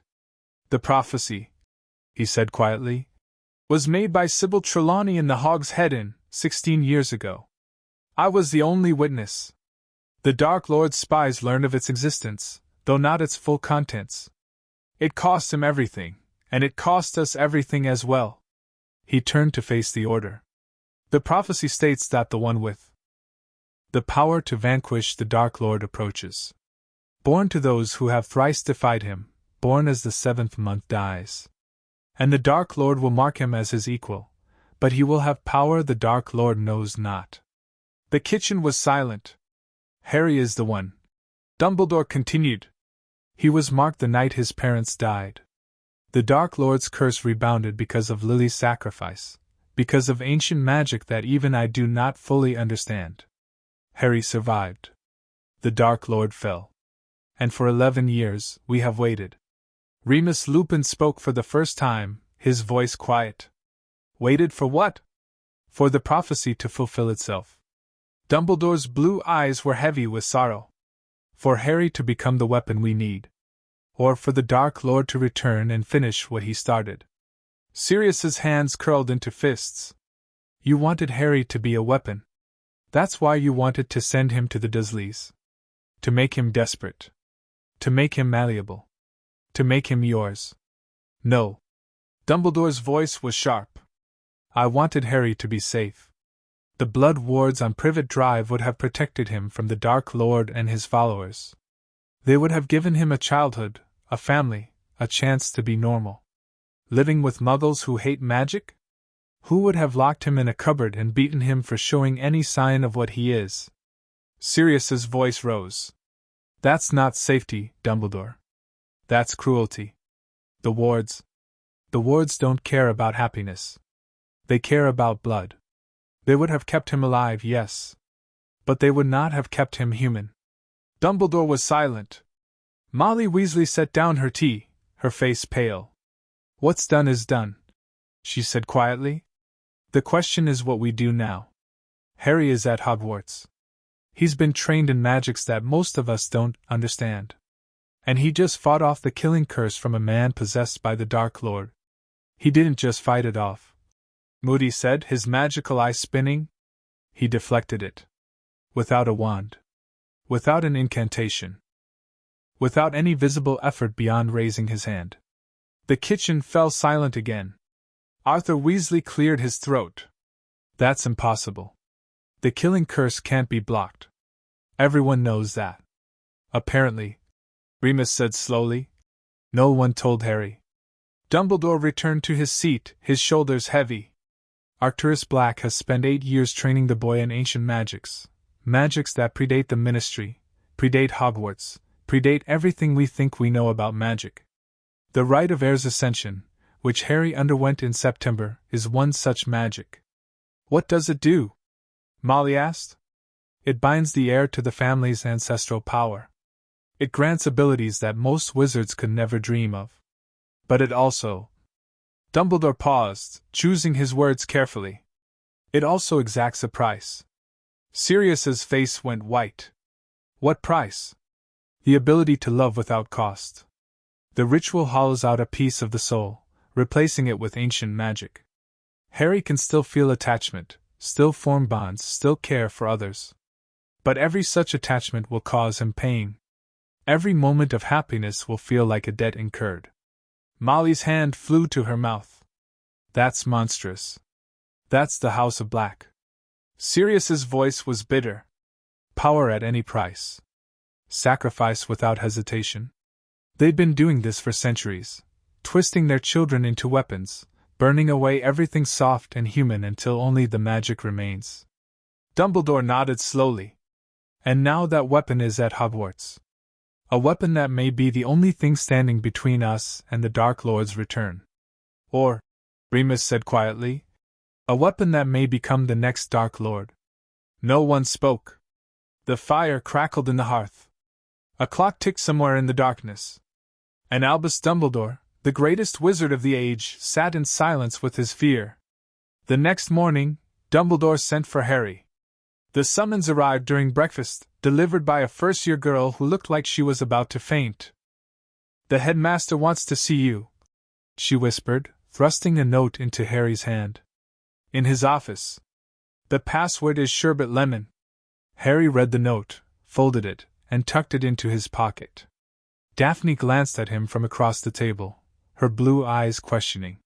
He shook his head slightly, later and rose from his seat. The walk to the headmaster's office took longer than Harry expected. He climbed staircases that moved without warning, past portraits that whispered as he walked, navigated corridors that seemed to shift direction every time he looked away. The castle was testing him, he realized. Watching him. Deciding whether to let him through. I'm not a threat, he thought, though he wasn't sure if the castle could hear him. Not to you. The gargoyle guarding Dumbledore's office asked for the password. Sherbet lemon, Harry said, and the creature leaped aside, revealing a spiral staircase that carried him upward. Dumbledore was waiting at the top. Harry, the old man said, rising from his chair. Thank you for coming. Please sit. Harry sat. The office was cluttered with silver instruments that whirred and smoked, portraits of former headmasters who watched him with curious eyes, and a phoenix perched on a golden stand who trilled softly as Harry entered. "I imagine you know why I asked you here," Dumbledore said, settling back into his chair. "The third-floor corridor. Professor Quirrell." Harry kept his voice neutral, his expression blank. "Voldemort." Dumbledore's eyebrows rose. "You do not fear the name?" "No." "Why not?" Harry considered the question. He could lie, could pretend to be the frightened orphan that Dumbledore expected, the boy who needed protection and guidance and love. But something in the old man's eyes made him choose honesty. "Because fear is a weapon," Harry said. "And I refuse to hand weapons to my enemies." Dumbledore was silent for a long moment. Then he laughed, a soft, sad sound that seemed to surprise him as much as it surprised Harry. "Arcturus taught you well," he said. "Perhaps too well. He taught me to survive. He taught you to see the world as a battlefield. As a game of power and strategy, where every kindness is a manipulation and every weakness an invitation to attack." Dumbledore leaned forward, his blue eyes intense. "But the world is more than that, Harry. People are more than that. And you—" he paused. "You are more than the weapon Arcturus tried to create." Harry's hands curled into fists. "You don't know me." "No. I don't." Dumbledore's voice was soft. "Because you were taken from me before I had the chance. I spent 8 years searching for you, Harry, 8 years wondering if you were alive or dead, 8 years hoping that Arcturus would see reason, 8 years preparing for a future that might never come." "Preparing me," Harry said flatly. "Like Arcturus did. Like everyone does. Everyone wants to prepare me for something, for the war, for the prophecy, for my own death. No one wants to let me just be." Dumbledore's eyes glistened. "I wanted to let you be. I wanted to give you a childhood. A family. A chance to grow up without the weight of the world on your shoulders." He spread his hands. "But that chance was stolen. And now we must deal with the consequences." "Consequences?" "The Dark Lord is not dead, Harry. You know that now. You faced him in the third-floor corridor, trapped in the body of Professor Quirrell. He is weak, barely more than a ghost, but he is growing stronger. And when he returns to full power, he will come for you." Harry met Dumbledore's gaze. "I know. Do you understand what that means? Do you understand what you will have to do? I will have to kill him. Or he will kill me." Harry's voice was calm, steady, utterly without fear. "The prophecy doesn't leave room for compromise." Dumbledore flinched. "You know about the prophecy?" "Arcturus told me. Not the words, he doesn't know them. But he told me enough. I am the only one who can destroy Voldemort. And I will." Harry stood, pushing back his chair. "Is that all, Professor?" Dumbledore rose as well, his face lined with sorrow. "One more thing, Harry. A warning." Harry waited. "The power you used to deflect the killing curse, the Black family magic, it is dangerous. Not just to your enemies. To you." Dumbledore's voice was grave. "The more you rely on it, the more it will change you. The hollow place inside you will grow. The pain of attachment will intensify. And one day, you may find that you have become something that cannot be saved." Harry thought of the mirror. Of his parents fading away. Of the cold emptiness that had replaced the warmth he had felt as a child. "I've already become that something," he said quietly. "The question is whether I can still use it for good." He turned and walked toward the door. "Harry." He stopped. "Did not turn around. Your mother loved you," Dumbledore said. "More than anything in this world. She died to protect you, and her love became magic, the most powerful magic in existence. That magic is still inside you, Harry. The rituals, the blood magic, the ancient oaths, none of them can erase what she gave you." Harry's hand touched the door handle. "Sometimes," Dumbledore continued, "I worry that Arcturus has buried that love so deep that you can no longer feel it. But it is there. And when the time comes, when you face the Dark Lord and the prophecy demands its due, that love may be the only weapon you need. Harry opened the door. "Goodbye, Professor," he said, and walked out without looking back. That night, Harry sat alone in the hidden room behind the portrait of the sleeping wizard. The mirror of Eris stood before him, its surface dark, its power dormant. He had not looked into it since the night he had seen his parents. Since the night he had realized what the ritual had cost him. But tonight he needed to see. He stepped forward. The mirror's surface rippled, then cleared, revealing himself. Not his parents. Not Sirius. Not Arcturus. Just Harry, standing alone in a room full of shadows. But there was something different about his reflection. The scar on his forehead was gone, replaced by smooth, unmarked skin. The hollow look in his eyes had been filled with something warm and golden. And behind him, stretching into the darkness, was a line of people, generations of Blacks and Potters, all of them watching him with something that looked like hope. "You are not alone," the reflection seemed to say. Asterisk, you have never been alone. The love your mother gave you, it didn't disappear.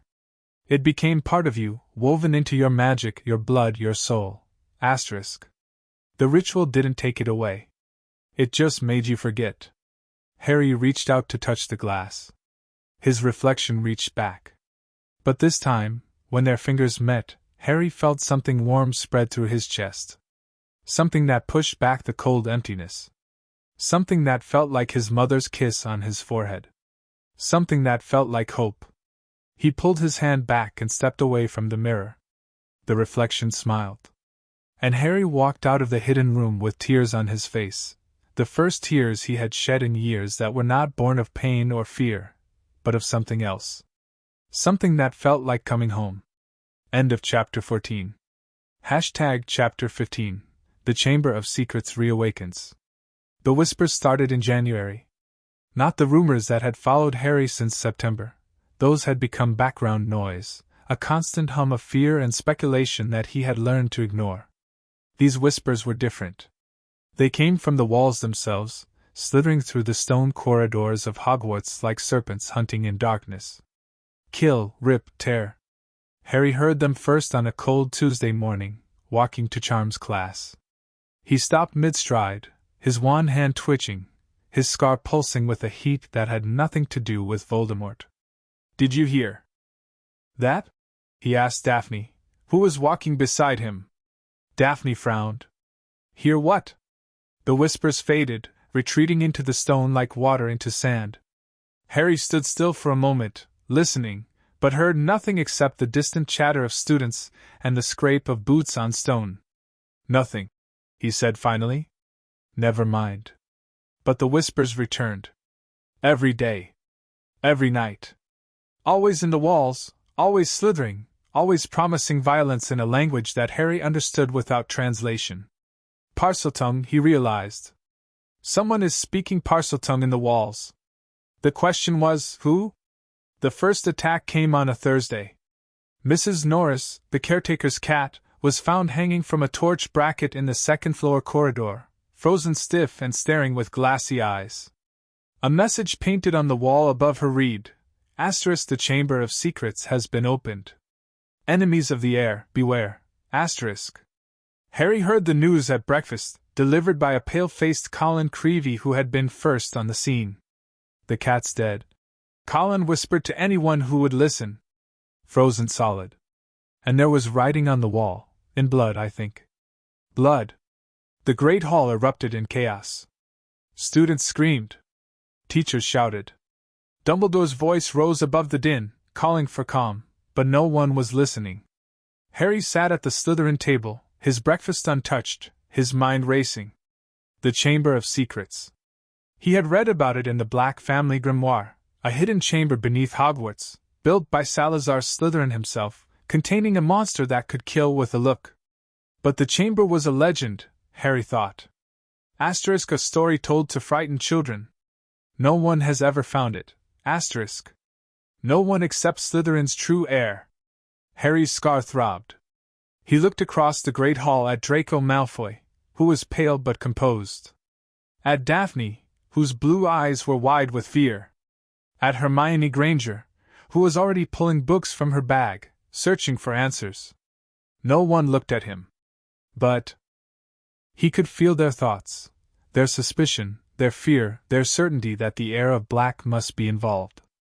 Let them think it, the hollow place inside him whispered. Asterisk, let them fear. Fear is power. Asterisk. Harry pushed the thought away and returned to his breakfast. The second attack came 3 days later. Justin Finch-Fletchley and nearly headless Nick were found petrified in the same corridor where Mrs. Norris had been discovered. The writing on the wall had been renewed, fresh and vibrant. Asterisk, her blood will run. Her skeleton will rot. Her corpse will decay. Asterisk. Harry arrived at the scene moments after the teachers. He had been in the library, searching for information about the chamber, when he felt it, a pulse of magic so dark, so cold, so wrong that it stopped his heart. He had run without thinking, his feet carrying him through corridors and down staircases, until he stood before the petrified bodies of his classmates. Justin's face was frozen in an expression of terror. Nick's ghostly form had been solidified, of all things, his translucent body turned opaque and still. Mr. Potter Black. Harry turned. Snape stood behind him, his black eyes glittering. Perhaps you would like to explain why you are here? Before the teachers arrived? Before anyone summoned you? Harry kept his voice calm. I felt something. Magical. Dark. And you decided to investigate. Alone. Snape's lip curled. How brave. Or how foolish. I'm not brave, Harry said. I'm curious. Snape's eyes narrowed. He opened his mouth to respond, but Dumbledore's voice cut through the corridor. Severus. Let him be. The headmaster walked toward them, his blue eyes grave. He looked at Harry for a long moment, looked at him the way he had looked at him in the tower office, as if seeing something hidden beneath the surface. The Chamber of Secrets has indeed been opened, Dumbledore said quietly. And the monster within is attacking students.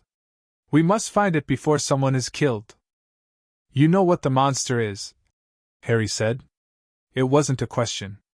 Dumbledore hesitated. I have my suspicions. But without proof, I cannot act. Then let me help. The words came out before Harry could stop them. Dumbledore's eyebrows rose. Snape's face darkened. Even the portraits on the walls seemed to lean forward, listening. Help, Dumbledore repeated. How? Harry thought of the whispers in the walls. The Parseltongue he could understand. The connection he felt to the chamber, a connection that went beyond logic or learning. I can talk to snakes, he said. I can understand the monster when it speaks. That has to be useful. Dumbledore was silent for a long moment. Then, slowly, he nodded. Very well, Harry. Help. He turned to Snape. Severus, escort the students back to their common rooms. I need to speak with Mr. Potter Black alone. Snape's jaw tightened, but he obeyed. The corridor emptied, leaving Harry alone with Dumbledore and the frozen bodies of the victims. The monster, Dumbledore said, is a basilisk. A giant serpent whose gaze kills instantly, or petrifies if the victim sees it indirectly, through a reflection or a ghost. Harry's blood ran cold. A basilisk. In the walls. Salazar Slytherin built the chamber to house it, centuries ago. He intended for his true heir to release the monster and purge Hogwarts of Muggleborns. Dumbledore's voice was heavy. It seems someone is trying to fulfill that legacy. Do you know who? I have my suspicions. But again, without proof. Dumbledore trailed off. There is something else, Harry. Something you need to know. Harry waited. The basilisk can only be controlled by a Parselmouth. Someone who can speak to snakes. And you. Dumbledore's blue eyes met Harry's. You are a Parselmouth. The ability is rare, and it is often associated with the dark arts. The students will draw conclusions. Unkind conclusions. Let them. Your reputation. My reputation is already ruined, Professor. I'm a Slytherin. I'm the heir of Black. I deflected the killing curse. People think I'm the next Dark Lord. Harry's voice was flat. What's one more rumor? Dumbledore sighed. You are more than your reputation, Harry. I wish you could see that. Harry didn't answer. He turned and walked away, leaving Dumbledore alone with the frozen bodies and the weight of his fears. The investigation began that night. Harry waited until the Slytherin common room had emptied, until the fire had burned low, until the only sounds were the whisper of water against the windows. Then he rose from his chair and walked to the entrance. Daphne was waiting for him. Going somewhere? She asked. Harry sighed. Go back to bed, Greengrass. Not a chance. She fell into step beside him as he pushed through the entrance. You're going after the basilisk, aren't you? I'm going to find the chamber. Same thing. Daphne's voice was firm. I'm coming with you. No, you're not. Yes, I am. She grabbed his arm, forcing him to stop. Harry, listen to me. You can't do this alone. The basilisk kills with a look. One mistake, one moment of carelessness, and you're dead. Then why would you want to come? Daphne's blue eyes met his. Because you're my friend. And I don't let my friends face monsters alone. Something flickered in Harry's chest, warmth, unexpected and unwelcome. He pushed it down, buried it beneath the layers of training and ritual and ancient magic. Fine, he said. But stay behind me. Don't touch anything. And if I tell you to run, you run. I know. Daphne smiled, a hint of her usual sharpness returning. Let's go kill a snake. The entrance to the chamber was in Moaning Myrtle's bathroom. Harry had suspected it for days. The whispers were loudest there, the Parseltongue echoing off the tiles like a living thing. Myrtle herself was no help, too busy sobbing about the boys who made fun of her to answer any questions. But Harry didn't need her help. He stood in the center of the bathroom, his eyes closed, his magic reaching out like tendrils of smoke. The Black family power flowed through him, ancient and hungry, seeking the darkness that lurked beneath the castle. There, the magic whispered. Asterisk beneath the sink. A passage. A door, asterisk. Harry opened his eyes and walked to the row of sinks. He examined them one by one, his fingers brushing against cold metal and colder porcelain, until he found it, a sink with a small snake carved into the side. Open! Harry hissed in Parseltongue. The sink shuddered. Then it sank into the floor, revealing a dark tunnel that descended into the earth. The air that rose from the tunnel was cold and damp, smelling of rot and something older, something that made Harry's scar pulse with recognition. The chamber, he said. We found it. Daphne peered into the darkness. That's a long way down. Stay here. No. Harry turned to face her. Daphne. I said no. Her voice was shaking, but her eyes were steady. I'm coming with you. That's not a negotiation. Harry looked at her for a long moment. Then, slowly, he nodded. Stay behind me, he said. Keep your eyes closed if I tell you to. And whatever you do, don't look into the basilisk's eyes. They climbed into the tunnel. The descent took longer than Harry expected. The tunnel was slick with moisture, sloping downward at an angle that made footing treacherous. Harry used his magic to keep himself steady, his wand casting a pale blue light that illuminated the walls around them. Bones littered the ground, small bones, rat bones, the remains of creatures that had wandered into the tunnel and never found their way out. How much further? Daphne whispered. Close.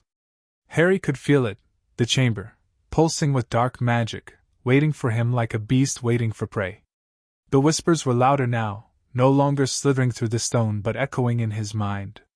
Kill, rip, tear, feast. They emerged into a cavern. It was vast, larger than the Great Hall, with stone pillars that stretched toward a ceiling lost in darkness. The air was thick with moisture, heavy with the smell of snakes and something else, something that made Harry's stomach turn. And in the center of the cavern, curled around the stone statue of Salazar Slytherin, was the basilisk. It was enormous, impossibly so. its green scales gleaming in the dim light, its body coiled in layers that seemed to go on forever. Harry couldn't see its eyes, thankfully, mercifully, but he could feel them. Could feel the weight of the basilisk's gaze pressing against him like a physical force. Harry, Daphne breathed. Harry, what do we do? Harry's mind raced. He had no sword. No rooster to crow and kill the beast. No plan beyond finding the chamber and assessing the threat. But he had his magic. And he had the Black family power. Close your eyes, he said. Don't open them until I tell you. Daphne hesitated. Then she closed her eyes, her face pale, her hands trembling. Harry stepped forward. The basilisk uncoiled, its massive head rising from the coils, its jaws opening to reveal fangs as long as Harry's arm. The Parselton whispers became a roar, a cacophony of hunger and rage that threatened to drown out Harry's thoughts. You are not the heir, the basilisk hissed. You are not the one who woke me. I am the heir of the House of Black, Harry hissed back. And I command you to return to your slumber. The basilisk laughed, a sound like grinding stone, like bones breaking, like death itself. Asterisk, you command nothing, little serpent speaker. The heir of Slytherin woke me. Only the heir of Slytherin can command me, asterisk. And you are not Slytherin's heir. It struck. Harry threw himself to the side, the basilisk's fangs scraping against the stone where he had stood. The beast was fast, faster than anything its size had any right to be, and Harry's wandless magic was barely enough to keep him ahead of its attacks. Think, he told himself, dodging another strike. Think, think, think. The basilisk's tail whipped around, catching Harry in the chest and sending him flying across the cavern. He slammed into a stone pillar, the breath exploding from his lungs, his vision swimming with stars. Kill, the basilisk hissed, slithering toward him. Asterisk rip. Tear. Feast. Asterisk. Harry struggled to his feet, his magic flickering. He could feel the Black family power responding, rising to meet the threat, but it wasn't enough. It wasn't nearly enough. I need a weapon, he thought. Asterisk, something that can pierce its scales. Something, asterisk. His hand brushed against something on the ground. Cold. Metal. Familiar. Harry looked down. A sword lay at his feet, silver and gleaming, with rubies set into the hilt. The sword of Godric Gryffindor. The same sword that had appeared to Harry in the Chamber of Secrets in the visions the journal had shown him. But I'm not a Gryffindor, Harry thought. Asterisk, I'm a Slytherin. Why would the sword come to me, asterisk? Because you are worthy, a voice whispered, his mother's voice, soft and certain. Asterisk, because you are brave, even when you're afraid. Because you fight for what's right, even when it costs you everything, asterisk. Because you are your father's son. Harry picked up the sword. The basilisk struck. And Harry swung. The fang pierced his arm. Harry felt it, the sharp bite of the basilisk's fang, the venom flooding into his veins, burning like fire and freezing like ice. He fell to his knees, the sword slipping from his grip, his vision darkening at the edges. Poison, he thought dimly. Asterisk, I've been poisoned. I'm going to die. Asterisk. But he had wounded the basilisk. The sword had carved a deep gash in the beast's side, black blood pouring from the wound, the serpent thrashing in agony. It would die. Perhaps not today. Perhaps not tomorrow. But Harry had heard it. That would have to be enough. Harry! Daphne's voice, distant and desperate. She was running toward him, her eyes open, her face streaked with tears. Close your eyes! Harry shouted. The basilisk. It's dying. It's not looking at us. Daphne fell to her knees beside him, her hands pressing against his wound. Harry, you're bleeding. The venom. I know. Harry's voice was calm, even as darkness crept into his vision. Daphne. Listen to me. You need to get out of here. You need to warn Dumbledore. Tell him the heir is still out there. The basilisk was a weapon, not the enemy. I'm not leaving you. You have to. No. Daphne's voice broke. No, I don't. I'm not leaving you to die alone in this place. I'm not. Something warm pressed against Harry's arm. He looked down. Fawkes the Phoenix stood beside him, his golden feathers gleaming, a single tear dripping from his eye onto the wound. The tear burned as it touched Harry's skin, burned with a fire that was nothing like the venom's cold. And then the pain stopped. Harry watched, amazed, as the wound closed. The venom drained from his veins, absorbed by the Phoenix's healing magic. His strength returned. His vision cleared. He was going to live. Fawkes, he whispered. How? The Phoenix trilled softly, then took flight, circling the cavern once before disappearing through the tunnel. Daphne was crying, actually crying, tears streaming down her face. You idiot, she said. You absolute idiot. Harry sat up, wincing. I'm fine. You almost died. But I didn't. Daphne punched his arm, not hard, but hard enough to make her point. Don't ever do that again. Do you hear me? Don't ever. Okay, Harry said. Okay. He looked at the basilisk's body, already beginning to dissolve into black smoke. At the sword of Gryffindor, still gleaming on the stone floor. At the statue of Salazar Slytherin, looming over them like a judge passing sentence. We need to go, he said. Before the heir comes back. Daphne nodded, wiping her eyes. Together they climbed back into the tunnel, leaving the chamber behind. Dumbledore was waiting for them in Myrtle's bathroom. The headmaster's face was grave as he took in their appearance, the blood, the smoke, the sword that Harry still carried in his hand. The basilisk? Dumbledore asked. Wounded, Harry said. Maybe dying. I don't know. And the heir? Gone. Whoever they are, they weren't there. Dumbledore nodded slowly. We will discuss this later. For now. He waved his wand, and a stretcher appeared. You need rest. Both of you. Harry shook his head. I need to find the heir. Before someone else gets hurt. The heir will be found, Harry. In time. Dumbledore's blue eyes met his. But not tonight. Tonight you rest. Harry wanted to argue. Could feel the words building in his throat, the need to fight, to act, to do something. But Daphne's hand found his, warm and steady, and something in his chest loosened. Okay, he said. Okay. He let Dumbledore lead him out of the bathroom, the sword still clutched in his hand, the memory of the basilisk's eyes still burning in his mind. The chamber had been opened. The heir was still out there. And Harry Potter Black, the heir of the House of Black, the boy who lived, the Parselmouth who had faced a basilisk and survived, he would find them. Whatever it cost. End of chapter 15. Thank you.